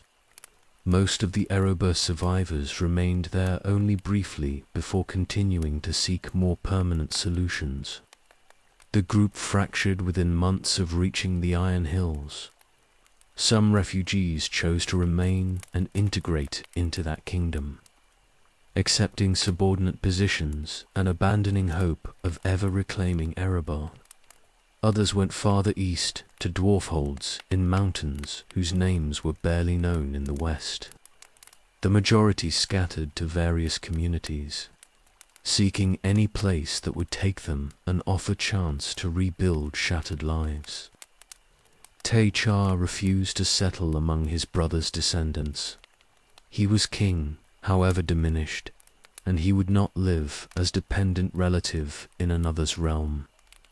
He took his son Thrain too, and closest companions west to the Blue Mountains, seeking the remnants of the ancient dwarf kingdoms that had been ruined in the First Age. Some communities still persisted there, poor but independent, and they offered Te-Char space to establish himself without the daily reminder of his fall. The Blue Mountains were hard country for those accustomed to Erebor's wealth. The halls available were small and poorly maintained, barely adequate for the modest group that followed Te-Char into exile. The mines yielded some iron and copper, but nothing approaching the gold that had flowed from the lonely mountain. Life became labor without glory, work that produced subsistence, but not prosperity. Te-Char took employment as smith and trader, working metal like any craftsman rather than ruling as king. The humiliation was profound for one who had possessed the greatest treasure in Middle-earth. He still wore the ring of Durin's house, but its power only made his poverty more bitter. The gold lust it generated had nowhere to be satisfied, and the frustration ate at him constantly. His son Thrain established what passed for a court in their modest halls. It was pathetic compared to Erebor's grandeur, a few rooms rather than sprawling complexes, a handful of followers rather than thousands of subjects, a treasury that could barely be called such. But they maintained the forms because they were all that remained. The rituals and titles that proclaimed they were still Durin's line, however far they had fallen. Thorin was born into this poverty, Thrain's son who would never know prosperity or security. He grew up hearing tales of Erebor's glory from elders who remembered it, learning of wealth he would never possess and a kingdom he would never rule. The stories shaped him, filling him with longing for something he had never experienced and determination to reclaim what had been stolen. The years ground on through drudgery and diminishment. Te-Char worked his forge and sold what he made, prices negotiated carefully because he could not afford to lose customers. The ring on his finger mocked him with memories of treasure beyond counting, of halls filled with gold, of the Arkenstone blazing in his treasury. The contrast between memory and reality was torture that intensified rather than fading with time. Depression settled on the old king like winter cold. He had been great, and now he was nothing. He had ruled the wealthiest realm in Middle-earth, and now he struggled to feed his household. The fall from such heights broke something in him that could not be repaired. His mind began to wander in ways that troubled those around him, fixating on the past and refusing to accept present circumstances. The other refugees adapted as they could. Some found new lives in the communities that took them in, eventually forgetting Erebor except as cherished memory. Others never recovered from the trauma, living diminished lives and dying early from grief or hopelessness. A few prospered through skill or luck, establishing themselves in new places and raising families that knew security. But all carried the knowledge that they had lost everything in a single day, and that knowledge marked them permanently. Thrain watched his father deteriorate and felt helpless to prevent it. The old king would not accept comfort or distraction from his obsessions. He spoke constantly of Erebor and the treasure, rehearsing grievances and planning impossible schemes for reclamation. The dragon could not live forever, Tiatra insisted, and when it died, the mountain would be theirs again. Thrain tried to redirect these fantasies toward practical concerns, but the ring's influence was too strong and his father too broken. 20 years passed in exile. Tarchar aged beyond his years. Worn down by work and obsession, both his hair went white and his face grew lined, but his eyes retained the fierce intensity of one who could not accept defeat. The ring that should have sustained him through centuries seemed instead to be consuming him, feeding on his frustration and magnifying his worst tendencies. The poverty never stopped feeling like degradation. Every transaction reminded Thr of what he had lost. Every cramped room in their small halls mocked memories of Araber's grandeur. He had been king under the mountain, possessor of the Arkenstone, ruler of wealth that made other kingdoms seem poor. Now he was refugee selling worked metal to earn bread, and the humiliation was unbearable. His mind turned increasingly toward Moria. Khazad-dûm had been greater even than Erebor before its fall, and surely the Balrog could not guard it forever. Perhaps the ancient halls could be reclaimed where the lonely mountain could not. The thought became obsession that grew stronger as his grip on reality weakened. He spoke of it to Thrain, who tried to dissuade him, but the idea had taken root and would not be dislodged. The wandering years broke T'Chaga in ways that Smaug's attack had not. The dragon had destroyed his kingdom, but exile and poverty destroyed the king himself. What remained was hollow shell, animated by obsession and delusion, driven by the ring toward decisions that wisdom would have rejected. The 20 years of wandering prepared the way for disaster that would equal or exceed Erebor's fall, and none who loved the old king could prevent what was coming.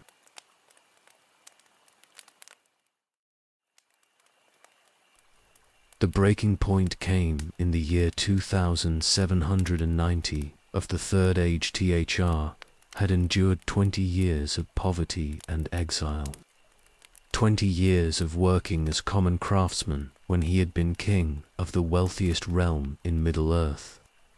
The ring on his finger had driven him deeper into obsession with each passing year, and now his mind was no longer fully his own. The gold lust had become madness, and the madness had found its focus. Moria must be reclaimed, and he must be the one to reclaim it. He spoke of it constantly to anyone who would listen. Khazad-dûm had been greater than Erebor, richer and more glorious, and it had fallen to the Balrog nearly 1,000 years before. Surely the demon was dead or departed by now, and the ancient halls stood empty, waiting for Durin's heir to return. The logic was desperate and flawed, born of need rather than reason, but Thr could no longer distinguish between what he desired and what was possible. Thrain tried to dissuade him. His father was old, and the journey dangerous, even if Moria stood empty, which it almost certainly did not. Reports from those regions spoke of darkness in the mountains and evil that dwelt there still. No one who entered Khazad-dûm returned to tell what they had found. To go there was suicide, and to go as king was abandonment of those who still looked to Thr for leadership, however diminished his realm had become. But the old king would not be moved. He had decided, and the ring's influence made the decision feel like destiny rather than delusion. He would go to Moria, and he would enter it, and he would reclaim what was rightfully his. If the Balrog still lived, then he would face it and die as a king should, in battle rather than in poverty. Either outcome was preferable to continuing the slow death of exile. He made minimal preparation because he had little to prepare with. A few provisions, his weapons, and the ring were all he took. He announced his departure as if it were royal proclamation rather than old dwarf's final madness. Most of his followers tried once more to change his mind and failed. Thrain begged him to reconsider, to think of his son and grandson, to accept that some losses could not be recovered. Thra refused every argument with the stubbornness that had always characterized his line, but was now twisted into something destructive. One companion agreed to go with him. Naua was ancient himself, a dwarf who had served Thr since Erebur's glory days, and could not abandon his king even for a mad quest. He knew they were going to their deaths, but loyalty demanded he go anyway. Someone had to witness whatever happened, had to carry word back if only one of them could return. Nar accepted the burden because no one else would. They departed in early spring when the passes were barely clear. The journey from the Blue Mountains to the Misty Range took weeks, and Thro used the time to elaborate on his plans. He spoke of reclaiming Moria's treasuries and using that wealth to rebuild his kingdom, of making Khazad-dûm his seat and ruling there as his ancient ancestors had ruled. Nara listened and said nothing, for there was nothing to say that would change what was coming. The mountains rose before them at last, and Thr led them toward the approaches he remembered from tales and old maps. The east gate stood sealed as it had since the Exodus, stone doors that had been closed when the refugees fled and never reopened. The king studied the entrance and declared it should not be used.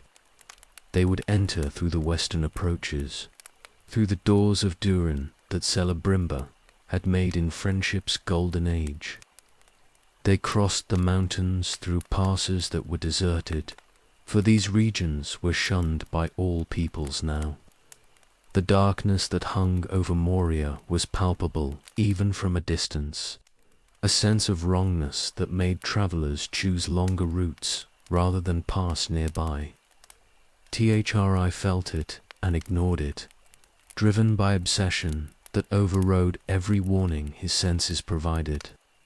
The western side of the mountains showed evidence of ancient grandeur. The road that led to Doran's doors had been well made once, and traces of that craft remained despite centuries of neglect. They followed it to the cliff face where the doors had stood, and Teachar expected to find them sealed as the eastern entrance was sealed. Instead, they stood open, a black rectangle that led into absolute darkness. Nara balked at the sight. Open doors meant the demon had emerged at some point and might do so again. It meant the halls beyond were accessible to anything that chose to enter Orcs, or worse things, drawn by the darkness within. To go through that opening was to step into doom as certain as stepping off a cliff. He told Tachara this, pleading with him to reconsider even now. The old king would not listen. This was what he had come for, and he would not turn back when his goal stood before him. He adjusted his weapons and stepped toward the entrance, moving with purpose that denied any doubt. Nara followed because he had promised to, because abandoning his king was unthinkable even when the king was leading them to certain death. Thr paused at the threshold and spoke his final words to the companion who had followed him this far. He would enter alone, for this was king's duty and should not require another's death. Nara should wait outside for a time, and if Tachara did not return, then he should carry word of what had happened back to Thrain. The old servant refused, He would not wait outside while his king faced whatever dwelt within. They would enter together or not at all. They argued briefly, and THRR finally agreed with ill grace. Together they would go into Moria's darkness, and together they would face whatever they found there. The king took a final breath of outside air and stepped across the threshold into shadow. Na followed, his heart heavy with the certainty that they would not emerge again. The darkness swallowed them completely. Behind them the doors stood open, a mouth that had consumed 2 dwarves and would yield nothing back. The mountains were silent except for wind, and that silence would endure for days before it was broken by horror.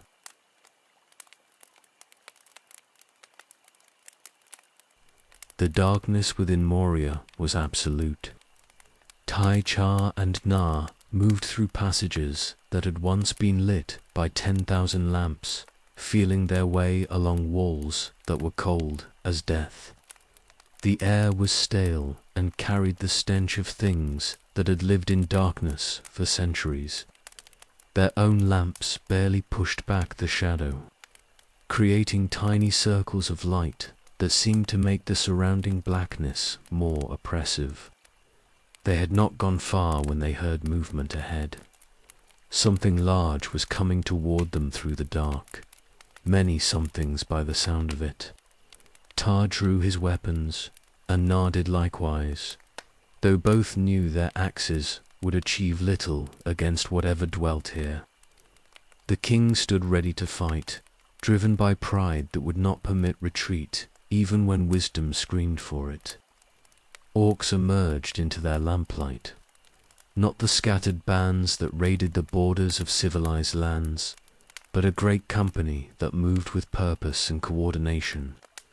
These were the creatures that had claimed Moria after the Balrog's presence drove out the dwarves, and they had made the ancient halls their own.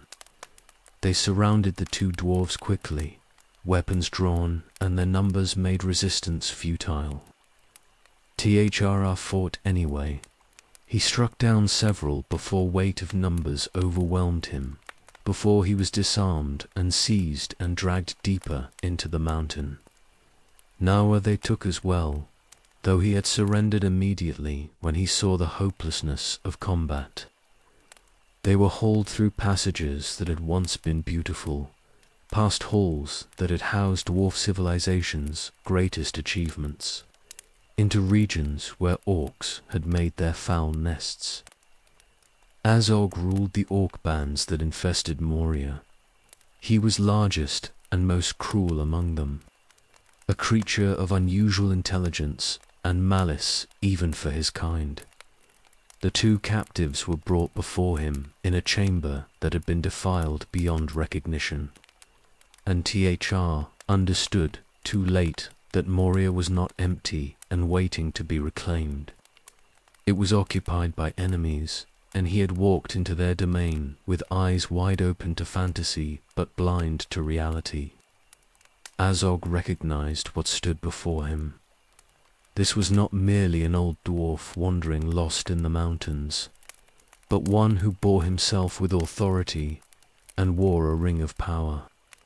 The orc questioned him roughly, demanding to know his name and purpose. The HRR answered with defiance born of pride that could not bend even in captivity. He was the HRR's son of Dane, king under the mountain, rightful heir to Khazad-dûm, and he commanded these orcs to depart from halls that belonged to his people. The declaration was brave and foolish in equal measure. Azog saw opportunity in this captive rather than merely another dwarf to kill for sport. This was a king, however fallen, and his death could serve purposes beyond simple murder. The orc had THR bound and beaten, making clear that kingship meant nothing here and that Moria belonged to those who currently held it. The torture that followed was designed to break the old dwarf's spirit. Azog wanted information about other dwarf kingdoms, about their strength and their treasures, about vulnerabilities that could be exploited. But Tiantra revealed nothing despite the pain inflicted on him. Whatever madness had driven him to Moria, whatever delusions the ring had fed him, his courage remained intact. He would not betray his people even to end his suffering. Azog grew frustrated with a captive who would not break.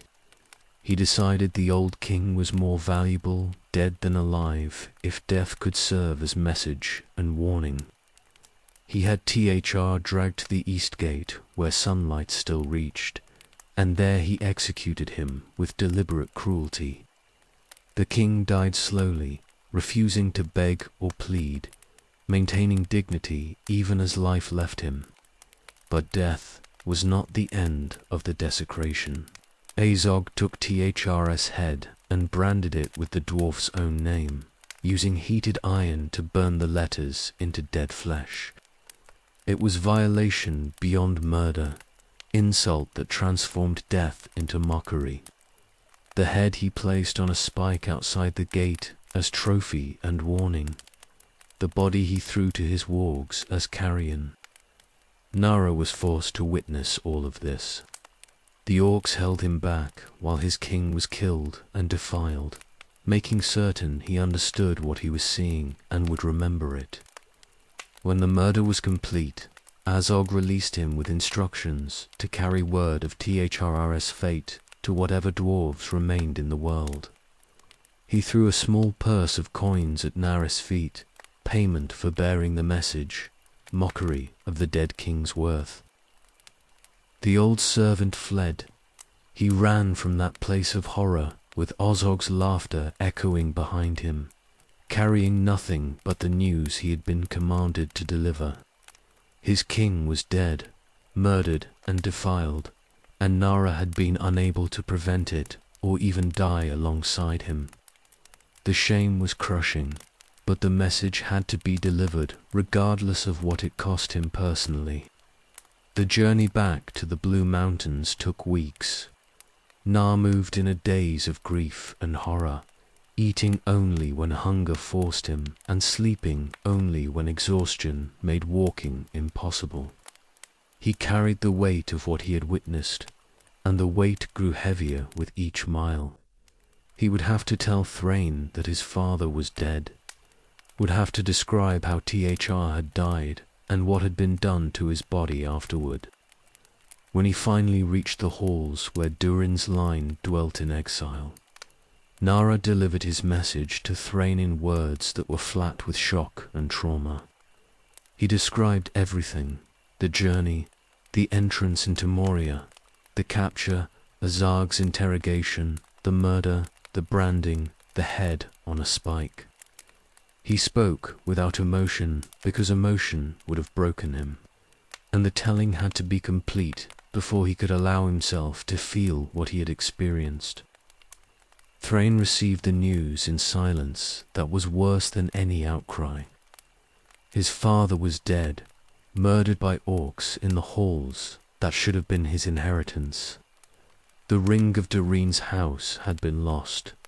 Nar did not know what had become of it, whether Azog had taken it or whether it remained on THRO's body where the wargs had dragged it. The old king's head bore his name burned into the flesh, ultimate desecration that transformed death into eternal shame. Word spread from the Blue Mountains to every dwarf hold in Middle-earth. Messengers rode to the Iron Hills and Erebar, to the Grey Mountains, survivors wherever they had scattered, to every community that could claim connection to Durin's folk. Tychar had been murdered, and his death demanded answer. The dwarves had endured much: the loss of Khazad-dûm, the dragon attacks in the north, the fall of Erebor. But this was personal violation beyond strategic defeat. Rage built in every hold where the news arrived. This was not dragon fire that could not be resisted or Balrogdra that forced withdrawal.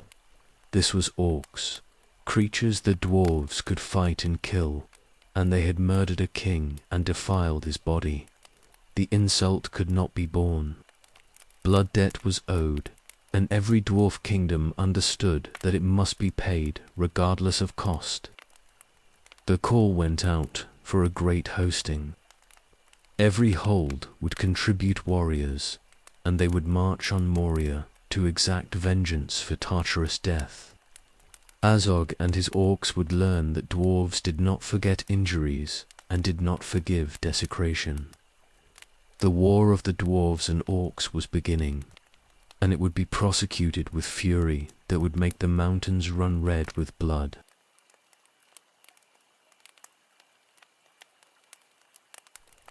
The hosting assembled through the year that followed Taitrar's murder. From every hold came warriors in full battle array, axes sharpened and mail tested, provisions gathered for campaigns that might last years. The Iron Hills sent thousands under their lord's command. The Blue Mountains contributed what they could despite poverty. Communities scattered across Middle-earth dispatched every warrior they could spare, for this was debt that transcended individual kingdoms and touched the honor of all dwarf kind. Thrainta led the alliance as THR's heir, though his grief and rage made him nearly mad with desire for vengeance. He wore mail forged for war rather than display, and he carried weapons meant to kill rather than impress. The ring of his house was lost with his father's body, but authority came from blood and purpose both. Every dwarf who joined the hosting acknowledged his right to command, and they followed him gladly toward the slaughter they all desired. The war began in the year 2793, 3 years after Tiertraras's death. The dwarf armies did not march directly on Moria, but instead swept through the mountains, hunting every orc band they could find.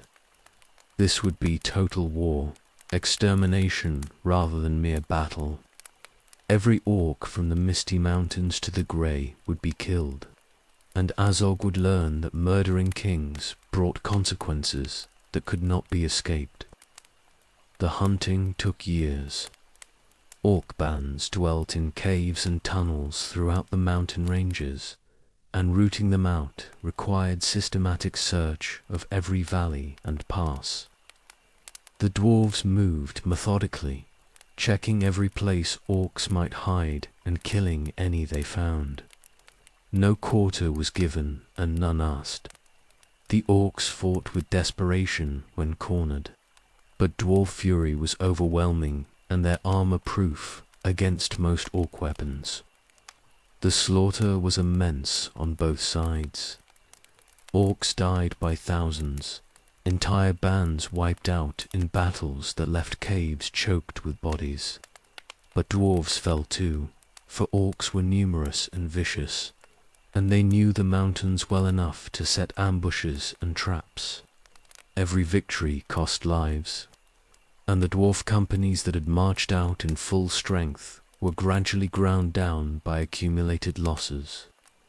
Thrain pushed his warriors without mercy.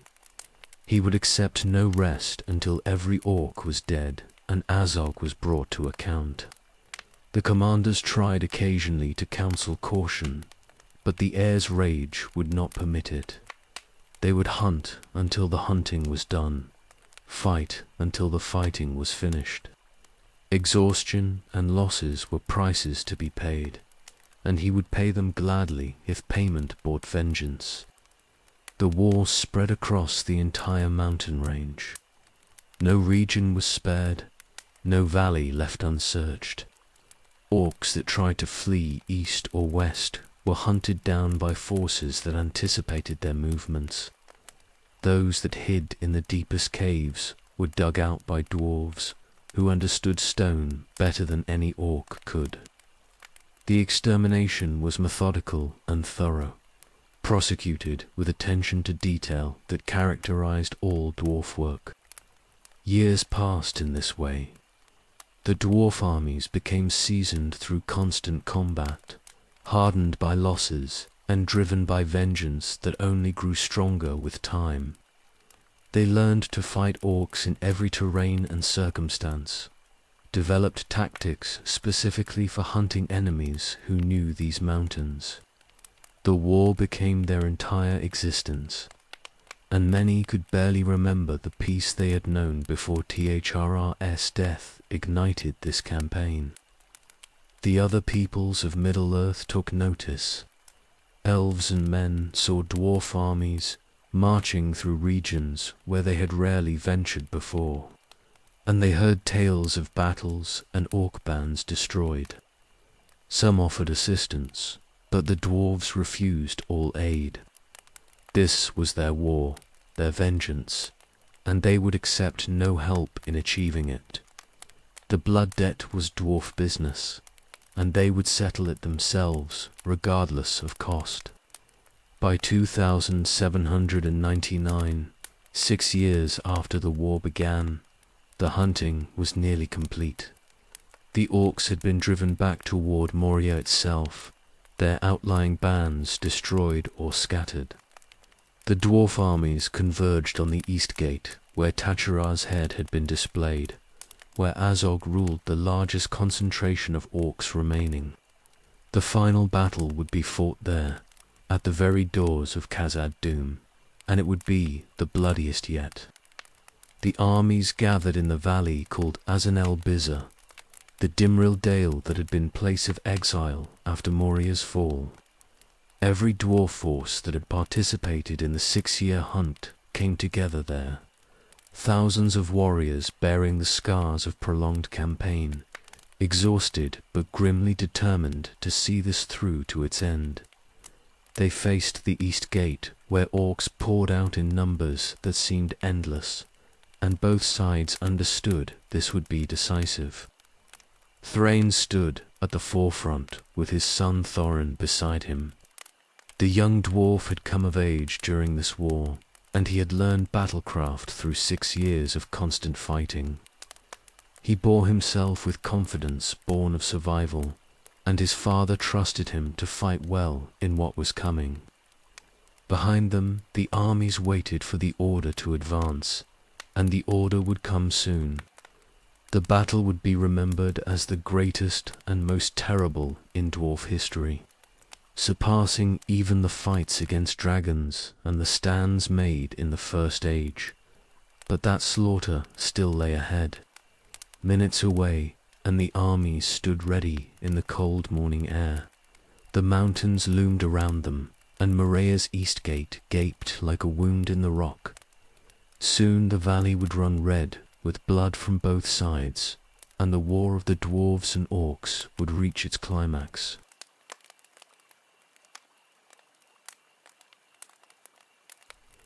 The battle began at dawn when the orc armies poured from Moria's east gate in numbers that made the dwarf forces seem small by comparison. Azog had gathered every band that could reach him, calling them from distant tunnels and deep caves, assembling a host that was meant to crush the Dwarf Alliance utterly. The orcs came in waves that seemed endless, and their war cries echoed from the surrounding peaks like thunder. The dwarves met them in disciplined formations that held despite the initial shock. They had fought orcs for 6 years and learned every trick these enemies possessed. The front ranks locked shields and presented a wall of steel and courage that the orc charge broke against. Behind them, archers shot into the mass of enemies, and every arrow found a target in the packed orc ranks. The fighting was close and brutal from the first moments. Orcs wielded crude weapons with vicious strength, and they cared nothing for their own lives as long as they could drag dwarves down with them. The dwarves fought with axes that clove through armor and helms, with hammers that crushed bone, with short swords designed for the press of melee where longer blades were useless.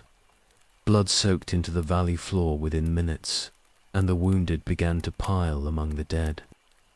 Thrain commanded from the center, directing forces with signals that his captains understood and obeyed instantly. The discipline that had been built through 6 years of campaign held despite casualties and chaos. When a section of the line weakened, reserves moved to support it. When an opportunity opened to press forward, warriors advanced in coordinated rushes rather than individual heroics. The dwarves were outmatched in numbers, but superior in organization. Azog led his orcs from the gate itself, easily visible because of his size and the banner he carried. He wore armor looted from dwarves, killed in earlier fights, and he bore weapons that had been dwarf-made before being stolen. The sight of him drove the dwarf warriors to greater fury, for this was the creature who had murdered Tychar and defiled his body. Every dwarf in the valley wanted to be the one who killed him. The battle spread across the entire dale. Thousands fought in the main press before the gate, but other combats erupted along the flanks where orc bands tried to encircle the dwarf position. Smaller contingents of dwarves met these threats and held them, preventing the envelopment that would have spelled disaster. The fighting lasted hours without pause, neither side gaining clear advantage despite the losses mounting on both. The Iron Hills forces under Nain's son Dane arrived late, having farther to travel than the other contingents. They came down from the north in full battle array, fresh warriors who had not been ground down by the morning's slaughter. Their arrival tilted the balance that had been precarious. The dwarves pressed forward with renewed strength, and the orc lines began to buckle under the combined assault. Azog saw his forces failing and responded with the desperation of one who understood defeat was near. He led a personal charge toward where Thrain fought, intending to kill another king and break dwarf morale through shock. The Orc Lord was vast and terrible, and he cut through the warriors who tried to stop him. He reached Thrain and struck him down, not killing but wounding gravely. Thorin threw himself forward to defend his fallen father. He fought Azog briefly, matching courage against size and malice. But he was young, and the Orc Lord was mighty beyond normal measure. Thorin was beaten back, his shield shattered, and his left arm wounded. He would have died there if not for intervention. Dane Ironfoot saw what was happening and charged across the battlefield. He was cousin to Thorin and young himself, barely of age, but he was strong and fresh where others were exhausted. He met Azog in single combat before the East Gate, and the duel was fierce beyond any other fight that day. The Orc Lord was larger and more experienced, but Dane fought with fury that would not accept defeat. The end came suddenly. Dane found an opening in Azog's defense and struck with his red axe, cutting deep into the Orc Lord's body. Azog fell, mortally wounded, and Dane stood over him to finish the kill. The Orc Lord's death sent shock through his forces, and the momentum that had been turning against them became rout. The orcs broke and fled, pursued by dwarves who showed no mercy. The slaughter continued as the orcs were hunted down. Most died in the valley or in the passes beyond, cut down by warriors who remembered 6 years of hunting and the murder that had started it all. Few escaped to carry news of the defeat to whatever holes they might find in the eastern mountains. The Battle of Azon-Obiza was won, and the victory was absolute. But Dane had seen something that changed everything. In the moment after killing Azog, he had looked through the east gate into Moria's darkness. His eyes were keen, and he saw what dwelt there still, shadow and flame, the presence that had driven the dwarves from these halls 1,000 years before. Durin's Bane lived, and it was aware of the battle at its threshold. To enter Moria now would be to face the Balrog, and that was death for any force, however victorious. The commanders gathered to assess the situation. Thrain was wounded but alive, being tended by healers who worked to stop his bleeding. Thorin's arm was broken, and he sat in shock from pain and the nearness of death he had experienced. Dane delivered his news to those assembled. They could not reclaim Moria because the demon that had destroyed it still dwelt within. The war had been won, but the original goal remained impossible. The cost became clear as they counted the dead. Nearly half the dwarf forces that had fought in the battle were casualties, killed outright or wounded beyond recovery. Every clan had lost warriors. Every family would mourn. The 6 years of war and this final terrible day had bled the dwarves in ways that would take generations to recover from. They had achieved vengeance but paid a price that made victory taste like ashes. The bodies were dealt with according to dwarf custom. Their own dead were burned on pyres, built from what wood could be gathered, and the smoke rose to the sky in columns that could be seen for miles. The orc bodies, they left where they fell, or piled them and set them alight without ceremony. Azarg's body they beheaded, and his head they mounted on a spike before the east gate, answering desecration with desecration. Thrain addressed the survivors when he was able to stand again. He spoke of victory and vengeance achieved, of THRO avenged and honor restored. But he also acknowledged what they could not do. They could not reclaim Khazad Dûm, could not recover the treasures or walk the halls their ancestors had built. Moria would remain lost, and this war had won nothing beyond blood price for an old king's murder. The armies dispersed to their various homes. They carried their wounded and their grief, and they carried knowledge that dwarf power had limits that courage alone could not exceed. The Battle of Azanalbiza would be remembered as their greatest military victory, but also as proof that some losses were permanent and some enemies could not be defeated. The war was over, and they had won, and the winning had cost more than most of them could bear.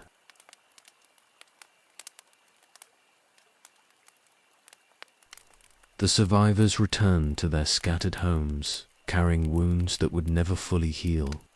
Thrain led those of Durin's line back to the Blue Mountains, where they had dwelt before the war, and the halls that had seemed cramped before now felt vast, with all the empty spaces where the dead should have stood. Nearly half who had marched out did not return, and every family mourned losses that could not be replaced. The victory at Azanalbiza rang hollow when measured against the cost in blood and the failure to reclaim what had been lost. Thorin recovered from his wounds over the months that followed, but his left arm never regained full strength. The shield arm that Azog had shattered healed crooked despite the healer's best efforts, and it ached in cold weather as permanent reminder of how close he had come to death. He was young still, barely into adulthood by dwarf standards, but the war had aged him in ways that went beyond physical injury. He had seen things no young dwarf should see, had fought battles that should have belonged to a later generation. His father Thrain had survived the war but emerged from it changed. The wound he had taken from Azog troubled him constantly, never healing cleanly despite treatment. More concerning was the darkness that settled over his mind in the years after the battle. He spoke often of Erebor and the treasure that lay beneath Smaug's guard, obsessing over the Arkenstone and the wealth that should have been his inheritance. The loss of his father's ring gnawed at him, and sometimes he seemed to forget where he was or what year it was. The Blue Mountains kingdom that Thorin inherited was poverty dressed in the language of royalty. They had halls but not mansions, workshops but not great forges, a treasury that barely deserved the name. The population that looked to him for leadership numbered in the hundreds rather than thousands, and most were old or wounded from the war. This was what remained of Durin's line, refugees twice over, broken by disasters they could not prevent and victories that cost more than defeat. Thorin took up his grandfather's old trade. He worked as smith and craftsman, selling what he made to whoever would buy it. The prices were never what the quality deserved, for buyers knew the dwarves needed the sales and bargained accordingly. He swallowed his pride with every transaction and accepted what was offered, because feeding his people mattered more than honor. The humiliation was constant and corrosive, but he endured it because endurance was what his line did best. The years ground on through labor that was unending but unrewarding. Thorin worked his forge and dreamed of Erebor, of halls he had never seen but heard described until he could picture every detail. The lonely mountain became obsession for him as it had been for his grandfather. The lost kingdom that represented everything his people had once been and might be again. He knew the dragons still lived there. New reclamation was impossible, but the dream sustained him through poverty that would have broken lesser spirits. Thrain disappeared in the year 2841. He had been wandering more frequently, his mind increasingly unstable, and one day he simply did not return from wherever he had gone. Search parties found no trace of him, and eventually Thorin was forced to assume his father was dead. The circumstances remained mysterious. Some said orcs had taken him, others that he had wandered into the wild and perished there. The truth would remain hidden for another century, but the result was the same. Thorin was king now, however diminished his kingdom. The decades that followed were long grey years of survival without hope of improvement. The Blue Mountains offered little beyond subsistence, and the wider world cared nothing for a handful of impoverished dwarves dwelling in played-out mines. Trade was minimal, prosperity non-existent, and the future appeared to offer only more of the same. Thorin aged into middle years, without wife or children, too poor to support a family and too proud to inflict his circumstances on any dwarf woman. He kept the old customs alive because they were all that remained. The festivals were observed, the songs sung, the stories told to the few children born into their community. He taught the young about Erebor and Khazad-dûm, about glory their people had once possessed and might someday reclaim. The teaching felt hollow sometimes, but it was necessary. The young needed to know what they were part of, needed to understand that poverty was accident of history rather than natural state. His companions were those who had survived the war and chosen to remain with him rather than scatter to other holds. Dwalin was among them, a fierce warrior who had lost brothers at Azon el-Biza, but never lost his loyalty to Durin's line. Balin had been his father's advisor and became Thrin's, offering counsel that balanced the king's tendency toward brooding with practical concerns.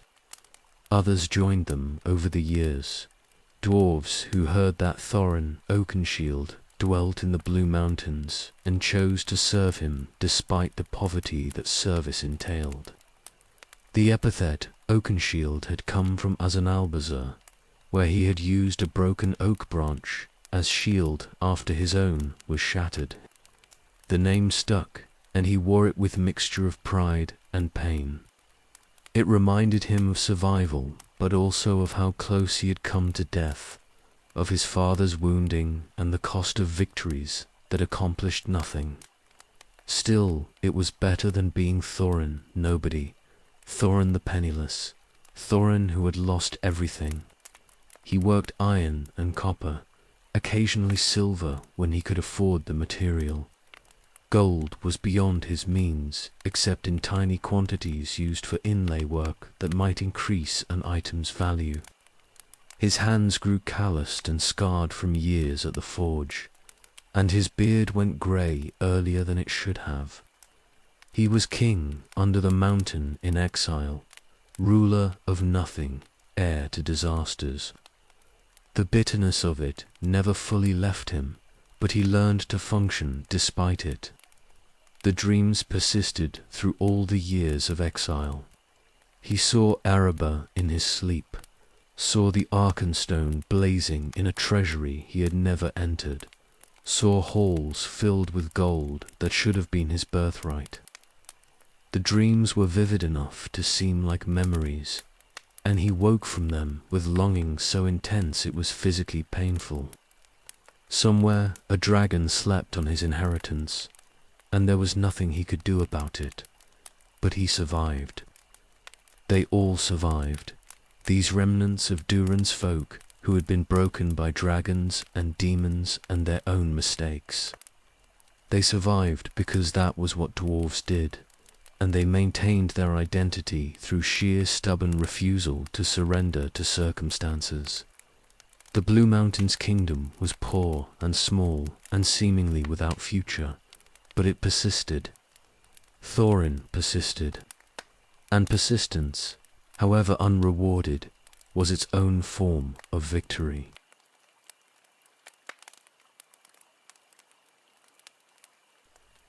Gandalf came to the Blue Mountains in the spring of 2941 of the Third Age. The wizard had not visited Thorin in years, and his arrival was unexpected but not unwelcome. He brought news from the wider world and possibilities that dwarf isolation had kept hidden. Thorin received him with what hospitality poverty allowed, and they spoke long into the night about matters that had been festering for decades. The wizard proposed what seemed impossible, an expedition to Erebor to reclaim the lonely mountain from Smaug. The dragon had ruled there for 171 years, and most assumed he would rule there until the world ended.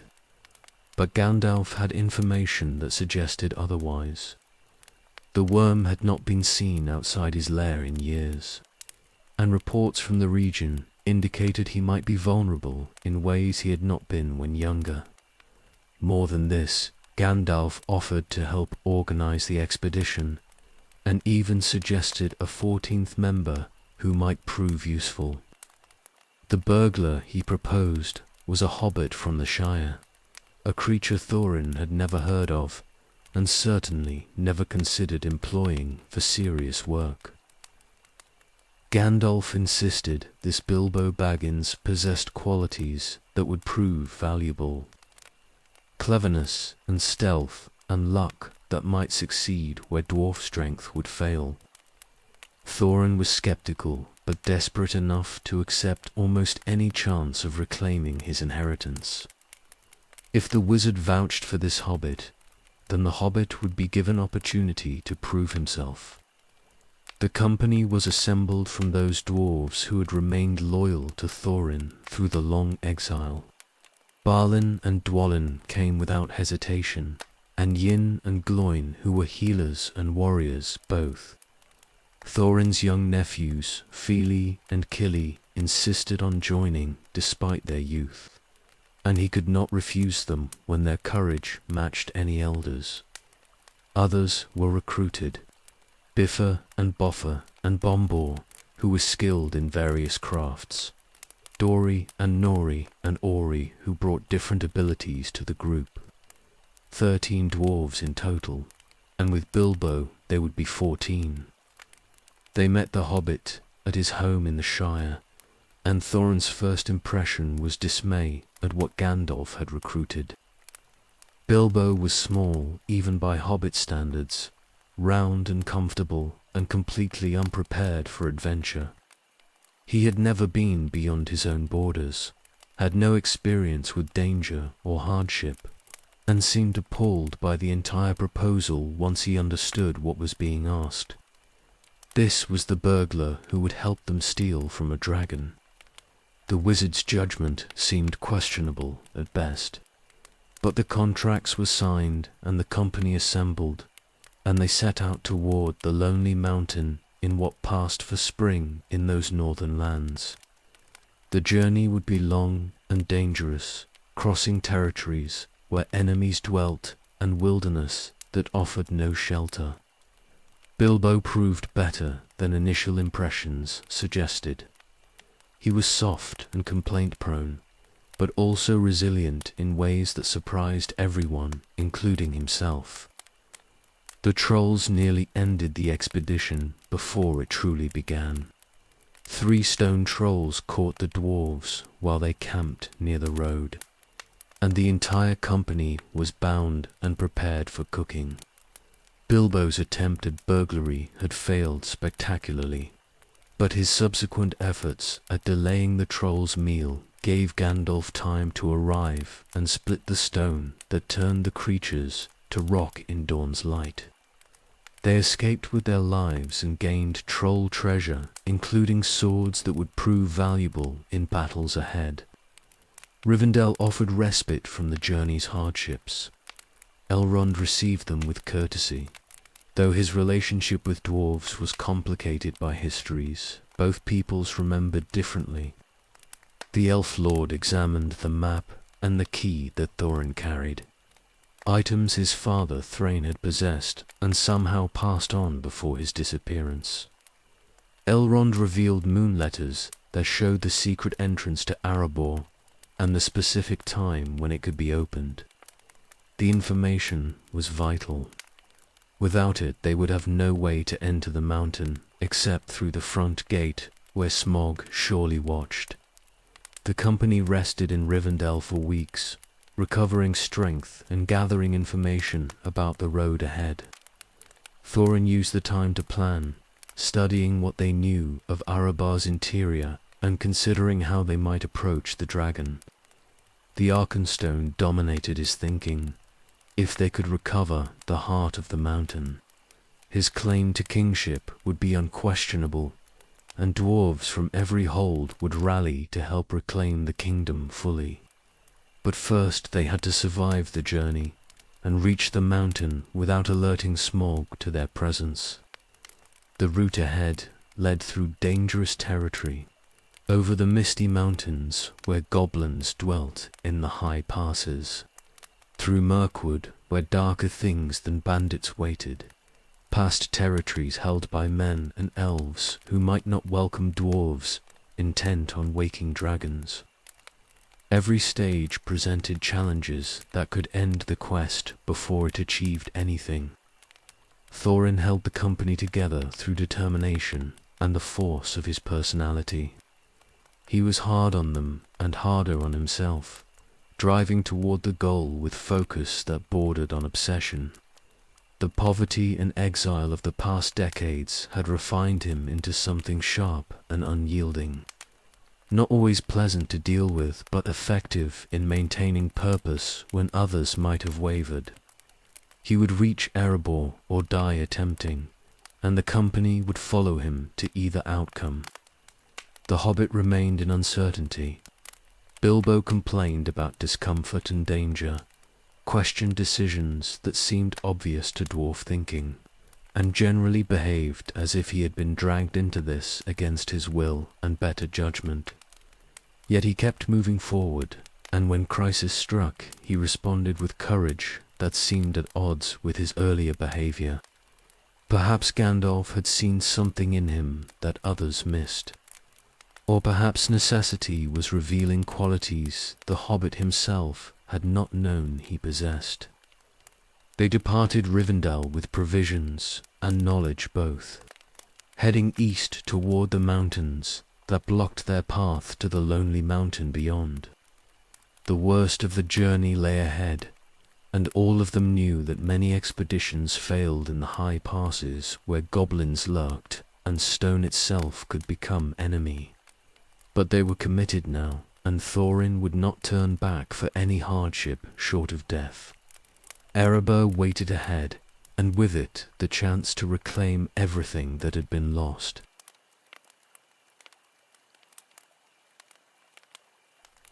The company was captured by goblins in the high passes of the Misty Mountains. They had sheltered in a cave that seemed safe, but was actually a trap, and the stone opened beneath them to drop them into tunnels where the goblin kingdom sprawled. The creatures swarmed over the dwarves, seizing weapons and binding them, dragging them deeper into the mountain toward their chieftain who would decide what death these trespassers deserved. Bilbo was separated in the chaos. He fell during the initial capture and was knocked unconscious, and when he woke, the others were gone. He found himself alone in darkness with only his small sword and the courage that had been growing in him since the journey began. The goblin tunnels stretched in every direction, and he could hear their voices echoing from passages he could not see. Escape seemed impossible, but remaining where he was meant eventual discovery and death. He chose a direction and moved as quietly as a hobbit could, which was very quietly indeed. His feet made no sound on the stone, and his small size let him slip through spaces where larger creatures would have been trapped. He descended deeper into the mountain, driven by some instinct toward lower passages where the goblin voices were fewer and the air smelled of water and ancient things. A lake lay in the mountain's roots, black and still in darkness that no light had touched in ages. Bilbo nearly stumbled into it before his eyes adjusted enough to see the water's edge. Something lived in that lake, something that noticed the small creature standing on its shore. A boat appeared from the darkness, and in it sat a creature that was neither goblin nor dwarf nor anything Bilbo recognized. Gollum was ancient and twisted, changed by centuries and darkness, and by the ring he possessed. He challenged the hobbit to a riddle game, proposing that if Bilbo won, then he would show the way out, but if Bilbo lost, then he would be eaten. The hobbit accepted because he had no choice, and the game began with riddles that tested wit and memory and the ability to think clearly when death waited for wrong answers. They traded riddles back and forth, each searching for questions that would stump the other. Bilbo drew on memories from his comfortable life in the Shire, on stories he had read and puzzles he had solved in safety and comfort. Gollum pulled from longer memory and darker experiences, riddles that spoke of things Bilbo had never imagined. The contest was close, each winning and losing rounds, neither able to gain clear advantage. Bilbo asked about time and wind and eggs, and Gollum answered correctly each time, though the answers came slower as the creature struggled with concepts far removed from his underground existence. Gollum asked about things that killed without touching and creatures with teeth but no mouth, and Bilbo worked through the logic until answers came. The game stretched on, and both participants grew desperate as they realized the other was not easily beaten. Then Bilbo made a mistake that saved him. In his nervousness, he reached into his pocket and felt something there that should not have been. A ring that must have fallen from Gollum's possession during the riddle game. His hand closed around it, and without thinking he asked aloud what he had in his pocket. Gollum took it as a riddle and could not answer, for how could he know what the hobbit possessed? The creature realized what must have happened. His precious ring was lost, and this intruder had taken it. The rage that filled Gollum was terrible beyond reason, and he lunged at Bilbo, intending to kill, regardless of what the Riddle Game's rules had been. The hobbit ran, driven by terror that gave him speed he had never possessed before. He fled through passages with Gollum pursuing, and the creature's howls echoed behind him, promising death and worse than death. Bilbo slipped the ring on his finger in desperation, hoping it might offer some protection or power. He vanished.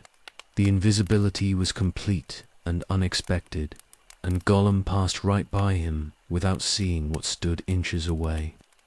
The hobbit pressed against the wall and held his breath while the creature searched frantically for prey that had disappeared. The ring had saved him, though he did not yet understand what he possessed or what it would eventually cost. Gollum gave up the search eventually and returned toward his lake, muttering about the precious that was lost and the thief who had stolen it. Bilbo followed at safe distance, reasoning that Gollum knew these tunnels and might inadvertently lead him to an exit. The creature did indeed move toward the outer regions where goblins dwelt, and Bilbo stayed behind him, using the ring's power to remain unseen. The path led to the back door that goblins used when they hunted outside the mountain. Guards stood there watching the entrance, and Gollum stopped before them, crying about the thief who had stolen his birthday present. The goblins paid him little attention, for the creature often came to this door, raving about various grievances. Bilbo saw his chance and took it, slipping past both Gollum and the guards while invisible, escaping into sunlight that felt like salvation after the underground darkness. He found the others waiting outside, having escaped the goblins through violence and Gandalf's intervention. They had thought him dead and were stunned to see him alive. Bilbo told them a version of his adventure that omitted certain details about the ring and how he had acquired it. The lies came easily, and he kept the ring's power secret even from the wizard who might have understood its significance. The company was reunited, and they had escaped the Goblin Kingdom despite capture and separation. Bilbo had proven himself in ways none of them had expected, and Thorin's estimation of the hobbit rose considerably.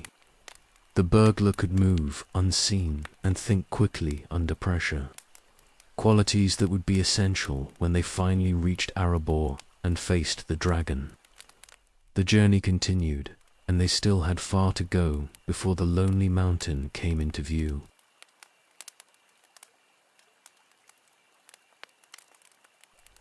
The eagles came when all seemed lost. The company had escaped the goblins only to be trapped on the mountainside by wargs and orc bands, pursuing them with murderous intent. Trees offered brief shelter, but the enemy was setting fires below and closing in for the kill. Then vast shapes descended from the sky, and the Lord of the Eagles swept down with his followers to seize the dwarves and bear them away from certain death. They flew through the night, carried in talons that were gentle despite their strength. The world spread below them in darkness, broken by scattered lights from settlements and fires. Bilbo had never flown before and found the experience terrifying despite its wonder. But the dwarves endured it with typical stoicism. They were being saved, and the method mattered less than the result. The eagles carried them far from the mountains to an eyrie where they could rest briefly before continuing their journey. The great birds set them down at dawn on a high rock that served as landing place and council site. The Lord of the Eagles spoke with Gandalf about the company's purpose and destination, and he agreed to carry them farther east to the edge of his territory. He eagles owed the wizard debts from past services, and they would repay by aiding his companions, however strange their quest might seem. By afternoon they were flying again, crossing leagues in hours that would have taken days to walk. They were deposited at last on a great rock near the western edge of Mirkwood. The forest stretched dark and forbidding to the east, and their path would lead through it to reach Erebor beyond. But first they needed supplies and rest, for the escape from the goblins had cost them much of their equipment and all of their provisions. Gandalf knew someone who might help if approached correctly, a skin changer who dwelt alone in these lands and was dangerous to those who offended him. Beorn's house stood in lands he had claimed and defended against all intruders. He was no man, exactly, though he wore man-shape most of the time. His other form was bare, vast and terrible, and in that shape he could kill with casual ease. Gandalf explained all this as they approached, warning the company to be polite and let him do the talking. Beorn did not love dwarves particularly, and the wrong word could turn hospitality into violence. The wizard's strategy was cunning. He introduced the dwarves in pairs over the course of telling their tale, keeping Beorn interested enough that he continued listening rather than driving them away. The skin changer was intrigued, despite himself, by the story of their quest and the enemies they had already faced. His hatred of goblins and wargs exceeded his dislike of dwarves, and anyone who fought such creatures earned a measure of his respect. Beorn's hospitality, once extended, was generous. His hall was built to suit his size in both forms, vast and high-roofed, with furniture that dwarves had to climb. The food he provided was simple but abundant, bread and honey and cream from his own animals. He kept bees the size of small birds and horses that seemed almost intelligent in how they responded to his wordless commands. The entire household functioned according to his will, and everything in it reflected his strength and self-sufficiency. They rested there for days, recovering from the hardships of the mountain crossing and preparing for the journey through Mirkwood. Beorn provided new provisions and fresh ponies to carry them, for their own mounts had been lost in the goblin caves. He warned them extensively about the forest's dangers, describing paths they should take and places they must avoid at all costs. Mirkwood was corrupted by evil that had been growing there for centuries, and even the bravest could become lost or entranced if they strayed from safe routes. The skin changer seemed particularly interested in Thorin and the quest to reclaim Erebor. He asked detailed questions about Smaug and what the dwarves planned once they reached the mountain. Thorin answered carefully, revealing enough to satisfy curiosity without exposing the full extent of their planning. The dragon was the obvious obstacle, but Beorn seemed more concerned with what would happen after, with whether a restored dwarf kingdom would be friend or threat to those who dwelt nearby. Bilbo spent much of the rest time sleeping and eating, recovering from terrors he had never imagined before leaving the Shire. The ring he kept secret, hidden in his pocket where no one would find it. He had told his companions he had won a riddle game and been shown the way out, and they had accepted the story without pressing for details. Only Gandalf looked at him sometimes with expression that suggested suspicion, but the wizard asked no direct questions. The company departed Beorn's house laden with supplies and riding ponies that were sturdy, if not swift. The skin changer watched them go with unreadable expression, and he offered final warnings about staying on the path once they entered Mirkwood. "Do not leave the trail for any reason," he insisted, "and do not drink from the forest streams, no matter how thirsty they became.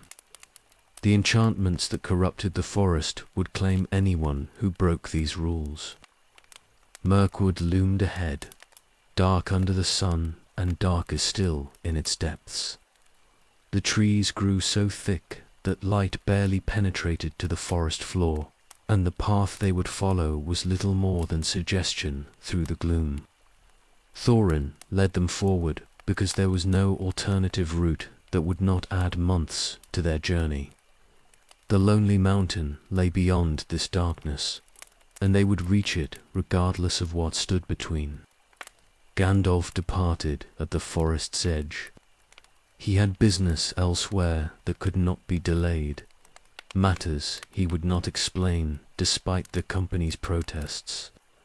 The wizard insisted they could manage Mirkwood without him if they followed Bowen's instructions exactly, and he promised to meet them again before they reached Erebor.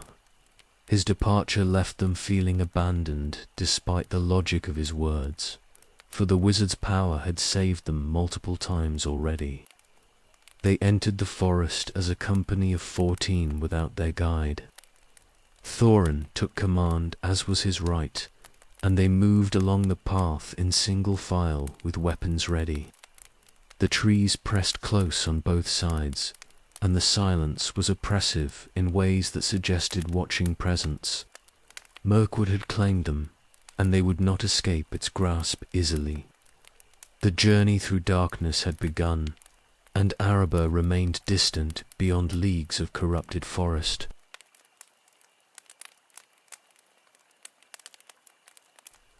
The path through Mirkwood seemed to stretch forever. Days became weeks as the company trudged through darkness that was almost absolute, following a trail they could barely see beneath layers of dead leaves and encroaching undergrowth. The food Bowen had provided was consumed steadily, and the water they carried grew stale. Every stream they passed looked clear and inviting, but they remembered the warnings and drank nothing except what they had brought with them. The enchantment of the forest worked on them gradually. They grew irritable and quarrelsome over small matters, and their judgment became clouded in ways they did not recognize. When the path forked or seemed to disappear entirely, they argued about which direction to take.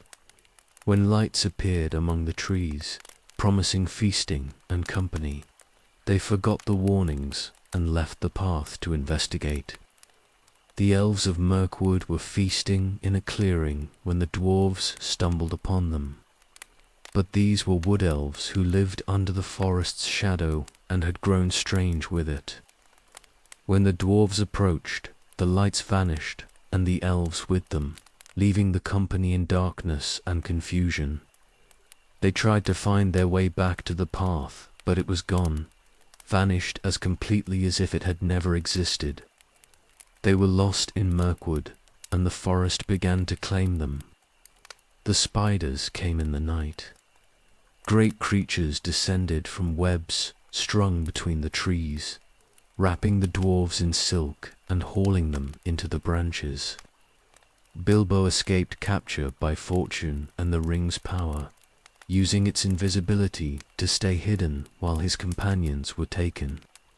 He followed the spiders to their lair and saw the dwarves hanging trussed and helpless, with the creatures discussing which to eat first. The hobbit attacked with more courage than sense, using his sword and stones and the confusion the ring allowed him to create. He cut the dwarves free one by one while keeping the spiders distracted, and together they fought their way clear of the webs. The battle was desperate and close, for the spiders were numerous and venomous, but eventually the company escaped and fled deeper into the forest. They were found by wood elves, while still exhausted from the spider fight. The elves appeared silently and surrounded them before anyone could react, and resistance was futile against such numbers. Thorin and the others were bound and blindfolded, marched through the forest to the underground halls where the wood elves dwelt. Bilbo followed unseen, still wearing the ring and hoping to find opportunity to help his companions. The elven king who ruled these halls was Thranduil, and he was suspicious of dwarves travelling through his forest without permission or explanation.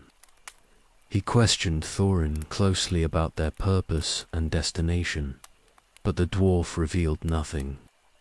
To speak of dragon treasure and reclamation would invite interference, and Thorin trusted no elf with such information.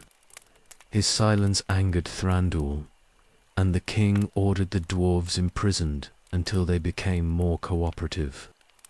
The prison was deep beneath the Elven King's halls, cells carved from living rock with doors of oak and iron each. Dwarf was locked separately to prevent them from planning escape or coordinating stories. Bilbo remained free and invisible, exploring the halls and searching for any weakness he might exploit. The wood elves were vigilant, but they did not know he was there, and that gave him advantage despite the apparently hopeless situation. Weeks passed while the dwarves languished in their cells. They were fed adequately but questioned regularly, and always Thorin refused to answer. His pride would not permit cooperation with captors who held him unjustly, and his suspicion of elves had been confirmed by this treatment. The others followed his lead, maintaining silence despite discomfort and the growing realization that they might never be released. Bilbo discovered the escape route by accident.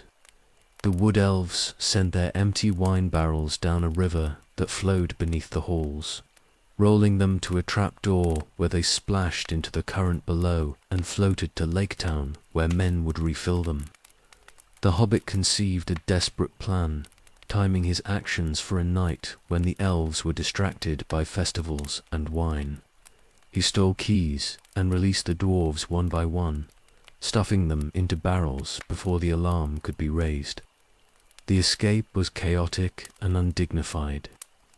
The dwarves were sealed in barrels with barely enough air to breathe, dropped through the trapdoor into cold water that nearly stopped their hearts. The current carried them downstream in darkness and confusion, battered against rocks and logs, soaked and freezing and completely helpless. Bilbo clung to the outside of a barrel because there had been no time to find one for himself, and he rode the river downstream with frozen hands and growing despair. The journey by water lasted hours. The barrels bumped and spun in the current, and the dwarves within them suffered bruising and worse. Those who tried to call out swallowed water and learned to keep silent. Bilbo nearly lost his grip several times, saved only by desperate strength and the luck that seemed to follow him.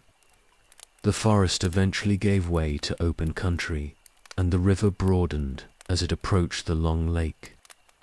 Lake Town stood on stilts in the water, a city of men who lived by fishing and trade. The barrels washed up at the town's water gate, where workers gathered them for refilling and returned to the wood elves. The dwarves were hauled ashore, still sealed in their barrels, stiff and cold and barely conscious. Bilbo crawled onto the dock unseen and found a place to hide while he planned their next move. The town's guards eventually discovered that the barrels contained dwarves rather than wine. The alarm was raised, and the company was taken before the master who ruled Lake Town. Thorin revealed himself then, announcing his name and lineage and his intention to reclaim Erebor from Smaug. The declaration caused sensation. Among the men who had lived under the dragon's shadow for generations and preserved legends of the dwarves who had once dwelt in the mountain. The master was cautious, but could not refuse hospitality to one who claimed to be king under the mountain. The people of Lake Town saw opportunity in Thorin's quest. For if the dragon was somehow defeated, then trade with a restored dwarf kingdom would bring prosperity. They welcomed the dwarves, and provided food and clothing and rest after the ordeal of escape and river journey. But they also watched carefully, for dragons were not easily killed, and the company's chances of success seemed remote. Thorin recovered his dignity along with his strength. He was no longer a prisoner, but a king among potential allies, however skeptical those allies might be. The lonely mountain stood visible to the north, and between Lake Town and that peak lay only the distance that could be covered in days rather than weeks. The quest's end was finally near, and whatever awaited them in Erebor would be faced soon. The river had carried them to their destination's threshold, and now only the dragon remained between them and reclamation of all that had been lost.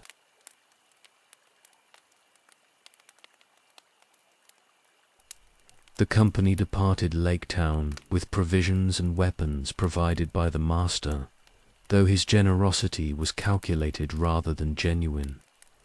The men watched them go with mixed hope and dread, for if the dwarves somehow angered Smough without killing him, the dragon's wrath would fall on Lake Town. But the promise of restored trade and the end of living under dragon threat was worth the risk. And the people cheered as the boats carried Thorin and his companions north toward the mountain. The journey up the lake took days. The lonely mountain grew larger with each mile, dominating the horizon and reminding them all of what they were approaching. Erebor stood as it had for 171 years, beautiful and terrible, a kingdom become dragon lair. Thorin looked at it with emotions too complicated to name, seeing both his inheritance and his doom in that single peak. They landed on the western shore and continued on foot, circling around to approach from the west where the secret door should be.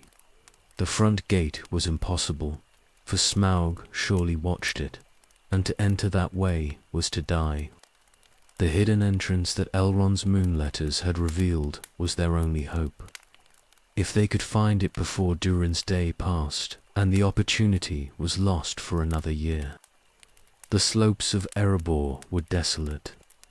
Nothing grew where the dragon had breathed, and old bones littered the ground where Smaug had left the remains of meals. The company climbed through this wasteland, searching for the location marked on their map. The rock face looked uniform and unwelcoming, and finding a hidden door in leagues of cliff seemed almost impossible despite the map's guidance. They found it at last, on the proper day, a smooth section of stone that was almost invisible unless you knew what to seek. The keyhole appeared when the setting sun struck the rock at precisely the right angle, and Thorin used the key his father had carried and somehow passed on before his death.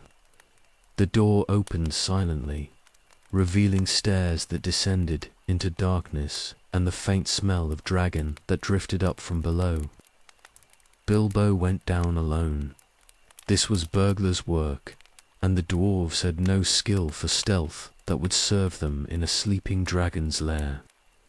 The hobbit wore the ring and moved with silence, born of terror, descending stairs that seemed endless and feeling the heat increase with every step. The dragon's presence became overwhelming as he approached the lowest levels, and his courage nearly failed before he reached the treasury. Smaug slept on gold piled higher than houses. The treasure that THRS Line had accumulated across generations spread beneath the worm like a vast golden bed, and gems caught what little light existed and glittered through the gloom. The dragon himself was massive beyond belief, covered in scales that were red and gold, breathing slowly in sleep that was never quite unconscious. He knew the moment Bilbo entered, despite the ring's power, for dragons sensed theft like sharks sensed blood. The conversation that followed was a game of words and wits, with Bilbo trying to learn about the dragon without revealing too much about himself or his companions. Smaug was ancient and intelligent and enjoyed conversation with prey who might be interesting before being eaten. He spoke of his strength and his invulnerability, boasting about armor that no weapon could pierce. But Bilbo noticed something the dragon did not intend to reveal, a gap in the scales over the left breast where the armor was incomplete. The hobbit fled back up the stairs carrying a single cup from the treasury, proof that he had done what he promised. Smaug noticed the theft immediately and exploded into rage that shook the mountain. The dragon emerged from the secret door in fury, searching the mountainside for the thief who had dared enter his lair. The company hid in the tunnel behind the closed door, while Smaug raged outside, and they felt the mountain tremble under his anger. The Wyam's suspicions turned toward Lake Town. Men had helped the dwarves, and they would burn for their interference.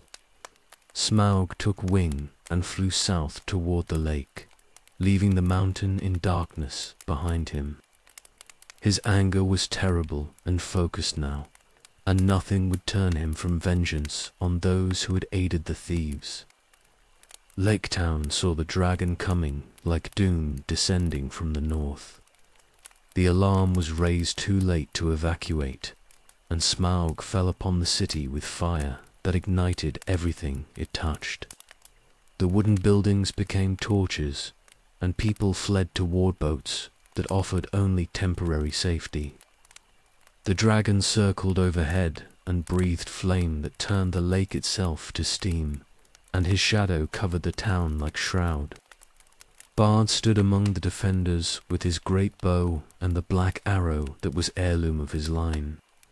He was descended from lords of Dale who had ruled before Smaug came, and he knew the old tales better than most. The story of the dragon's weakness had been passed down through generations, and he knew where to aim if he could get clear shot.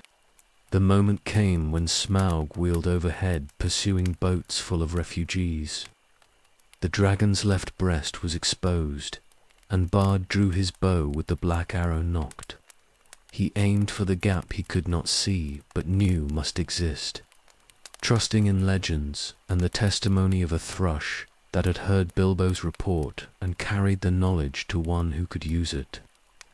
The arrow flew true and struck home, piercing scales and driving deep into the dragon's heart. Smaug fell from the sky like a mountain dropping from the heavens. He crashed into Lake Town with impact that shattered what remained of the city, and his death throes completed the destruction his fire had begun. The dragon was dead, killed by a single arrow and the courage of one man who had believed old tales and acted when the moment came. The great worm that had ruled Arrowbur for nearly 2 centuries was gone, and the treasure he had guarded was suddenly available to whoever dared claim it. The survivors of Lake Town gathered on the shore and realized what had happened. The dragon was dead, slain by Bard's arrow, and the gold that lay in Erebor belonged to no one now. The men had lost their city and their livelihoods, and they looked north toward the mountain where wealth beyond measuring waited. Bard had killed the dragon, and that deed entitled him to something, surely. The question of who owned the treasure was about to become more complicated than simple reclamation.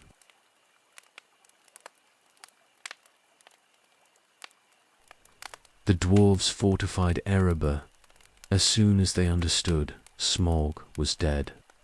Thorin ordered the front gate sealed with a wall built from broken stone and whatever materials could be found, for he knew others would come seeking the treasure now that the dragon no longer guarded it. The gold was his by right of inheritance, and he would defend it against any who tried to take what belonged to his line. The Arkenstone he sought obsessively, searching the treasury for the gem that would prove his kingship beyond question. The refugees from Lake Town arrived within days, led by Bard, who had killed the dragon and now spoke for the survivors.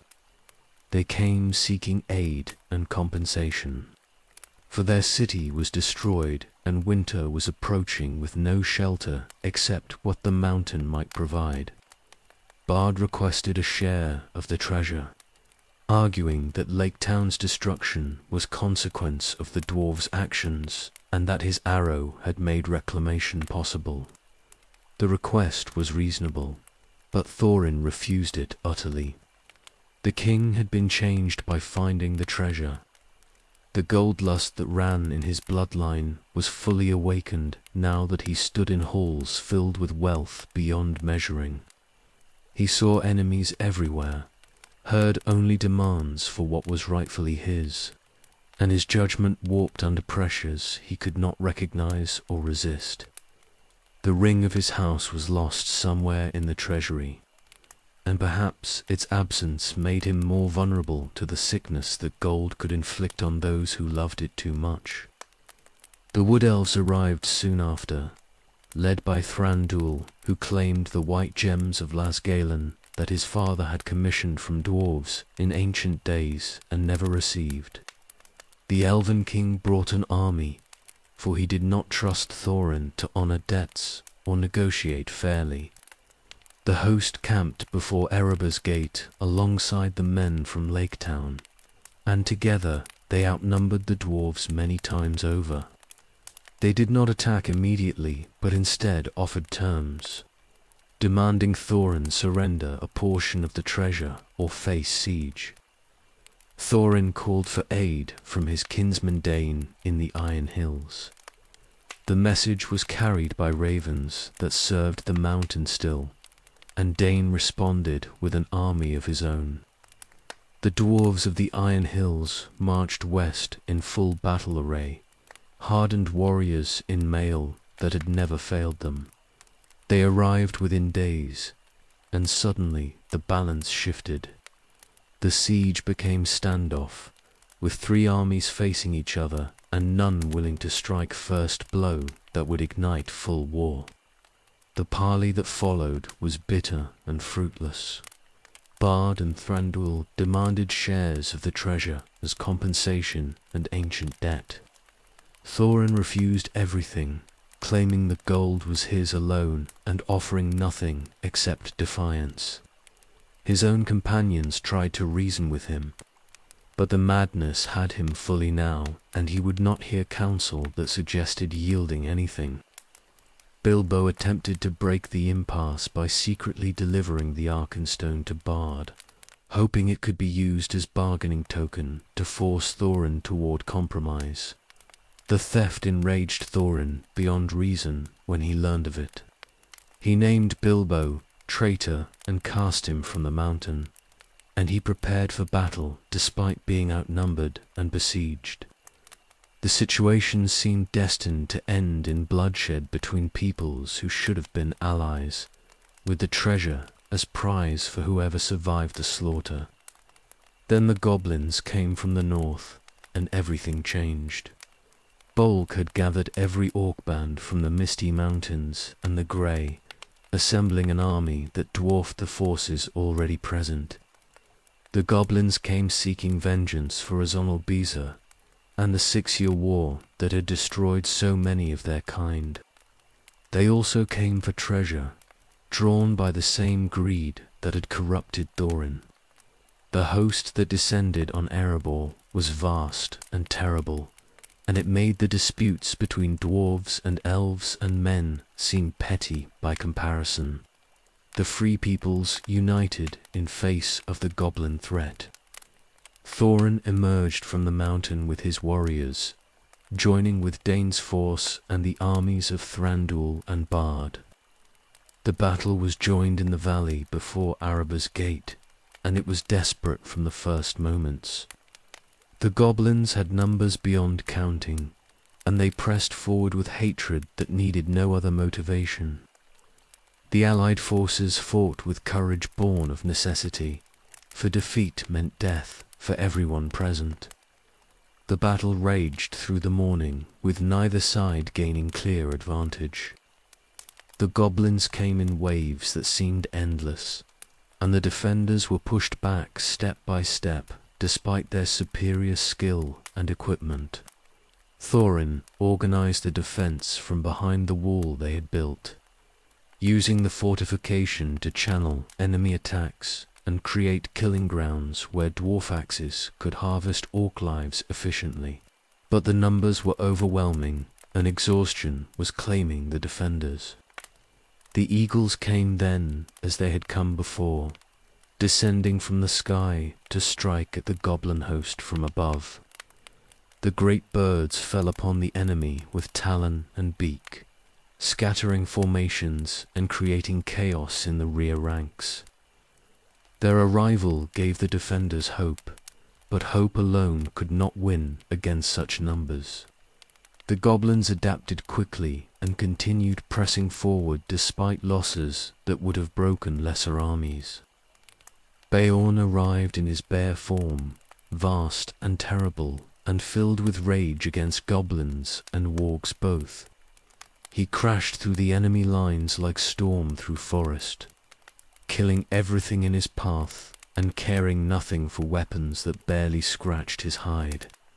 His presence was like natural disaster given purpose, and the goblins broke where he passed. The allied forces pressed forward in his wake, and momentum shifted for the first time since battle began.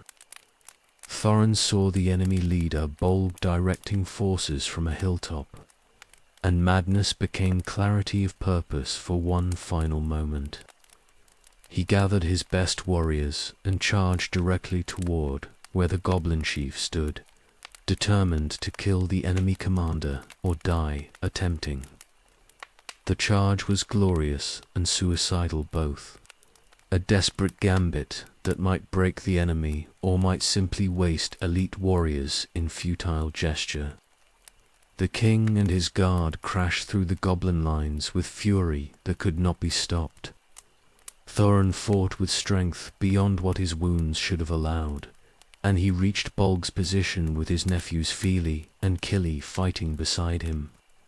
The battle there was fierce and close, dwarf courage against goblin numbers, in a space too small for tactics. Bolg fell at last, killed by the combined assault, but the victory cost everything. Fili and Kili died, defending their uncle from the goblins who swarmed their position. Thorin himself was gravely wounded, struck down by blows that pierced his armor and found his flesh beneath.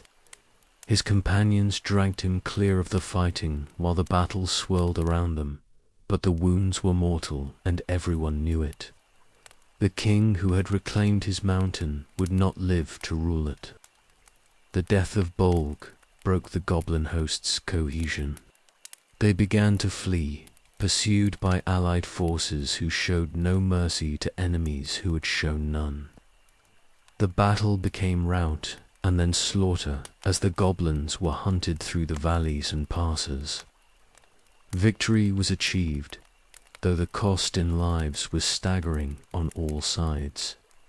Bodies lay thick across the battlefield, and the blood of 3 peoples mixed in the soil. Thorin died before sunset with Bilbo beside him.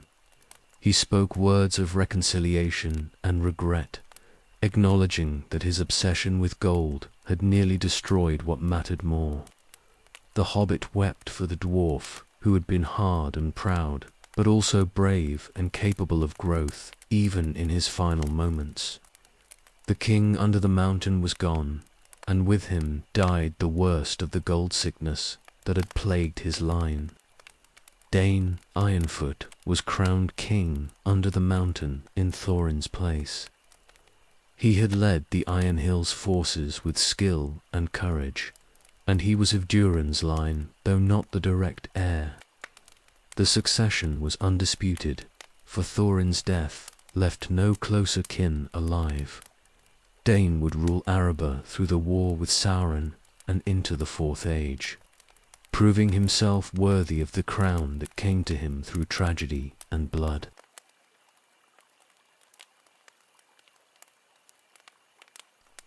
The Fourth Age began with Arabo secure under Dane's rule, but the peace was brief. Sauron had returned in Mordor, and his shadow spread across Middle-earth once more. The free peoples were drawn into war whether they desired it or not, for the Dark Lord would accept no neutrality from those with strength to oppose him. The dwarves had suffered much already, but they would suffer more before the age of their great trials finally ended.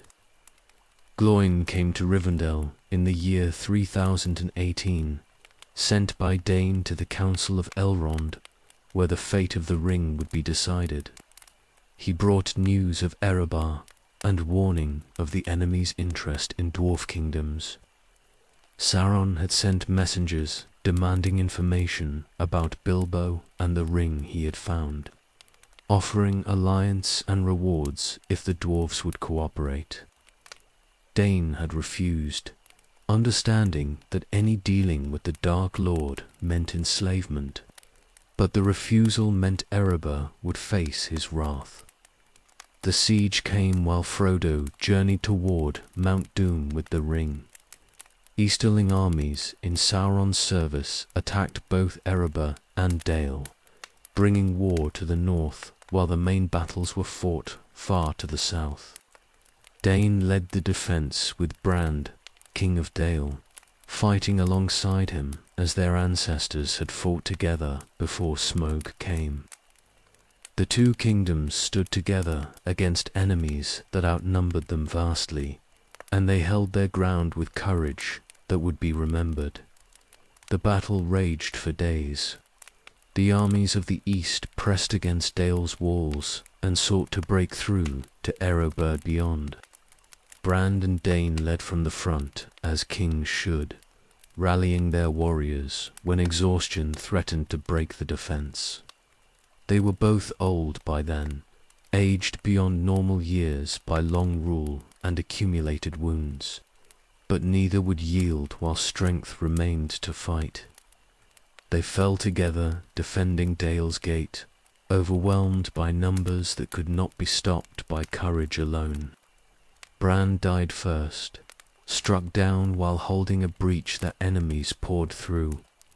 Dane stood over his friend's body and fought on until his own strength failed and the darkness took him, the greatest of the Iron Hills warriors. Hero of Azanalbiza and king of Erebor for more than 2 centuries, died as he had lived, with axe in hand and enemies before him. The defense did not break with their deaths. Thorin, 3 Stonehelm, Dana's son, rallied the survivors and withdrew them into Erebor itself, where the fortifications were stronger. The siege continued, but the dwarves held the mountain, and the men who survived Dale's fall fought beside them. They endured through weeks of assault, refusing to yield though hope seemed lost and relief impossible. Then word came from the south that the ring was destroyed and Sauron fallen. The Dark Tower had collapsed, and the armies serving Mordor were broken or fleeing. The Easterlings besieging Erebor learned of their master's defeat and withdrew in disorder, pursued by forces that had been besieged and now became hunters. The war was won, though victory had cost Dane and Brand and thousands of others their lives. Thorin 3 Stonehelm ruled Erebor in the Fourth Age that followed, and his reign brought prosperity that had been unknown since before Smaug came. The kingdom rebuilt what war had damaged, and trade resumed with vigor. Dale rose again from its ruins, stronger than before, and the alliance between men and dwarves deepened through shared sacrifice and victory. The North prospered under their combined strength. The dwarves endured as they always had, as Orla had made them to endure. The fourth age brought changes that diminished other peoples, but Durin's folk persisted in their mountains and maintained their crafts. They were fewer than they had been in earlier ages, for the wars and disasters had taken heavy toll, but they remained true to themselves and their traditions. The songs were still sung in Kuzdel, and the young were still taught the old ways. The promise remained that Durin would return, that the deathless would be reborn into his line one final time before the world's ending. Durin the Seventh would come in ages yet distant, and under his rule the dwarves would reclaim Moria itself, walking again in Khazad-dûm's halls after millennia of exile. The promise sustained them through dark times, reminding them that their story was not finished and their greatest days might yet lie ahead, but that lay hidden in the deep future, beyond the sight of even the wisest. For now the fourth age brought peace and rebuilding, time to heal from wounds accumulated across 3 ages of struggle. The dwarves had survived everything that fate and malice could inflict on them. They had lost Khazad-dûm and endured. They had lost Erebor and reclaimed it. They had been broken by dragons and demons and their own mistakes, and they had persisted through it all with stubbornness that was their greatest strength. The forges burned in Erebor and the Iron Hills, in the scattered holds across Middle-earth where dwarves dwelt and worked and raised their families. The axes rang against stone in mines that delved for ore, and the hammers sang in workshops where metal was shaped into tools and weapons and works of beauty. The children of Orla continued the labors they had been made for, and they would continue until the world itself ended and the stone at last grew cold. So ends the chronicle of the dwarves, from their secret making to the fourth age's peace. We have walked with them through glory and disaster, through pride and humility, through losses that seemed unbearable and victories that came at terrible cost. They endured what would have destroyed lesser peoples, and they remained themselves through all changes and chances of the long years. The fire burns low now, wanderer, and this tale has reached its ending. You have heard of the 7 fathers and their waking, of kingdoms risen and fallen, of treasures found and lost, and sometimes found again. Rest now, and let the weight of ages slide from your shoulders. The dwarves endure in their mountains still, and their hammers will ring long after we have passed into sleep. May your own road lead you to halls of stone and the warmth of hearth fires, and may you find rest at journey's end.